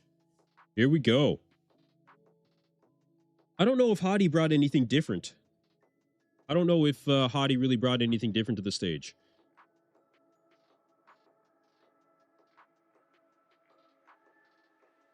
Wow. Urs is on. Wow.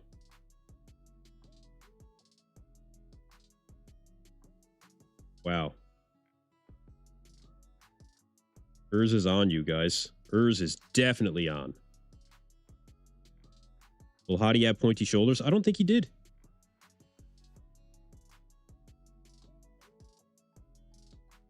Yeah, Urs looks good. Yeah, I think Urs looks pretty good. See, the back is where he doesn't this is where he starts to fall apart. Big M Bomb says Hadi looks the same as ever. That's really where I'm at with Hadi right now as well. And that's why I put Hadi in third place, because I didn't think that there was going to be anything substantially new from Hadi. And that's pretty much where I was at.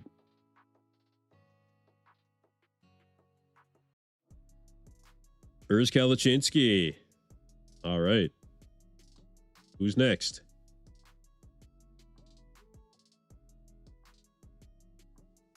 Martin Fitzwater. All right, we're going to get our first look at Martin Fitzwater.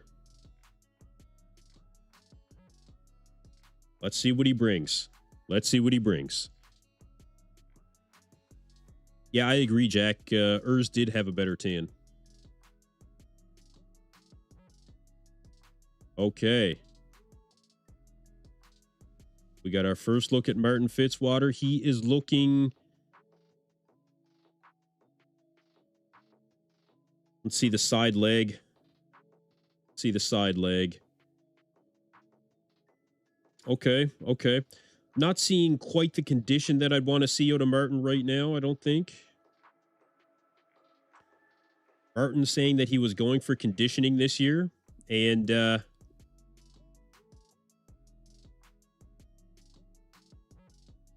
that ultra shredded conditioning is what we want to see from Martin Fitzwater.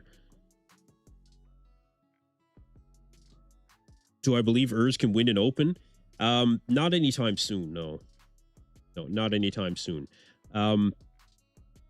If Martin was specifically going for conditioning, the quads are definitely in, but I don't know if we're seeing anything substantially different from Martin either. Chenlong Shen taking the stage, won the China Pro. Martin has crazy quads, that's for damn sure.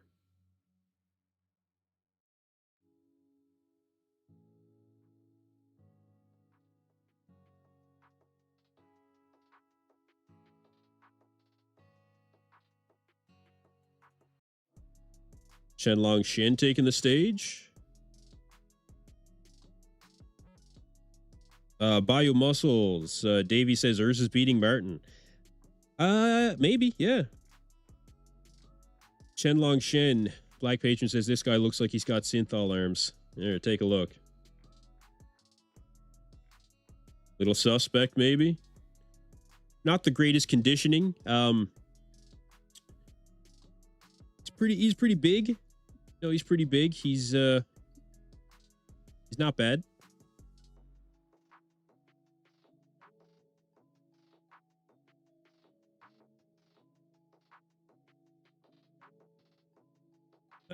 Dorian Haywood taking the stage. I actually heard Dorian say in an interview that he thought he could make top 10. We'll see what kind of physique Dorian's going to bring to the stage. But, look, Dorian being the Masters winner, I'm sure that he is extremely excited to be here. And he, look, legitimately qualified to appear on the Olympia stage. No question. I think that Dorian has some decent shots. The side chest is not bad for Dorian Haywood. Not bad. But I think pretty decent conditioning from Dorian.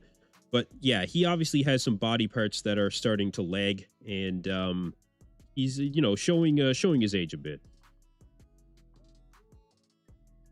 But I think that considering he is a Masters competitor, which at the end of the day he is, I think this is not bad. I think this is not bad.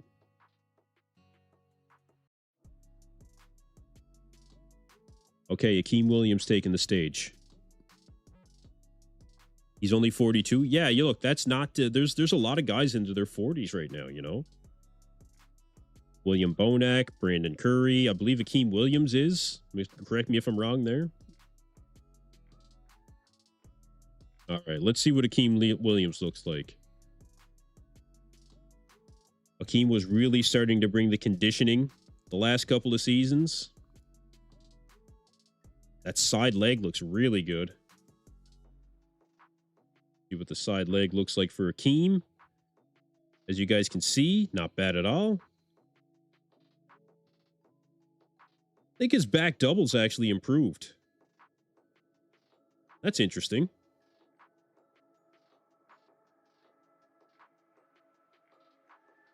I mean, maybe. if it is improved, it's slightly improved.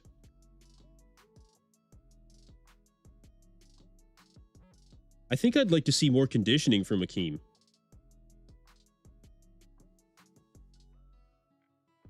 Lara says arms and shoulders look sus. Daniel Wim says Akim's back is gone. Yeah.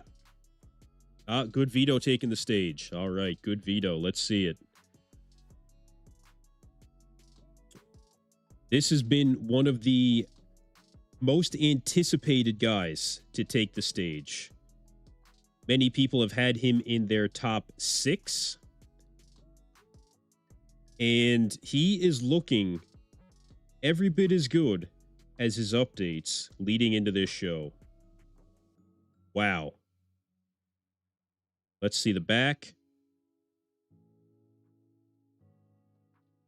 Still needs to improve his posing in the back, I feel. Let's see that back lat spread if it's as good as we've seen. Still needs a bit of work, I think.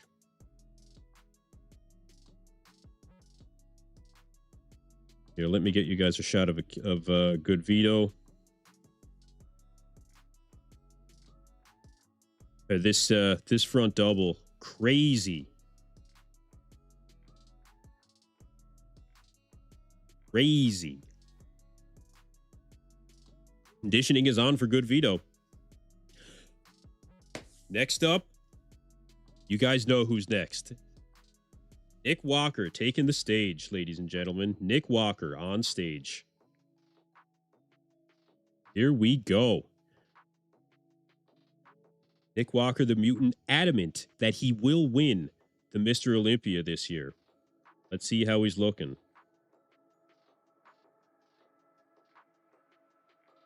Oh my God, the arms. Holy shit. Like, Nick always had big arms, but I think they grew.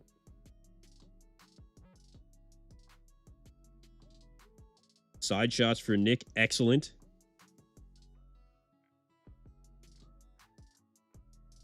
Let's see the back double from Nick. Let's see it. Let's see it. Man. Ridiculous. Ridiculous. Yeah, ridiculous. Quads are dialed in for Nick. Here comes the most muscular. There it is.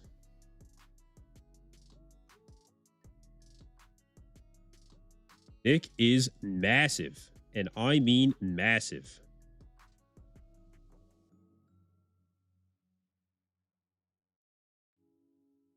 Wow. Tonio Burton taking the stage.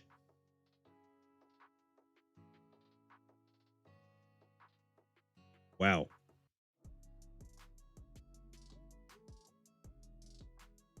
Tonio Burton taking the stage. You know, I'm expecting Tonio to, I have him at 9th in my predictions, just behind William Bonac, and I think that's going to be a decent placing for him. Look at this front double from Nick, you guys. Holy shit.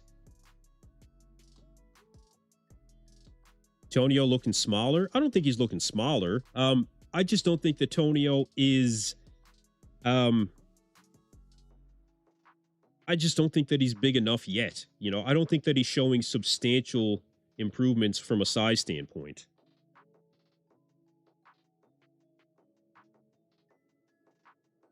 But Tonio has a fantastic physique, no question. One of the best front lat spreads in all of bodybuilding right now. William Bonac taking the stage. Sanjay says Nick holding too much water. Yeah, I think that Nick maybe could be a little bit sharper. I was expecting a little bit more detail in the quads, but I'm still trying to decide what I think of the live stream quality. Okay, William Bonac, I have predicted in 8th place.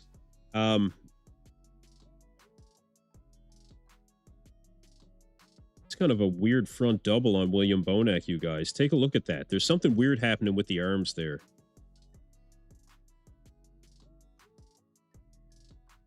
That side chest, though, is still dynamite. There's something weird happening with that front double, though. That's something weird. As you can see, that side chest, though, ridiculous. See what he looks like from the back. Back double looks good as ever. Yeah, Black Patron. I agree. He's still good, but it's yeah, I mean, look, eventually it's going to catch up to you, you know.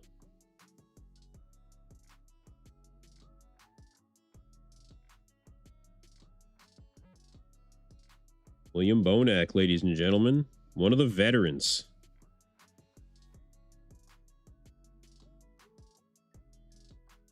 Andrew Jack taking the stage. All right, now, this is one of the biggest wild cards of the Olympia, you guys. Let's see what Andrew Jack looks like. Has he increased the size? Has he brought the conditioning? If he has brought those two things, we could see a very dangerous competitor.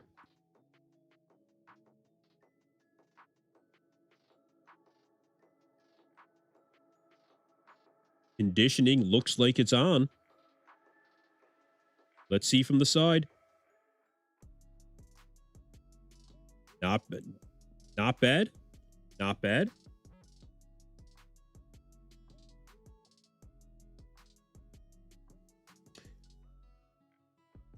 Okay. Definitely more dialed in than I think we've seen in the past.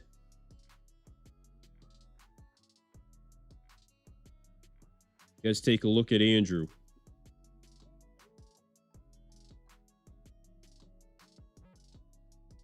Okay. This is definitely a good version of Andrew Jack. Wow. Conditioning is definitely in.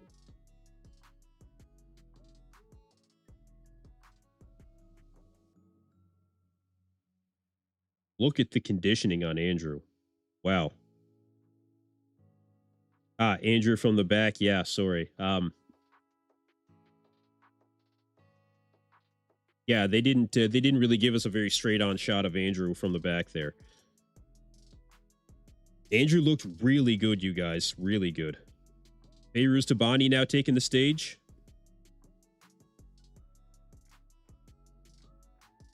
Behrouz is conditioned as hell.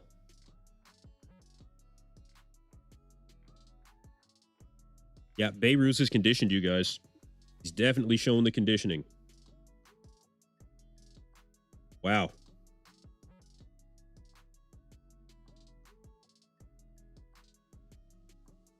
Oh, yeah, he's conditioned.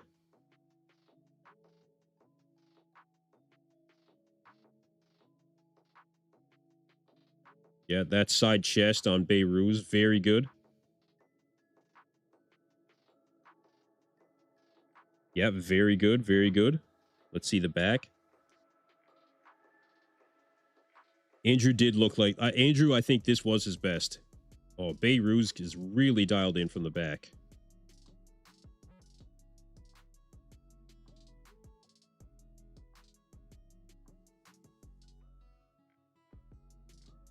Yeah, Behrouz is definitely on. Look at this.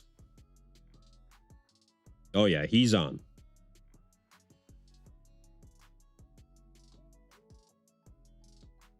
I actually like his side chest. Behrouz hits a good side chest. Or, sorry, side tricep. I think he hits a very good side tricep. Good for him. John Vader says Andrew looks better than Nick tonight. Now, that's interesting. Brandon Curry coming out. All right. This is another wild card in the lineup. You know, how's Brandon going to look? Are the legs back up in size? That's one of the biggest things with Andrew, or with Brandon, rather.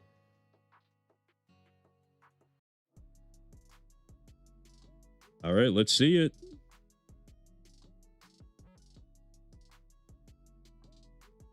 Not bad. Not bad.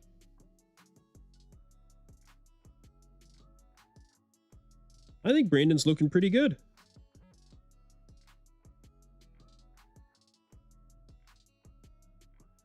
Yeah, I think he looks pretty good. He looks harder. He does. He looks harder. Look at that side chest for Brandon. He looks harder.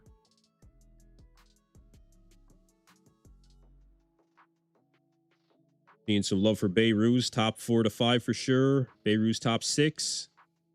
Because as someone say, Behrouz top 3. Wow, Brandon is not bad. Brandon from the back. He does. He looks hard. Oh, wow. This is one of the best versions of Brandon that we've seen in a few years, you guys. Okay, Regan Grimes taking the stage. Let's see how Regan looks. Only a couple of days ago, weighing 262. Let's see it. Okay.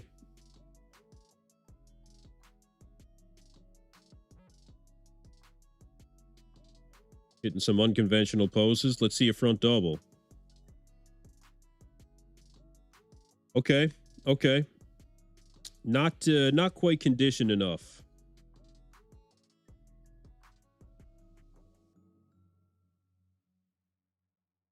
Better from the side.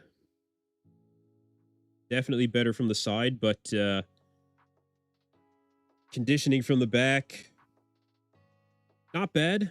Not bad, but not looking as good as what we were expecting, what I was expecting at least coming into this. So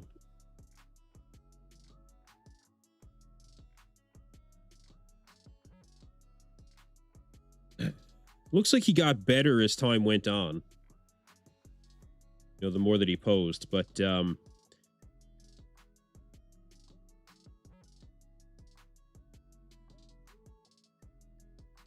okay.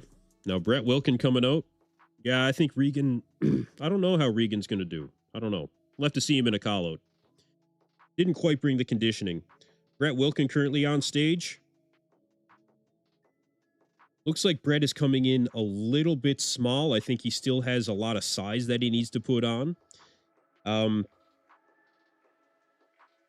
He looks a bit flat to me. Yeah, Brett looks like he's a bit smaller. He looks like he's a bit flat. Let me know what you guys think of Brett Wilkin. Shaking a bit on stage as well. Yeah, Brandon Curry was working with Justin Harris.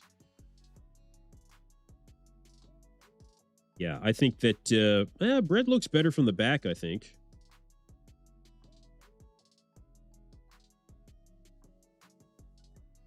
But yeah, he's definitely shaking a bit, and I think that he does have some more size that he needs to put on overall. He's got quads like Quint Beastwood, you know. He needs to put on more size. Jordan Hutchinson won 2 pro shows this year, including the Tampa Pro and the Texas Pro. Mr. Rogers 187, I think he's nervous. I think that Brett was a bit nervous as well. Now, Jordan Hutchinson.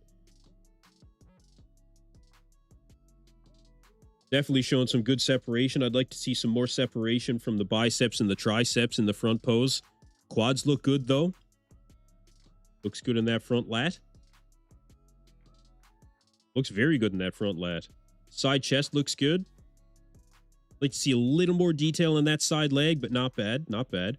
Oh, glutes and hams are dialed in for Jordan. Very much dialed in. Let's see. He looks very good.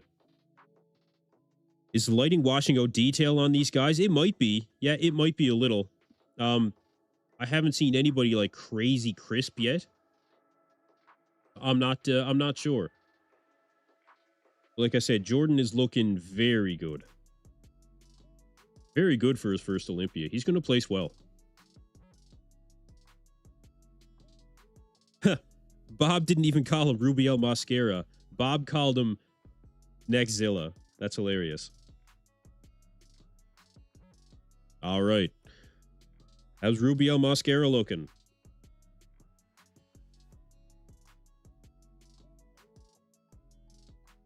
Wow, huge. Not seeing the detail in the quads that we saw previously, at least on the live stream. At least not from the front. We'll see how it is from the side. Side leg isn't too bad.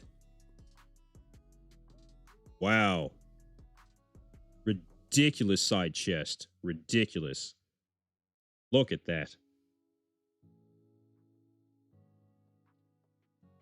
Let's see. Okay, hitting the most muscular.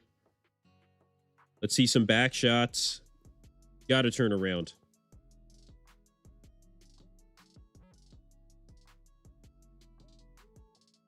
Okay, let's see from the back. For some reason, the camera guy, he always does this zoomed in thing on the back double. Every single back double, he does it. Like, anyway. Yeah, looks massive. Okay, Derek Lunsford coming out now, you guys. Derek saying that he is bringing his best to the stage. Let's see what Derek looks like. Does he have the legs? Does he have the conditioning? Where we're going to see the striations in the chest? These are the things that we're going to have to see from Derek Lunsford. Coming out with a quad stomp. Okay. Quads look pretty good. Pretty good. Pretty good. I think the quads are bigger. I think we can say that.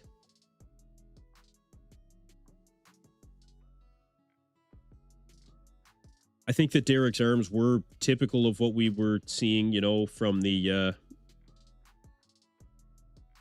front.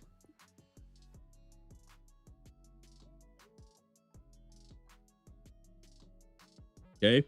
Not a bad version of Derek Lunsford. Let's see the back double. Derek's best pose by far. Glutes are in, hams are in.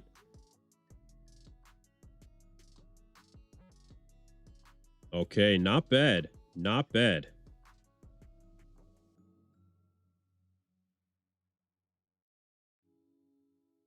Yeah, he looks pretty good. Black Patron, I'll give Nick credit. He impressed me more here than in Pittsburgh. Hey, man, he was pretty good. Are we seeing the striations in the chest? Not exactly. Not exactly.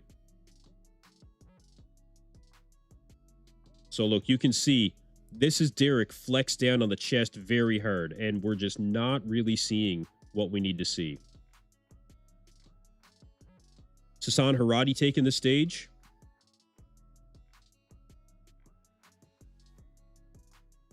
What do you guys think of Derek?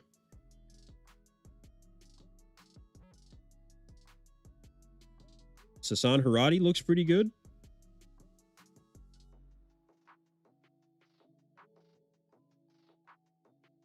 I believe this is going to be Sasan's last time competing, if I'm not mistaken.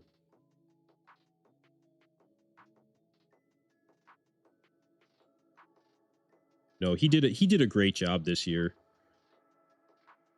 He's got nothing to be ashamed of. He's had a great career as a bodybuilder, man. He looks pretty good.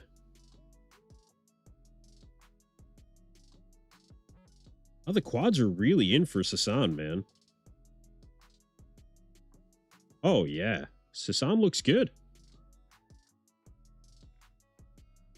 Yeah, not bad. All right, last competitor. Our current Mr. Olympia, ladies and gentlemen, about to take the stage. We will find out if Samson Dauda is bringing the conditioning needed for him to regain his title as Mr. Olympia.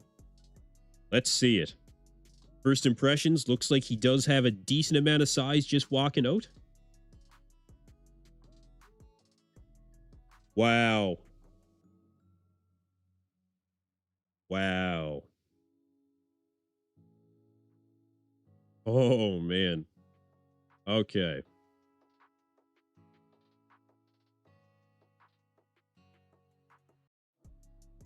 Samson looks like he has the conditioning from the front.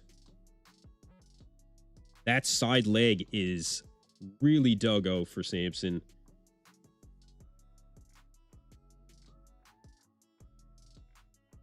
Let's see it from the back. Does he have the hams? Does he have the glutes dialed in? I'd say we've seen it. I say we've seen it before. Yeah, you're right, Black Patron. It is hard to tell with this lighting.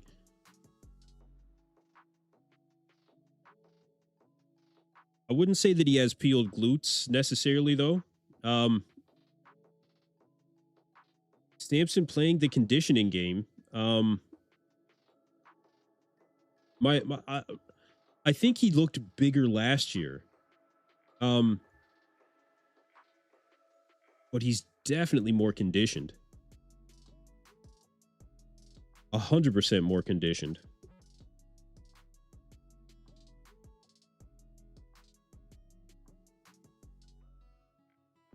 All right, let's see this most muscular. Samson's quads are dialed in, man. All right, here. I wanted to get a full impression.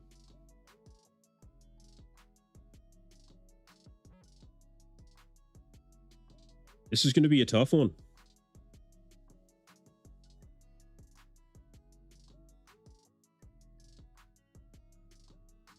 Okay.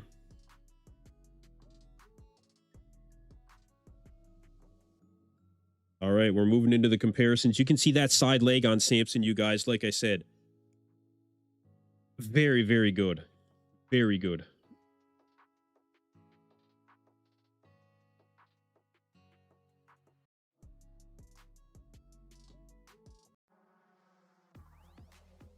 Let's see it. Who's it going to be?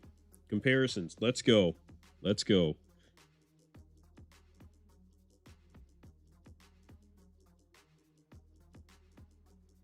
All right, so they're doing the reverse order here.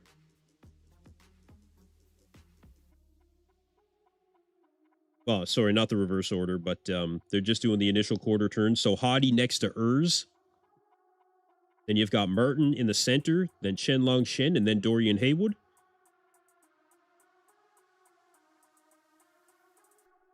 Hadi looks very wide. But Urs has a very pleasing shape.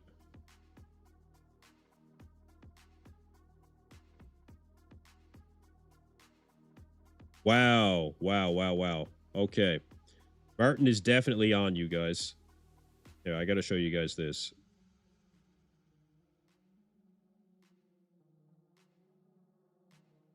Guys, let me know what you think about this.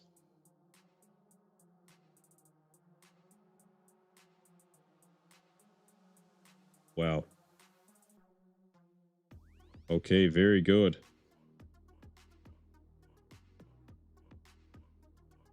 Okay, they're bringing out group 2.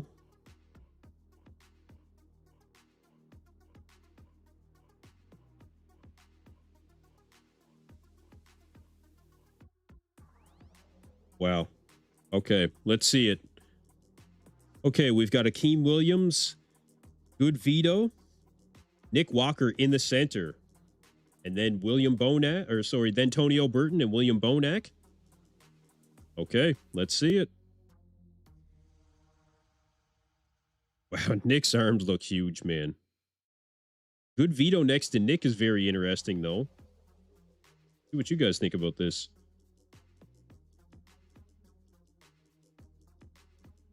What do you guys think? That front double on GoodVito, not bad structure from top to bottom.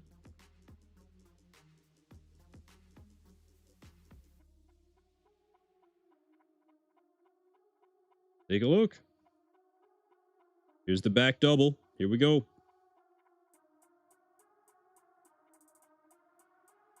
Nick's back double is just ridiculous, man.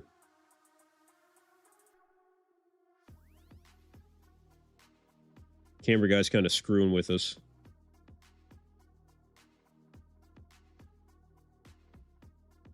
Yeah, Mr. Rogers, you're right. The camera work is pretty bad.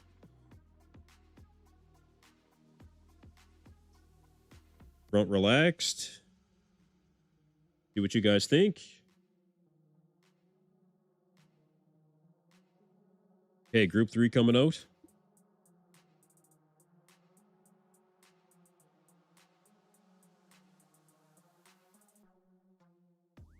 Wow.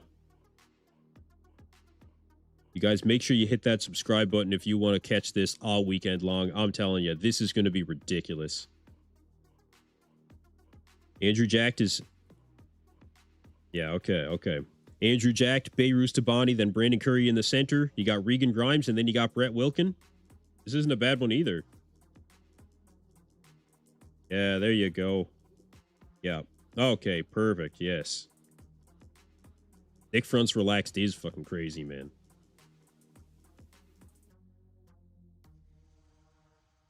Okay, the camera guys just got to get this straight on. Thank you. My God.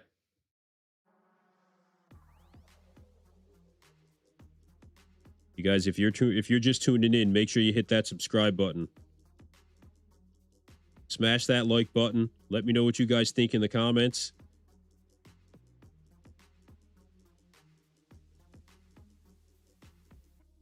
Let's see the back double.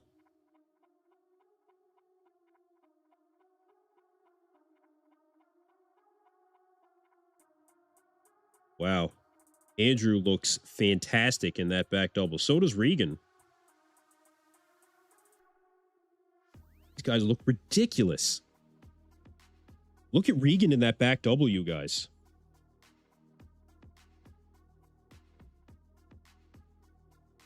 Andrew Jacked is on, and he knows that he's on. Wow.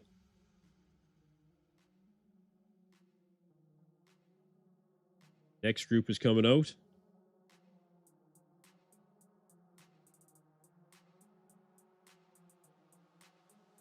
Okay. You guys. Wow. Look at Andrew just in the relaxed pose. He's going to be a force. Okay. Now we've got Jordan Hutchinson, Neckzilla, Derek Lunsford in the center, Sasan Hierati, and then Samson on the end.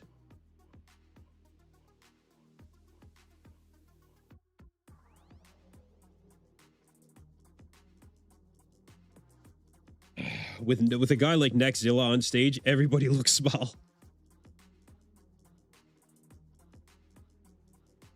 Okay. Let's see the back.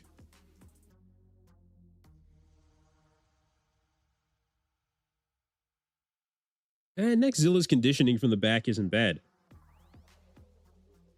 Yeah, Sauce is looking good, yeah. Wow.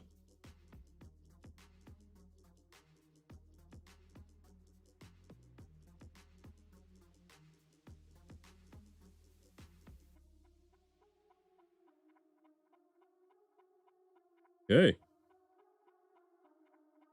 Yeah, Neckzilla might be a little bit more conditioned in the upper body than he is in the lower body. Those are your initial comparisons, gentlemen. Ladies and gentlemen. Derek's legs are better, but I think that Derek is still spreading his legs apart too much, and it's taken away from the appearance of having a bigger quad sweep. All right, so they're bringing them all out. All right, first call out. Let's hear it. Who do you guys got in the first call out? Who's in? Who's in?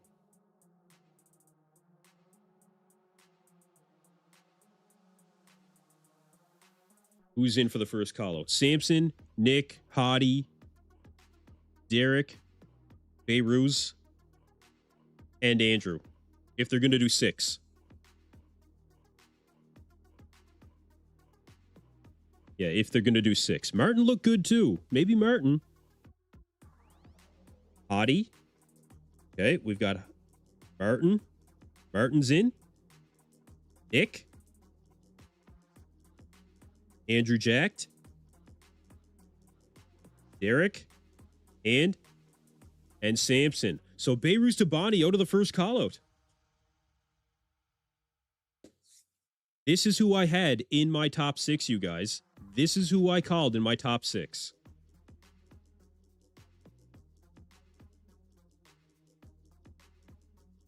Okay. No Behrouz Tabani, no. Okay, they're moving Samson into the center. From left to right, you've got Nick Walk. Well, let's see. Let's see. They're going to move guys around. Okay. They're still moving them around.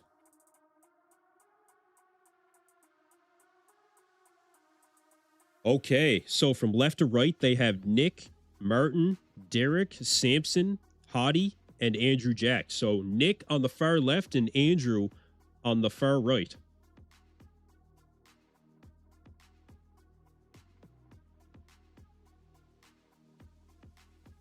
Wow.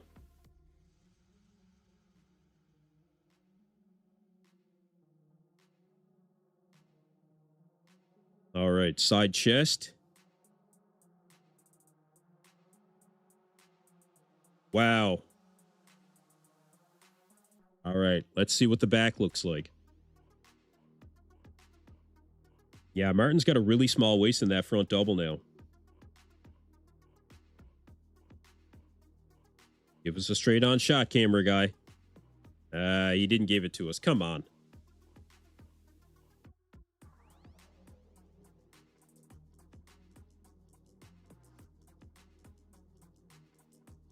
There we go. Back lat spread.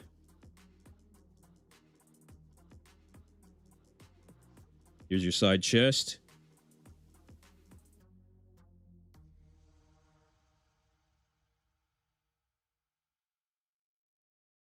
Couldn't get a straight-on shot of the side tricep.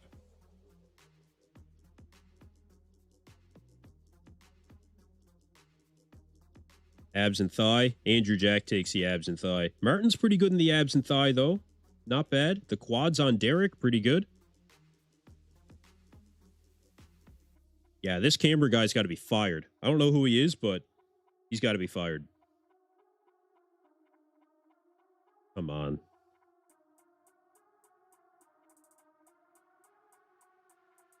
I'll give you guys another one. Like I said, we didn't get a straight-on back double, you guys. All right. That's the first round, you guys. Okay. Martin and Andrew switching places. So Martin moved to the far right-hand side. They're going to move Nick in. They're moving him in. Ha! Andrew moving Derek and Nick into their box.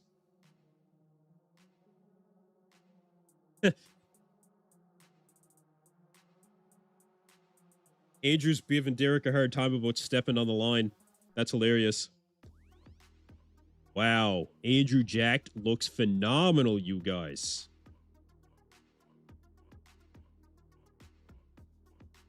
Andrew Jack looks ridiculous.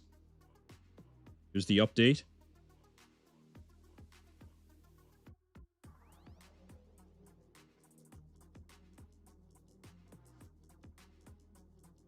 Okay, they're going to the back. We'll see if we get a shot on back shot this time.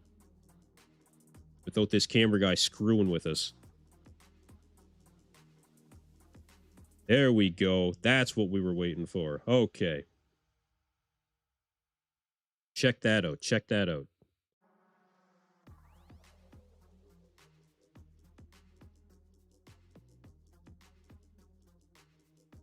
Wow. Wow. Nick in the back lat is actually probably one of the better ones. Yeah, the back shots do hurt Andrew, but he's really on right now. I think Nick has a really good side leg. And Nick isn't quite controlling that midsection as much as I would like, I don't think. Hadi's abs are ridiculous.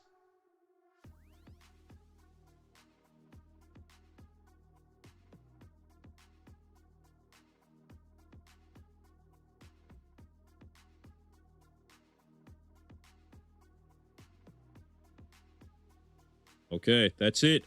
So, they did not move Nick into the center. Nick was outside of the center.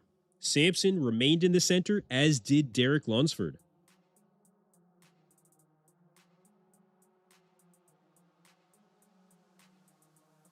Okay. Let's go back to this back double for a second. No, I don't think that they're done with them either. Somebody's saying they have Andrew over Samson. Wow. Yeah, we'll see a top 4 call out yet. Okay, so second call out, we have William Bonac, Tonio Burton, GoodVito, Brandon Curry, Behrouz Tabani, and Jordan Hutchinson. So Jordan making the second call out.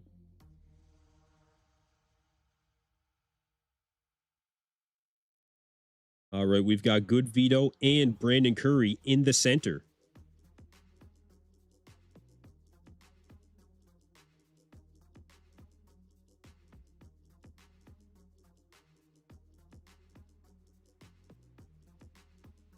Front double I'd give to GoodVito.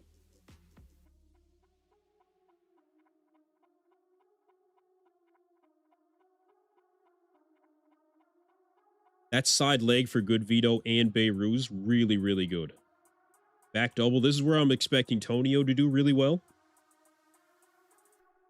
Tonio has great shape in that back double.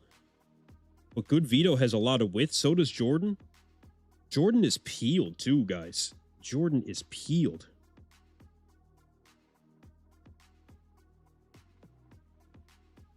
Yeah, see, GoodVito still can't pose that that back lat spread. He can't do it. I don't know what it is, but he's not hitting it.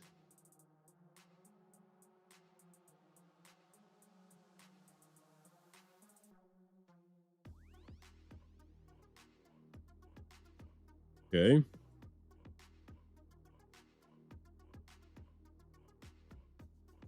All right, let's see the most muscular. Urs didn't make the second call out, you guys. Urs Kalecinski did not make the second call out.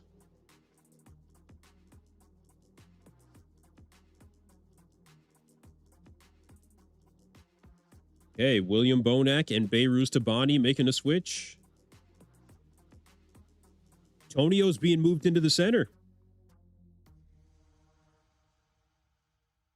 So I did have Tonio in ninth place. I had William Bonac in eighth. Brandon Curry I had outside of my top 10.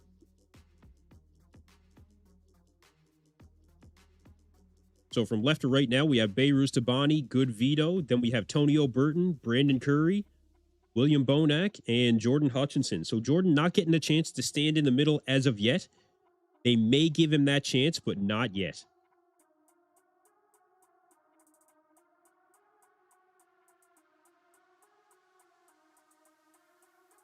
Back double.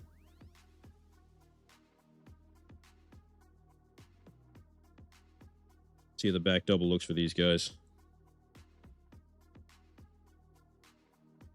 Back double looks very good.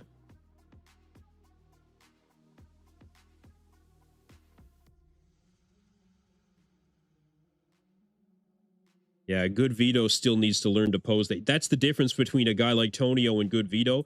Tonio really knows how to pose that back lat spread. You can see the difference in the posing between GoodVito and Tonio. That's why Tonio has the ability to get past a mass monster like GoodVito, and he has the shape so he can display it properly as compared to a guy like GoodVito. You think GoodVito's good in the back lat spread? I don't think he poses it very well.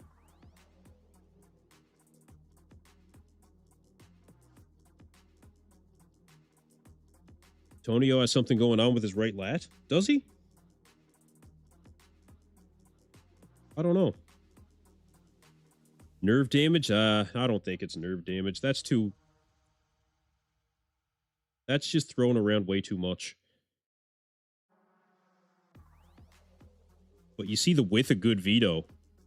Behrouz really good in that back double as well. Okay, next up, third call out. We've got Urs Kalecinski, Dorian Haywood, Akim Williams, Regan Grimes, Brett, and Neckzilla, I guess. Yep.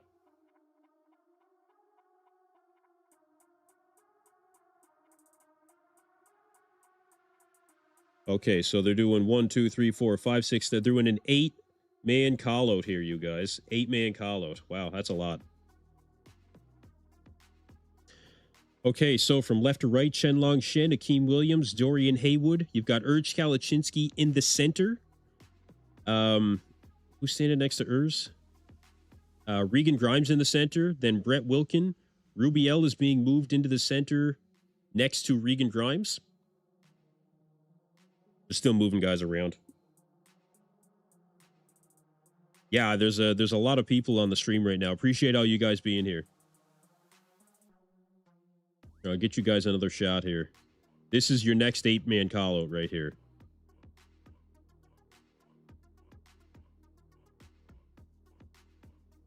Yeah, they're trying to get these call-outs done fast with 8 people. Yeah, I agree. They are, yeah. Just take a look at what Regan Grimes and Urs look like right now.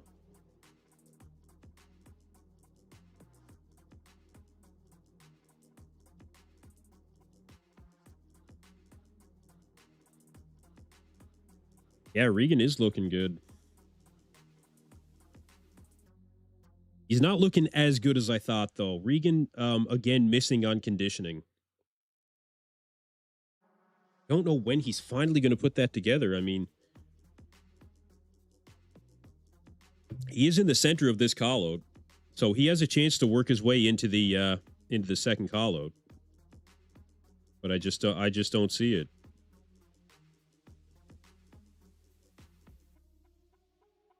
Think Regan's upset? Maybe. I think Regan's probably fairly realistic with himself.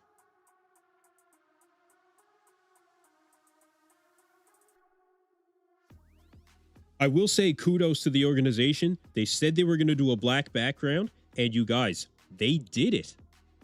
This is a great background. Let's give that some acknowledgement at least.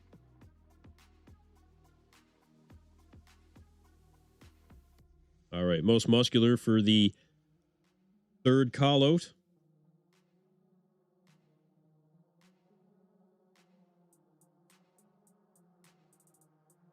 Yeah, Regan is good in that shot. Okay, Rubio Mosquera being moved into the center next to Urs Kalecinski. Regan Grimes being moved out. I think Regan's starting to sweat a bit.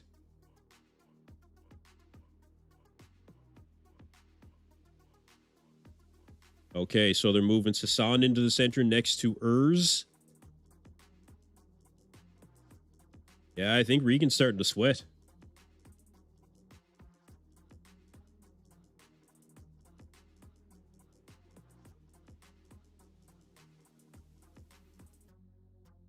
Oh, yeah, the waterworks is coming out for Regan now. Yep. You can see it.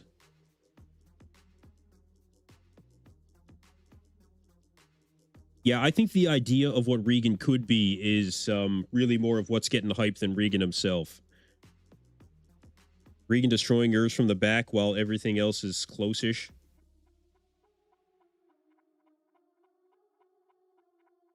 Wow, Rubiel in the back is ridiculous.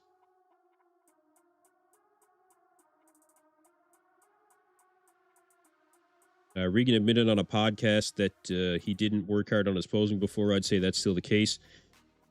Regan is known for getting up early and doing cardio, and I think that he feels that that is hard work enough. Like, look, getting up at 4 a.m. is all well and good, you guys, you know. I do it, you know, on a semi-regular basis, but that's not what it's all about. It doesn't matter what time you get up. It's what you do while you're up, you know.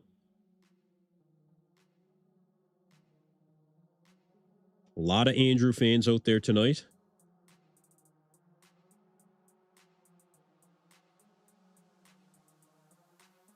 All right, that's your third call out, you guys. Regan was really starting to sweat. All right, so let's see the next call out. You've got Martin, GoodVito, Nick, 9 Tonio, 10 William, and 13 Brandon. Okay, this is different.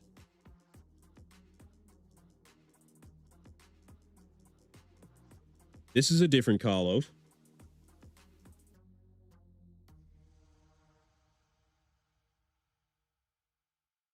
You've got Samson, Derek. Yeah, Samson, Derek, Hadi, Andrew for the top 4.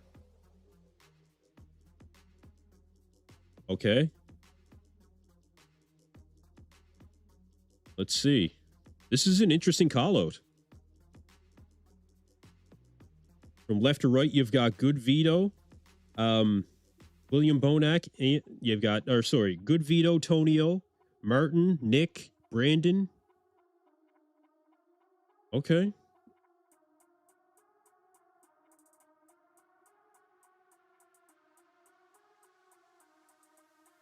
Let's see this side chest.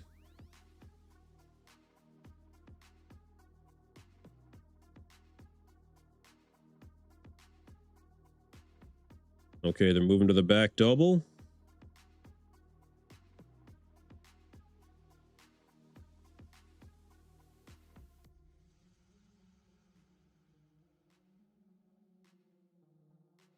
Okay, back double's kind of interesting.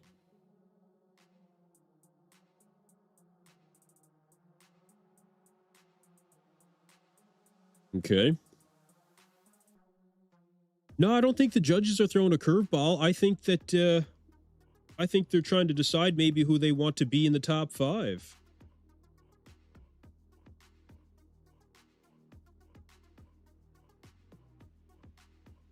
Yeah, I like this call-out too. I do.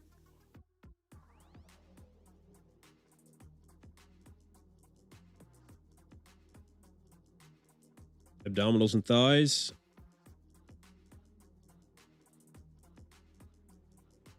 Okay, okay.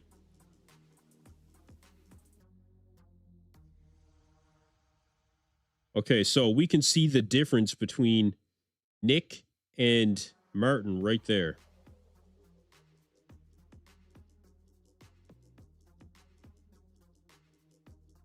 Okay, they're going for it again. They're keeping Nick in the center.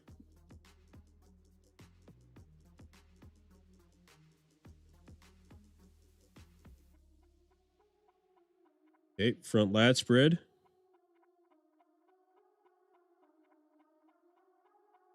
Yeah, I want to see Andrew next to Samson too. Andrew's going to get that chance, you guys. Don't be surprised if Andrew's standing in the center at some point.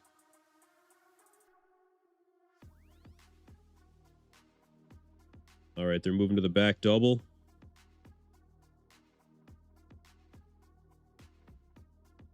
Back double.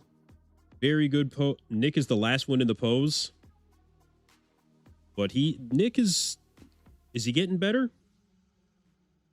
I don't know if Nick's getting better.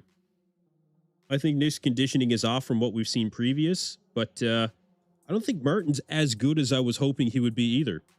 Martin's quads are ridiculous, but I don't think we're seeing the peeled version of Martin that we were kind of expecting. Martin's waist is much smaller, but I don't think that this is, like I said, you know, the super Duggo peeled version of Martin that we were expecting. All right, most muscular. Yeah, see, Nick's not controlling that midsection. That was one of the things with Nick. Nick had to control that midsection in order for him to have any chance of keeping in that first call-out. And yeah, his conditioning does look off. Okay, next call-out. Okay, you guys, the top 4. The presumed top 4. We've got Derek, Hadi, Andrew, and Samson. This is awesome, you guys. Wow. This is a hell of a call-out.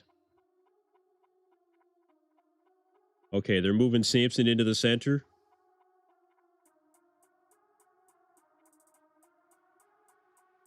So you've got from left to right, Derek, Hadi, Samson, and Andrew jacked. Front double. I would either give to either Andrew or Derek, honestly. Front lat spread. I'd give that to Andrew.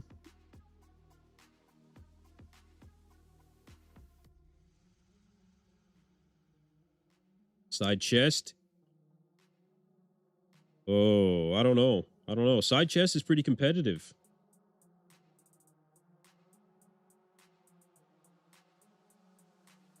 Let's see this one.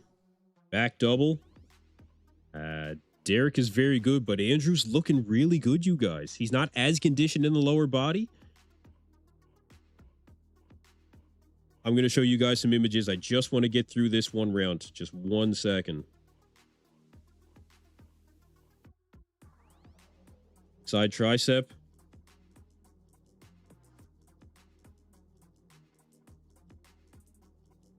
Okay, I'll give you guys a front double. Check it out.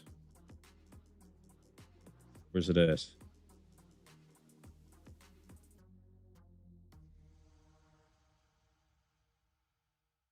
Okay, most muscular. Here we go. Yeah, Nick seems to be outside the top 5.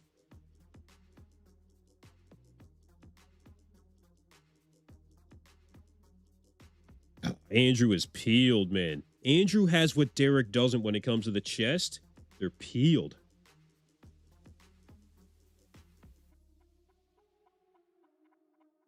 Now, let's get him to switch.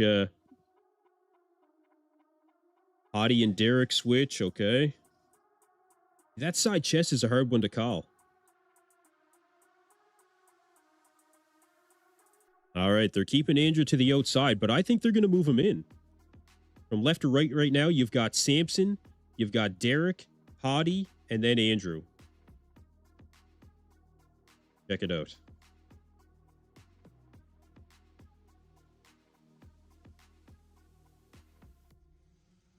See, I thought Samson was going to be the most complete, but... Oh, man. I think Andrew's side chest might be better. It might be improved. Look at that front lat spread on Andrew, man. One of the best in the game.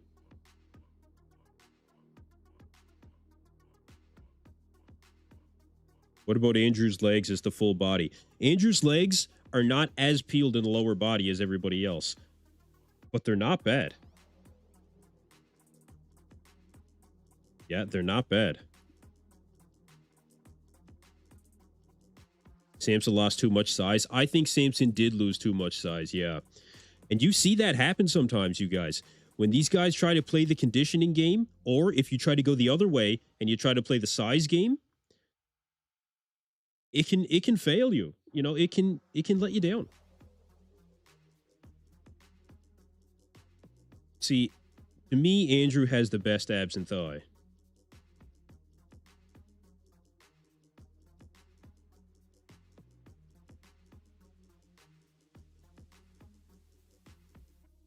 Wow. Incredible. Incredible. Wow. You guys, incredible. Incredible.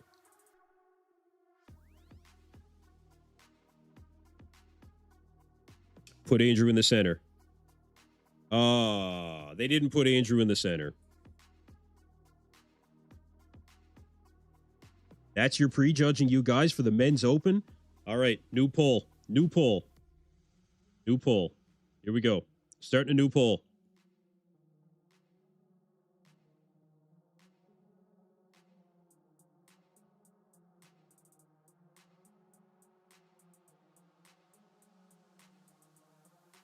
Get off the stage, Derek.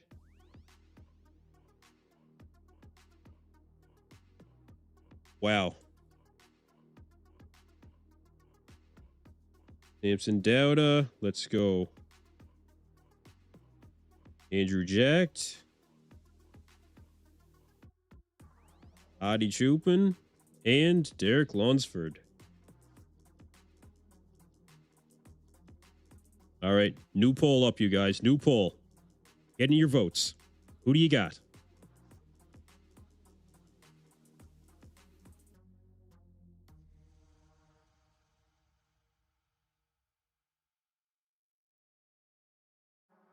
Wow. You guys. Unbelievable. Unbelievable. Get in your votes. I can't wait to see where this one's going to go. Whew. That was exciting. There is so much to unpack here. There is so much to unpack. Where do we begin? Oh, man. Okay.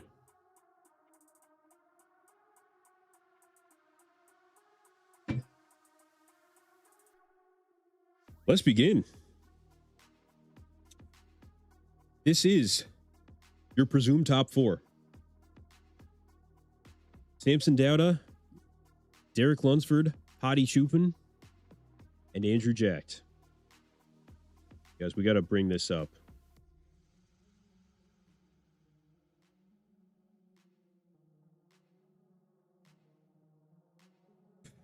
Okay, they're bringing, I believe, Wellness back on stage right now, so I will make that change. After Wellness, you guys, they will have 212.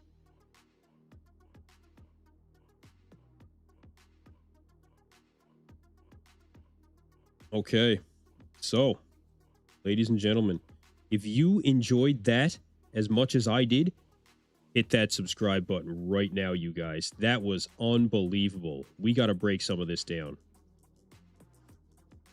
That was unreal. Okay.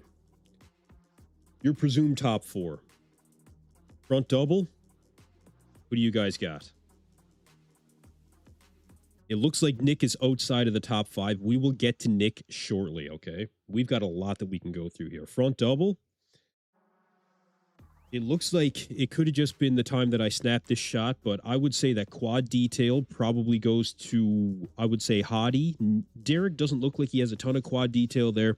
We're still not seeing what we need to see from Derek when it comes to the arms. The best arms on stage, I think, belong to Andrew Jacked. Now, the best quad sweep belongs to Hadi Choopan. So, I think that it would be between Hadi and Andrew in this shot. You could argue the overall frame from top to bottom. You know, Hadi does have the arms. He does have the arm separation. You know, the lats are popping. The quads are sweeping. But Andrew, from top to bottom, I think, you know, when it comes to the complete package, there's an argument there as well. After that, I would probably give it to Derek and then Samson. Samson's looking small. Yeah, Samson is looking small. Let's continue to the front lat.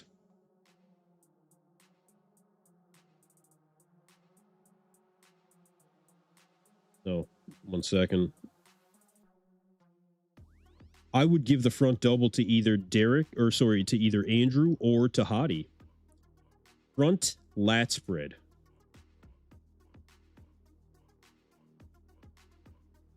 Really, really wide across the shoulders is definitely Andrew Jacked. He is looking very wide across the shoulders.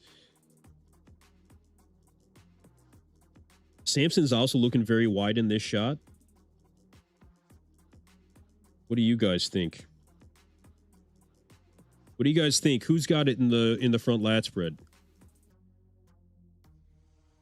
47% in the poll so far have Hadi Choopan. We've got over 800 votes in like less than 2 minutes. Crazy. Andrew standing a foot behind the rest of them. He might be. Andrew was a stickler for the guys on the line. I don't know. This one I would put between Hadi and Andrew, I think. I think I could go either way. Let's keep going through the shots. Let's go with the side chest. Wow, Hadi looks like he means business in that side chest. Hadi looks like he means business. That side leg on Hadi looks very good. Side leg on Derek, very good in this shot. Chest striations on Andrew. You can see the chest striations. I think that Andrew has improved his side chest. I think that this is looking very good when it comes to the side chest for Andrew. He needed to see bigger arms, and I think we are seeing that. Decent hamstring to glute separation, decent side leg. I don't know, you guys. The chest just really round and full on Andrew. I would probably give this one to Andrew. Yeah, I would probably give this shot to Andrew. So As of right now, I would say that front double, I'd give it to Andrew. Front lat spread, you could go back and forth. I don't know. Kind of have it as a tie between him and Hadi, really. But I mean, there's arguments for Andrew taking all these shots. These three so far. In fact, I would give Andrew the side chest right now.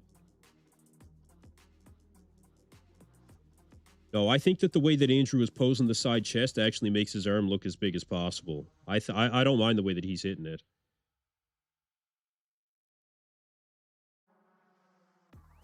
Okay, back double.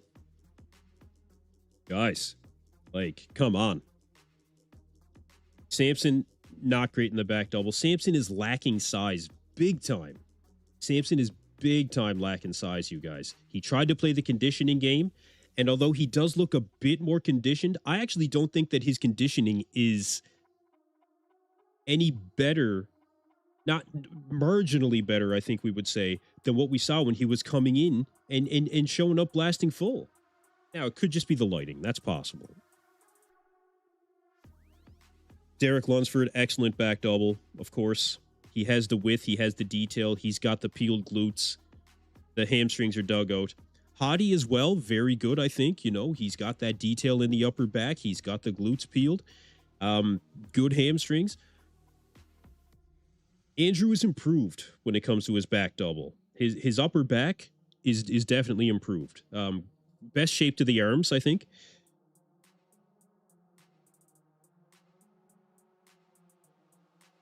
I don't know. I don't know, you guys. I mean, I kind of want to give it to Derek. I think you have to give the back double to Derek. He's the most peeled through the glutes. He's got the most width and I think the most detail.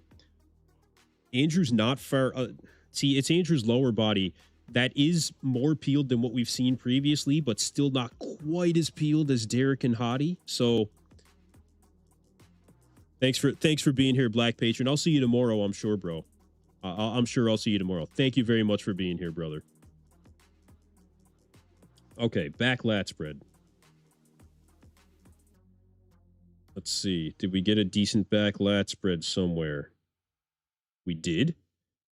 This is when Samson was in the center. The camera guy was just doing that fucking handing of the angle thing. Anyway. Back lat spread. I think Hadi takes the back lat spread. It might just be when I snap this shot. I don't know, but look at this back lat spread for Hadi. That is dominant, you guys. Dominant. Like the balance from top to bottom, the overall width, the X frame, peeled glutes, hamstrings. I think it's a dominant win for Hadi when it comes to this back lat spread. And it looks like you guys agree. Looks like you guys agree. Granddaddy of them all. What's going on, brother? Welcome. Welcome. Haven't seen you yet this stream. Yeah, I would give this one to Hadi.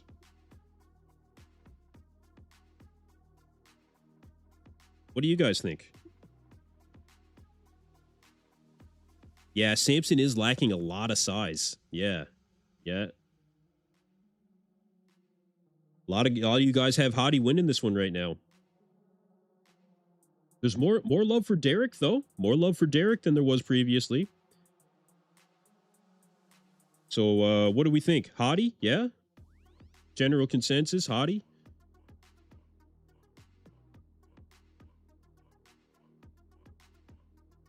I would say Hadi. Let's keep going. Side tricep. Always been a difficult one for Andrew, I feel, when it comes to the execution of the side tricep. Ever since Tyler Mannion said that there was going to be no more front tricep poses, I just feel like Andrew has never really hit this pose as well as he could. You know, he stretches his arm back away from the rest of his body too far. You see how everybody else has their hand basically sitting right on their back, on their glute area?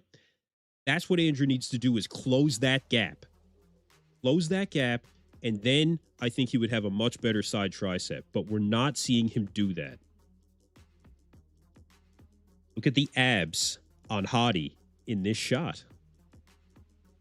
Look at the side leg for Hadi. Derek has a very good side leg as well. Even Samson, you know, we're looking at some detail when it comes to the hams and glutes and side leg, not bad.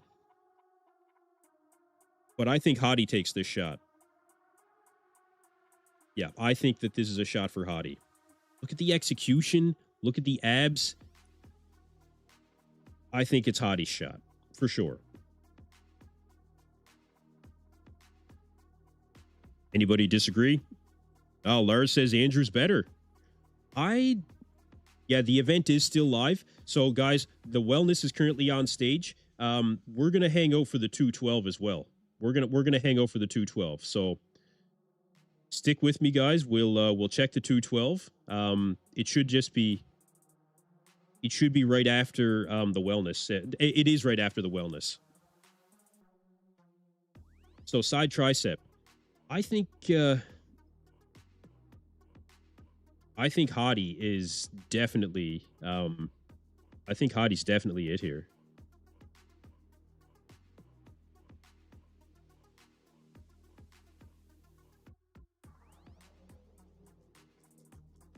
All right, let's keep going. Next shot. Abs and thigh. What do you guys think? Abs and thigh. Again, look at the peeled midsection on Hadi. The serratus on Hadi. You know, Andrew, very aesthetic. Best overall frame, I think.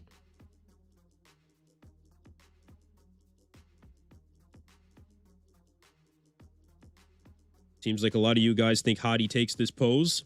I think I would agree with that. I would have Andrew in second, Derek in third, and Samson. Man, Samson looks like a shell of his former self, you guys.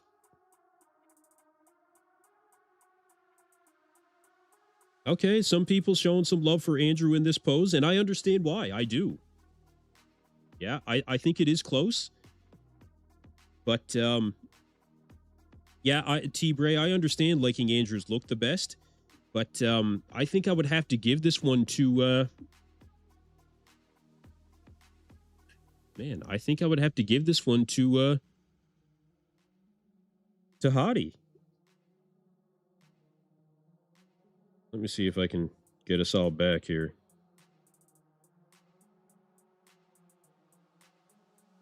Yeah, I want to see what you guys are saying as well. It's kind of hard to do.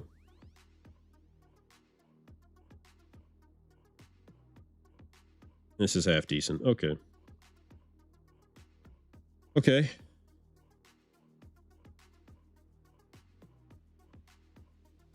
So it's a bit of a tie between Andrew and Hadi to a lot of you guys. I would probably go with Andrew on shape, but Hadi on detail in the midsection. But you guys let me know what you think about that. It's kind of back and forth. Kind of back and forth on this one. That's interesting. Yeah, that's very interesting. Hadi is not improved. He looks the same. That was my opinion when Hadi first came out as well. But when he's standing next to these guys, I think that Samson doesn't look very improved. Derek is better than what we've seen at Pittsburgh, but I don't know if he's necessarily as improved. But Andrew has the best shape on stage right now, and Andrew is moving up, you guys. Definitely moving up. Big M-bomb. Derek's abs and thigh is so bad. Yeah, it's not great. It's not great. Derek always struggled with that pose. Always. Now, let's see the most muscular again. I might have a better one than this. Hold on, let me see. Half decent. The chest striations in Andrew was the big thing I wanted to see. Andrew really bringing those chest striations in this shot. Really bringing them. Nick Walker not in the first top. Nick Walker not in the top four, you guys. Not in the top four. And my phone is exploding right now. Exploding. Wow.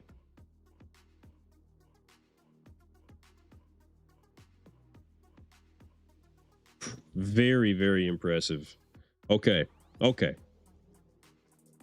Jack Todd, do you have pictures of others, or do you guys already look over them? Sorry, I'm late. No, this is just the top 4. So we're going to look at the next call out. And okay, I want to hear from you guys on, based on all the poses that we just went through, right? Based on all the poses that we just went through, who do you have winning so far after prejudging? So far in the poll, we have 50% for Hadi Choopan, and it's almost a virtual tie between Andrew, Samson, and Derek up to this point. Man, I was very impressed with Andrew Jacked. Very impressed. But when you go pose for pose, like we just did, I think that Hadi is probably ahead in maybe 5 poses to 3, you know, with arguments for some of the other ones. Well, I mean, I really just did another poll.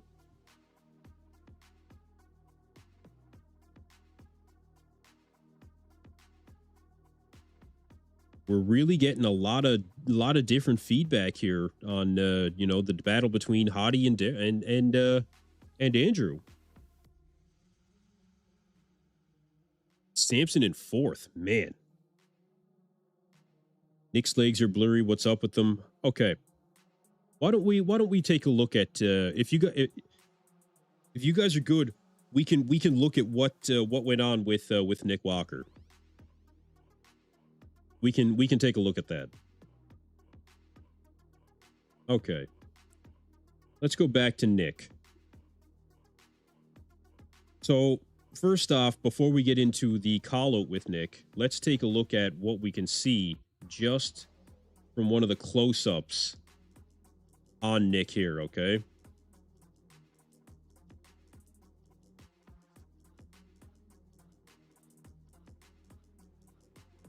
It doesn't look like Nick is in great condition. Really. It doesn't look like it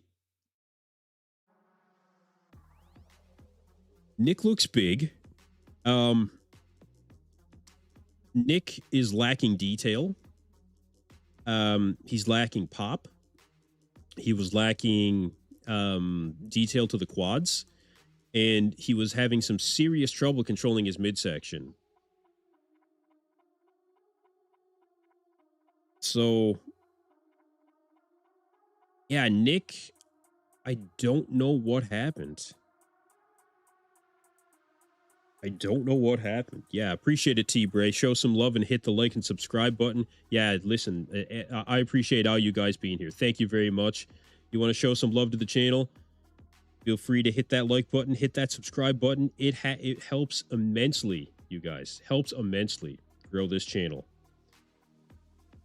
Look at this shot. Nick doesn't look happy in this shot. But, you know, you can see the difference between Martin really dialed in and Nick at the same time. Now, when Nick first came out, I actually thought that he was looking pretty good. Like, he hit that front double, and he just looked huge, man. He just looked huge. But definitely lacking some pop, lacking some detail. I mean, we're not seeing it from Nick right now at all. Martin looks like... Now, Martin is interesting because it looks like Martin did gain some separation in the arms. So, that's a big improvement for Martin Fitzwater, you guys. That separation in the biceps and triceps from the front, we got to give that to Martin, okay? Yeah, but as for Nick, yeah, it's just not there. It's just not there. Let's check some of the callouts.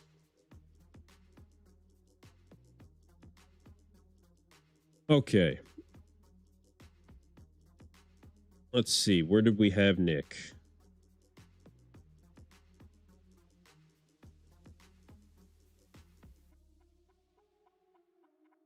In the first call out, we had Nick. The first 6 that were called out originally.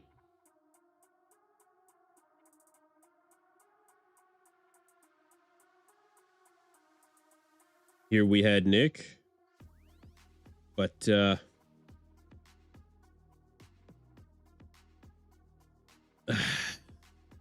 You guys, the first call out, I felt like guys started to fade more than others when it came to this call out. But you can still see, even from these screenshots, like Nick is just lacking detail. No, he was lacking overall detail. Let's see about the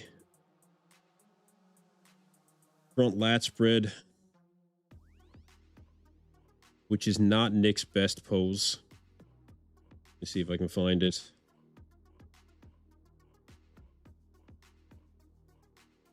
Front lat spread. This is when they move guys around, but we get the general idea. Nick actually, like, he looks big, but just the detail is just lacking.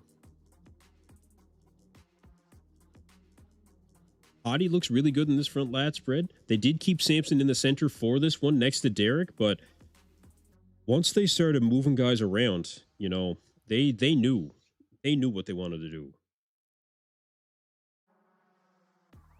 Hadi does look full. He looks full as a house, man.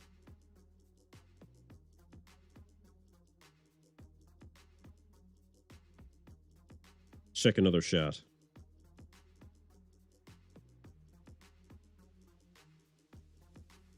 Okay, the final competitor from the wellness is now coming out, you guys, just to give you an update there.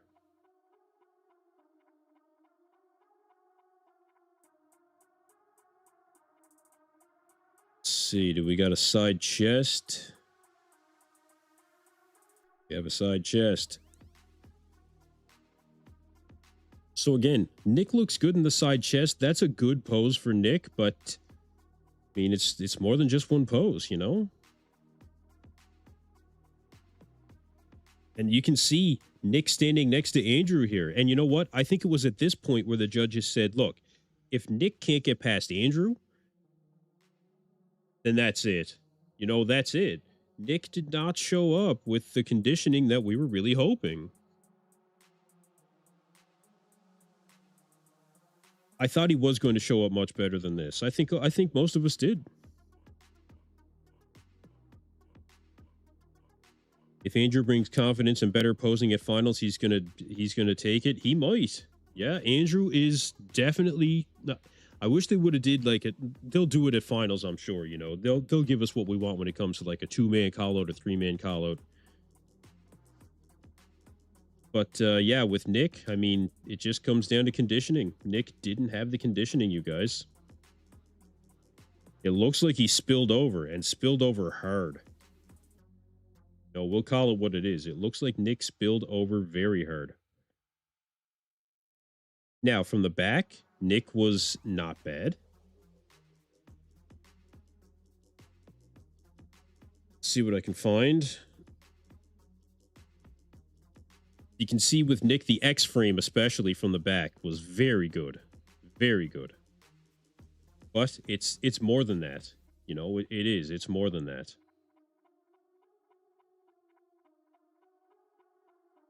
You can have the X frame from the back, but you gotta bring that detail. GoodVito looks better than Derek and Martin. I don't know. I don't know about that. Okay, they're just bringing the wellness girls back on stage in order to do the awards, and then we'll have our 212. So, you guys, if there's anything that you want to see, feel free to call it out. We can take a look at GoodVito as well. We can definitely take a look at how GoodVito was.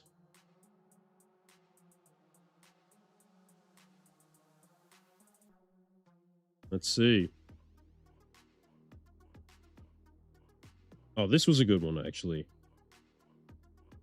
You can see the difference between Urs being in condition and Regan. Regan, like I said, was really starting to sweat hard, but that's not what I'm looking for. Let's see.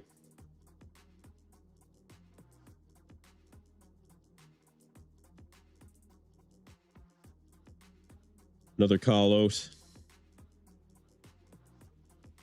See the quad detail for Urs. Urs showed up. Yeah, Urs definitely showed up. Like I said, he's going to be a force in the years to come here, for sure. Where do I got GoodVito? Where's he at? GoodVito. Front double with Brandon Curry, Tonio Burton.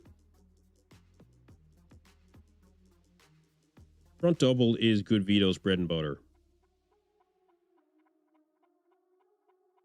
Yeah, that's his bread and butter. You can see the quad detail is definitely there, and the midsection, one of the smallest on stage, actually matching Tonio Burton in terms of the midsection. Very impressive.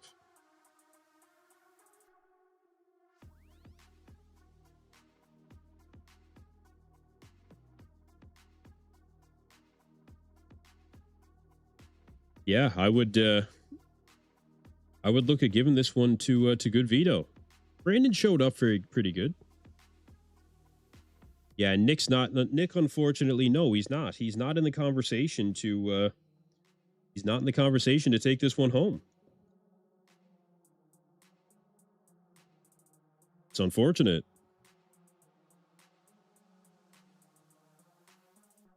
See GoodVito in a front lat.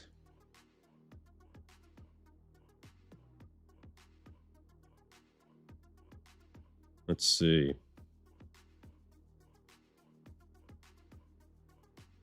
We got a front lat for GoodVito.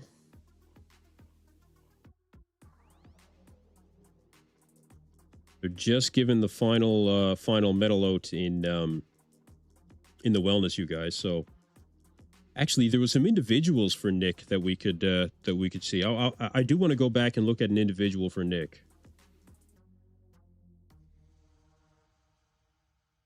Because like I said, when Nick first came out, I thought he looked pretty good.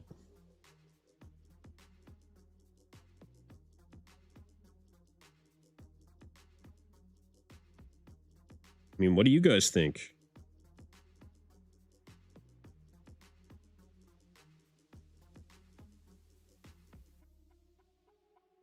Big arms, huge arms, but not quite there for the quad detail.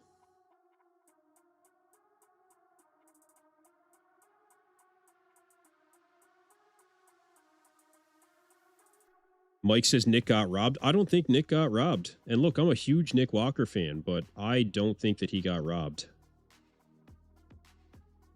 No, I really don't think that he got robbed. I think 5th place will be... I think Nick is in 5th after prejudging. If not further. He might be further down. I don't know. You can see he was just lacking overall detail. He majorly spilled over. Majorly spilled over.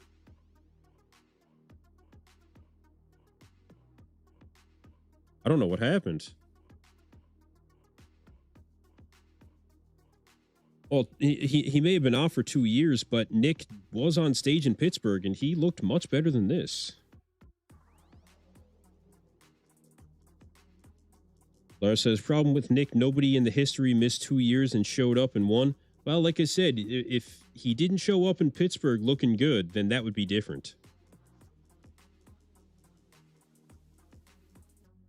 But this is what we got from Nick. Got another shot of Nick here.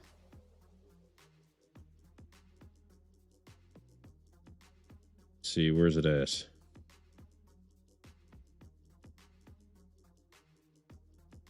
I think I got a zoomed in back double of Nick. I should. Yeah. Okay. So look, even that, like, we're not... we're just not quite seeing it. You guys want to see Behrouz?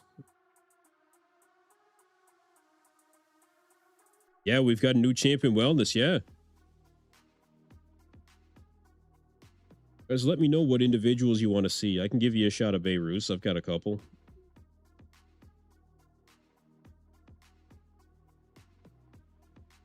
Let's find them.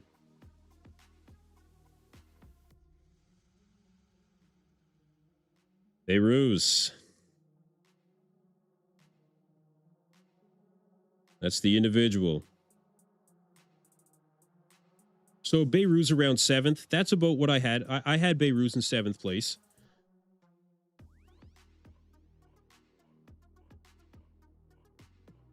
Yeah, Nick definitely went for size. Yeah, and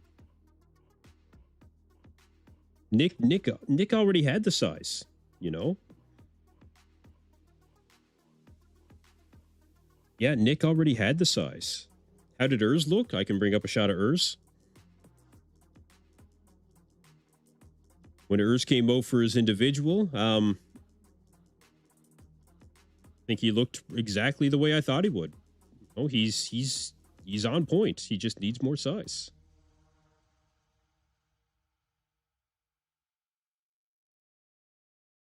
Urs came out pretty early. There we go. Okay.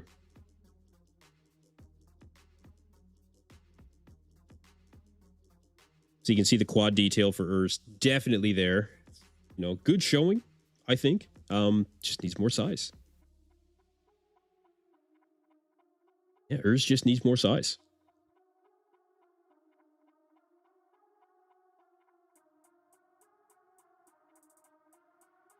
We've got a zoomed in shot of Urs, actually. Let's see.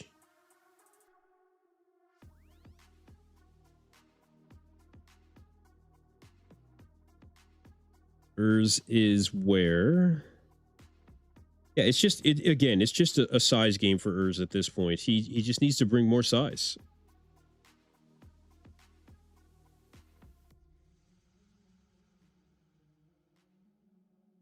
Neckzilla's body looks pretty. Yeah. Neckzilla needs to bring that quad condition that we saw at the second show that he won. Yeah, Phil Heath won with narrow clavicles for years.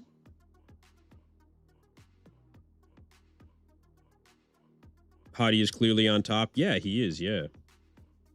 Nick looks better from the back as compared to who? I mean, Nick looked better from the back as compared to guys like Urs and stuff like that. Yeah, for sure. Honestly, Urs has lost a little bit of conditioning here too. Yeah, Urs went for the size. Yeah, he definitely went for the size, but I think he had to. You know, this is the Olympia. I think he did the right thing going for size. He wasn't getting in the top 10 regardless, you guys. It just wasn't going to happen.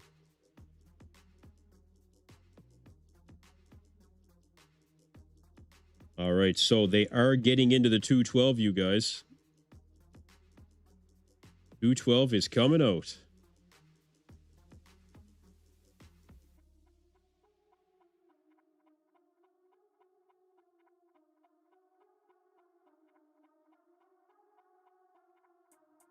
All right, 212. Who's it going to be? Let's get into it with the 212. They're bringing out the top 10.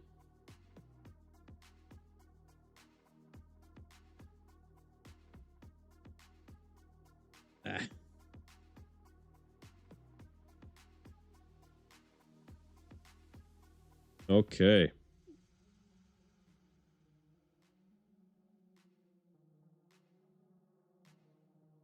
Okay, who are they bringing out?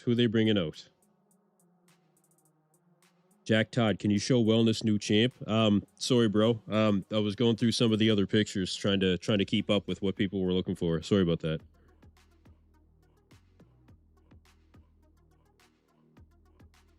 Okay, so they're also doing this in the reverse order.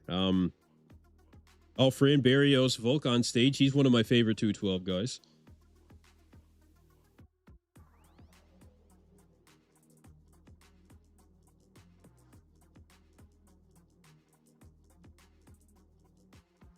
Did they wait a long time before going on? They didn't wait. So these guys were on, I think, a little bit later than I thought they would be.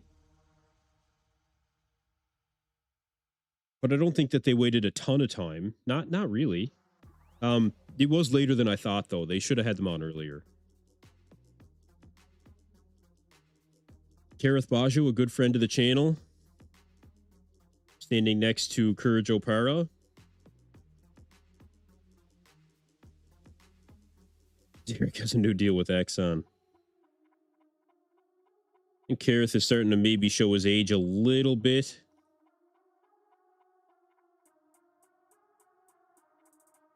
Oh, to answer earlier, Jay would do pretty good in this lineup. 2009 Jay? Yeah, I think he would. Yeah. Yeah. So 9 p.m. Vegas time is not bad. It's a hell of a lot better than what it's been previously. A hell of a lot better.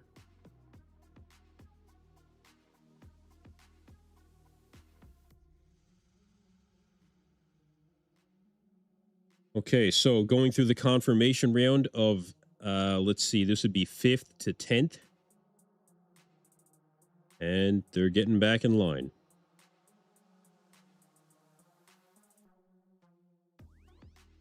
And here comes your top 4.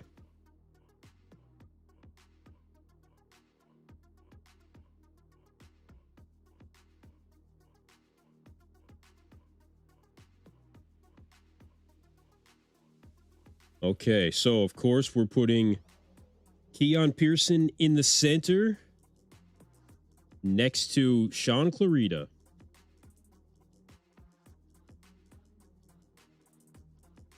All right, let's see the front double.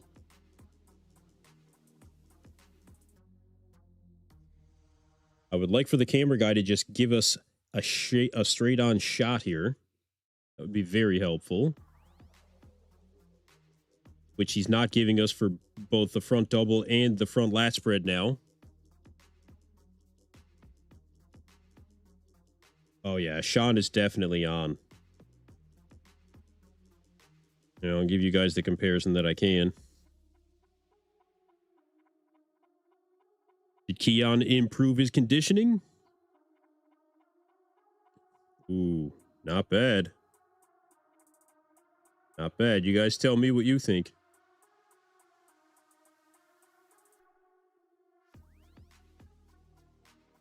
Sean is pretty sick in that back lat spread. But so is Keon.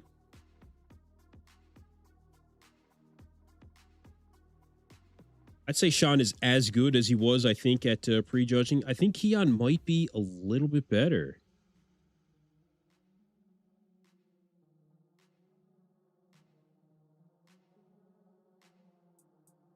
Okay, most muscular. All right, have a good one, Lars. Thanks for being here, brother. Appreciate you.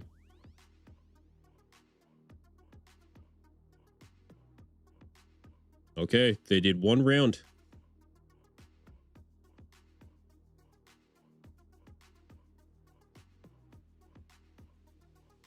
I think they're going to give it to Keon.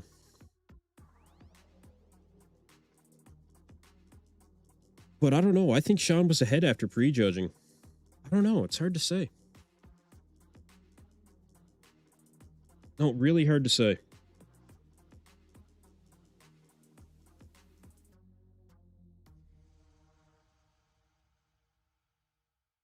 Okay, top 5 gets an individual presentation here, you guys. Top 5.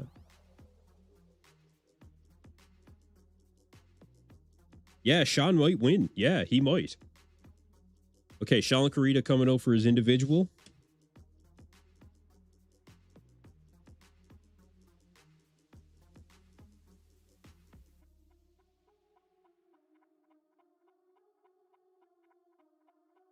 Keon looks better than Samson today. Yeah, I think you're right.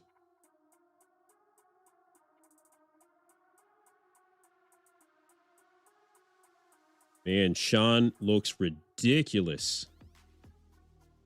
Look at this. Man. Sean knows that he's on. He knows.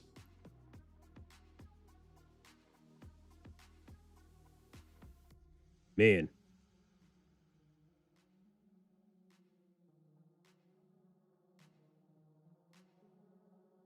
Wow. Back double for Sean is just ridiculous. Back lat spread. Unbelievable. Unbelievable. Oh, where's the back double? You guys got to see that. Look at that. My God.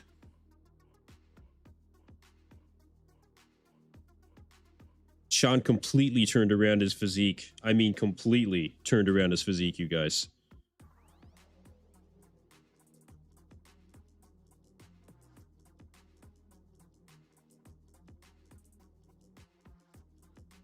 Wow.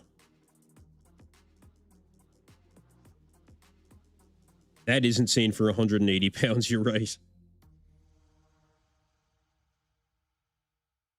Man. Yep, he knows he's on, man. He knows. Jeez. Ridiculous.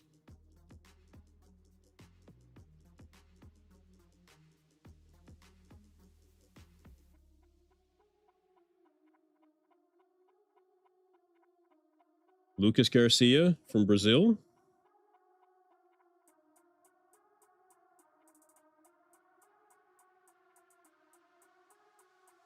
Oh, wow. Lucas Garcia is not bad, you guys.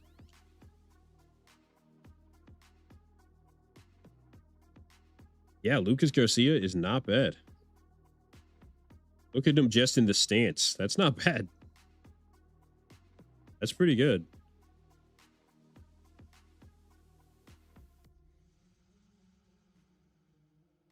Yeah, he's good. This is a good 212 guy. He's pretty good. Okay.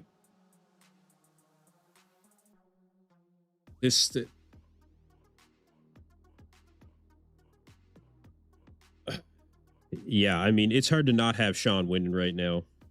Honestly, like, we'll see Keon when he comes out for his individual, but I guarantee that there is no more than 1 point that's separating these guys right now. I would almost guarantee it. You know, it can't be more than a point.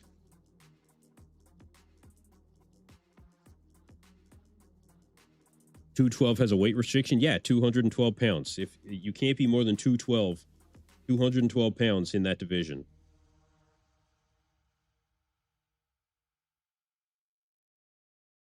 Okay, Nihat Kaya coming out. 22 years old, won the Dubai Pro. Very impressive. He's coached by Patrick Tor.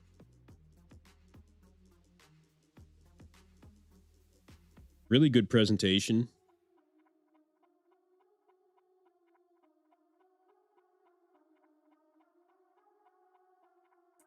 Wow. You guys, if you're just joining me here, make sure to hit that like button, hit the subscribe button. Appreciate all you guys being here. We are getting ready for the finals to figure out who is going to be the next 212 champion. Will it be the defending two-time 212 champion in Keon Pearson, or will we have Sean Clarita winning his third title after losing to Keon Pearson twice? How exciting is this?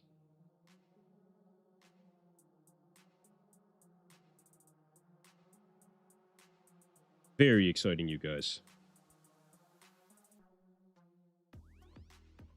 Nihat Kaya definitely did his homework. Man, this guy is good. Wow. He might take third.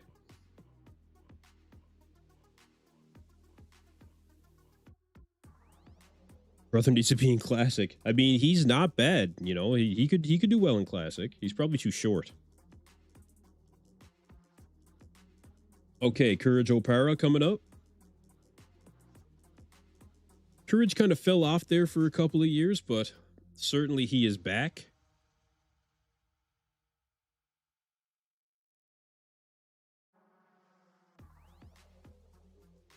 I think that you'll probably see Courage end up in like 4th or 5th.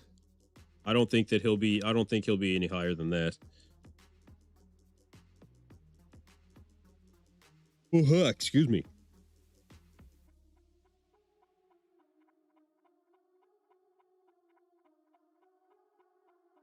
Yeah, let's go back to an individual here.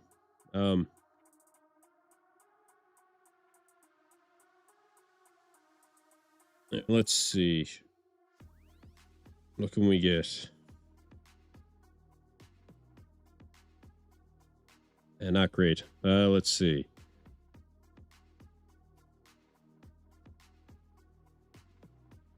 Yeah, I mean, who would you guys have? You know, it's a tough one to call.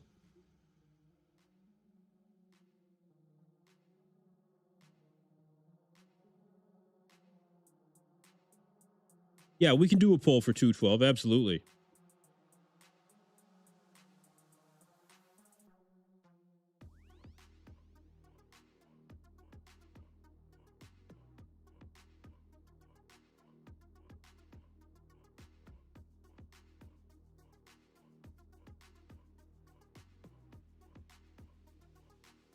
Let's just keep it simple. It's between Sean and Keon for sure, you know.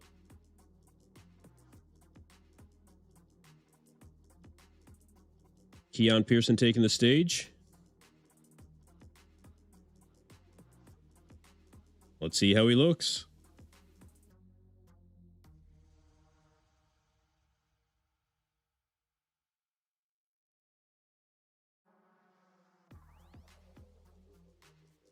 Okay. So Phil Heath said that he had a chat with Keon this morning and he felt like he didn't necessarily bring it. And I guess Phil told him, no, you brought it. Just you had to deal with a very, very good Sean Clarita. And I think that's fair to say. I think that Keon maybe like he did bring it, but not like Sean did. You know, not like Sean did. He said he's good, but he's not as crisp.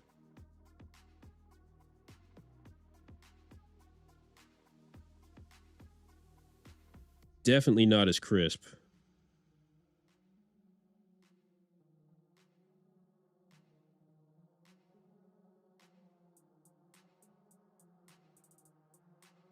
Yeah, Clarita's just better. I agree.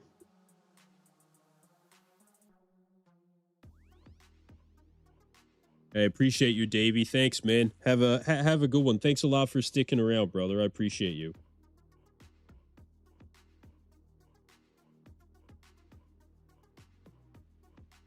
Davey Mize from Bayou Muscle, ladies and gentlemen. Supplements made by a fan of bodybuilding for the fans of bodybuilding.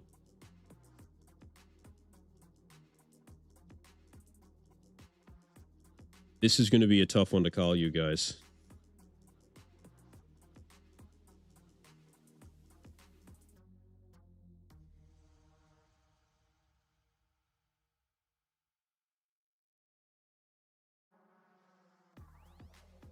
All right. Keon Pearson. That's it. It comes down to the awards, you guys. I'd say they'll have him vote for a pose down, but yeah.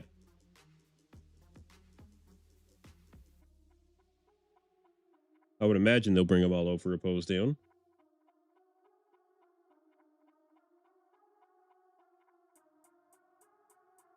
All right, top 5 coming back out. Maybe they won't. I don't know.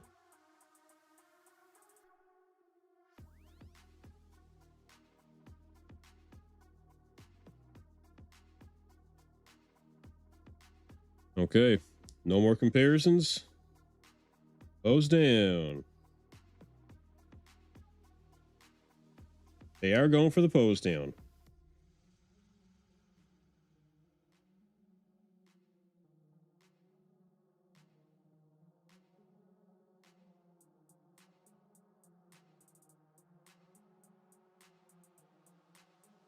Let's see what you guys are saying in the chat. We've got 72 votes, 56% for Keon, 44% for Sean Clarita. Still fairly tight.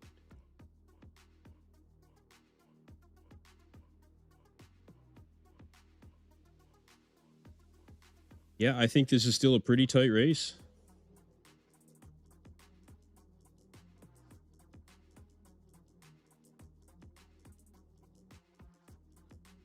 Sean looks more confident than Keon. Absolutely. Well, Keon apparently having words with Phil Heath after prejudging that he just felt like he didn't bring it. It just felt like he didn't bring it. Phil Heath telling him, no, you brought it. Just Sean was ridiculous. And it's true. Yeah, it's absolutely true. So, I don't know. Part of me wants to give it to Sean. You know, part of me wants to give it to Sean. Well, see, what people are seeing in Sean is the ridiculously hard, grainy muscle, and I think a lot more depth and detail in the quads. Like, Keon is definitely the better frame overall, but it depends on it depends on what you like. That's what it comes down to. It depends on what you like. All right, well, we're gonna call a winner.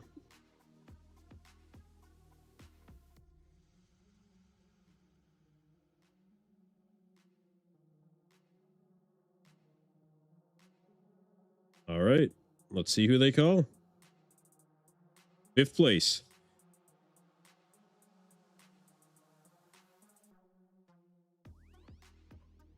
Courage O'Para takes 5th place. Okay. 5th place, Courage.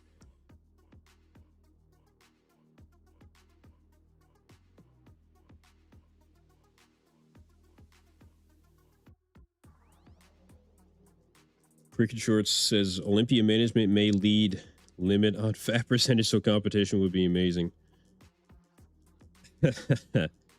Yeah, solid 212 class. I think so. Yeah, this was a solid 212 class.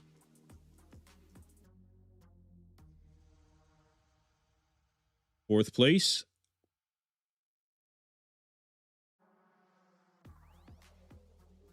Nihat Kaya takes 4th.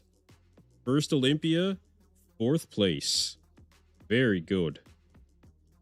Kareth Bajo out of the top 5. We haven't seen that in quite some time. Kareth Bajo, I expected to be in that top 5 minimum. That's too bad.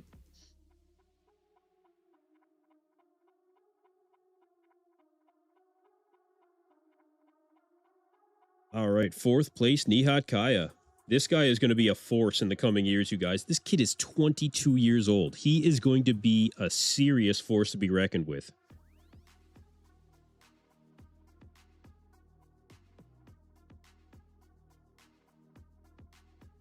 Third place.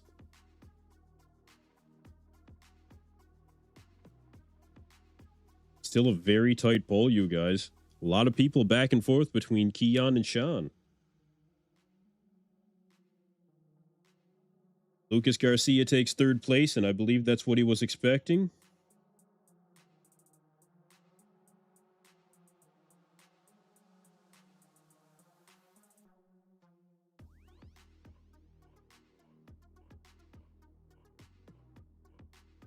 Oh, 3rd place, Lucas Garcia.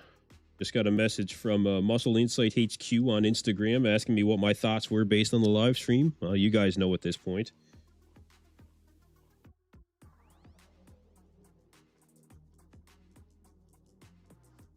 All right. Top 2, you guys. Top 2.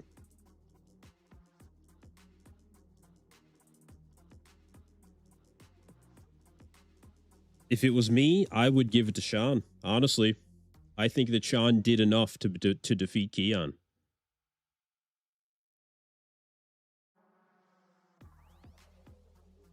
I think he did enough.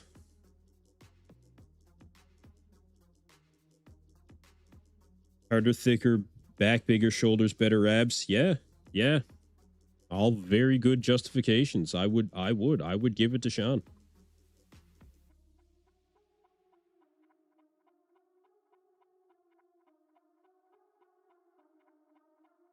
We'll see who they give it to.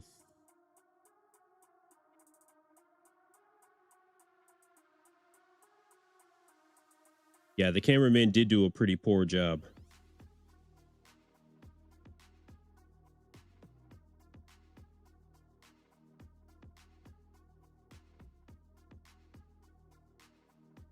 Oh, they're holding hands. That's nice.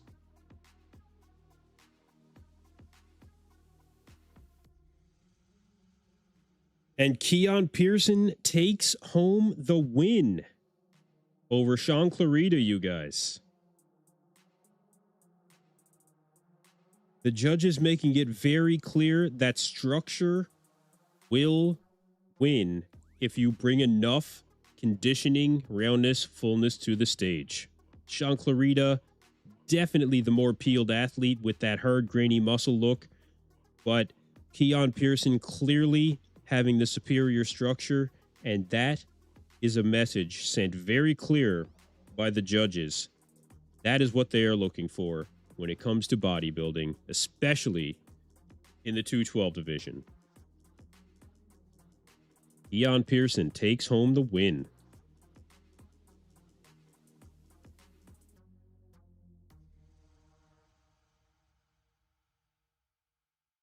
Not surprised, but if it was me, I probably would have gave it to Sean. But it was very close. It was a very good battle in 212. Man, Sean made it a very exciting battle in 212. Very exciting. Okay, we're still here.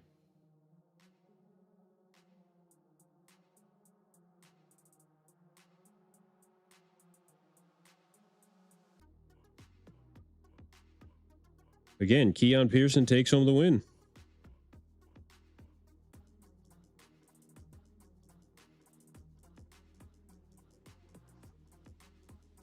To be honest, seeing today's Open, Keon would do amazing in the Open. I think he would.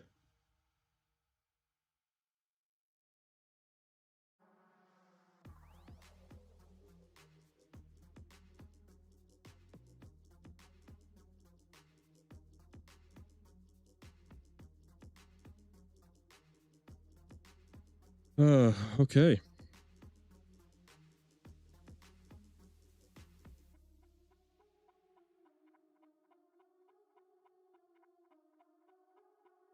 How much more size can he gain? He'll blow at his midsection. I really don't know.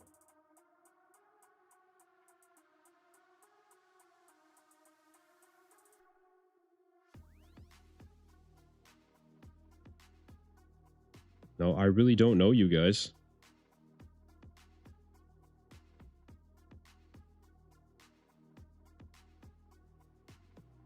But Keon Pearson is your winner of the 212. 212 Olympia title. Wow.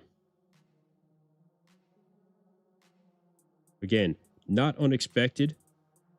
Not by any stretch, but even still, even still.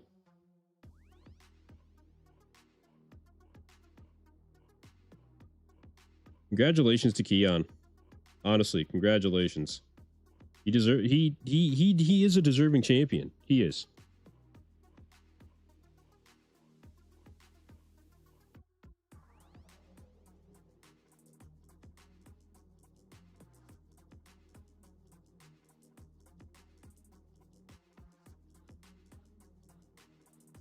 Well, the Olympia is wrapping up their stream, you guys. The Olympia is wrapping up their stream. Wow. So, finals tomorrow. All right. Mr. Rogers, I don't agree, but whatever. Hey, I was good either way. Thanks, T-Bray. I appreciate it, brother. Thank you for being here. Thank you, all you guys, for sticking around for this.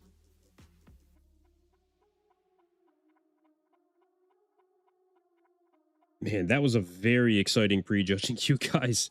Very exciting. So we will be live tomorrow, yet again, for the Classic. We will be going live for Classic tomorrow. And that'll be at 9:30 Vegas time. So 9:30 Pacific, that would be 12:30 Eastern, 1:30 Atlantic here. And we'll go live again for the finals as well. You guys, that was very, very exciting. Some very unexpected turns of events when it came to the Open. Nobody expecting Nick Walker to be outside of that top four. Nick falling to top 5, if not lower. Very surprising. Extremely surprising. And the battle between Keon and Sean, you guys, very, very exciting stuff. Let's get in some final words from you guys before we sign off. Jack Todd, thank you for being here. Appreciate it. Arthur Falling, thank you as well for being here. T. Bray, appreciate you, brother. Appreciate all you guys being here. This was unbelievable. Really fantastic stream.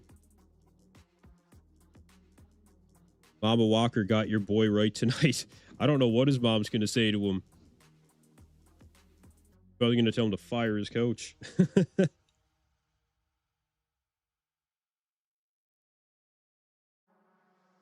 Oh, man. Unbelievable. Unbelievable.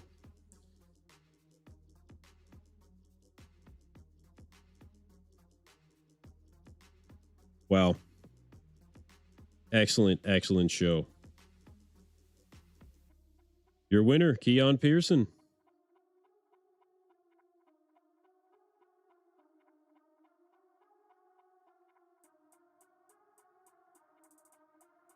All right, guys, I'm going to wrap up the stream right here. Don't forget, we will be live again tomorrow, okay? So again, we're talking 9:30 a.m. Vegas time. That's Pacific time. 1:30 p.m. Atlantic time. 12:30 Eastern. We'll be here for the pre-judging for the Classic. And then we will go live again later that day. Actually, I'll check what time it's going to be for the Open. Let's see. Saturday finals begin at... Okay, so finals begin at 6:15 Vegas time. That's 10:15 Atlantic. That's 9:15 Eastern. So that is when you guys can expect me to be signing in, somewhere around 9:15 Eastern time. I will put up my I'll put up my stream well in advance of that. But again, I appreciate all you guys being here, getting into the chat. You know, really engaging with the channel, subscribing. If you guys are new here, please subscribe to the channel. Hit that like button. Really helps the channel immensely. What time for Classic? So Classic tomorrow comes on at... I will double check once more. Classic tomorrow, Saturday, pre-judging starts at 9:30 a.m. Pacific. That is 12:30 Eastern, 1:30 Atlantic. So I will be live for that. You guys can definitely join me here. I look forward to having all of you guys here for that. That's going to be a really, really good stream, especially with the controversy now circling around Mike Sommerfeld.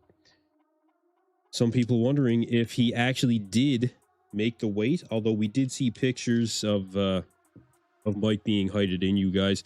Those pictures did go up on the IFBB Pro League Instagram, so I think it is safe to say that we can put that to bed.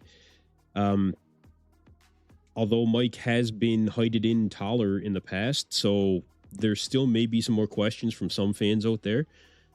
Either way, as for me, you guys, again, thank you very much for being here. I appreciate all you guys being here. Some final words. Am I a Hadi fan? I would say I am a Hadi fan. Yeah, I didn't have him winning. But as of right now, after prejudging, I think it is between Hadi and Andrew. I think it's between the two of them. So we'll see how we do. But that's it for me, you guys. I'm going to sign off from here. Again, thank you all for being here. And I will definitely see you guys tomorrow. Again, hit that like button. Hit that subscribe button. We're going to have all of the info right here for you guys on EPzeronine Bodybuilding. And thank you very much for being here. That's it for me in this one, though, you guys. I am signing out. See you guys tomorrow.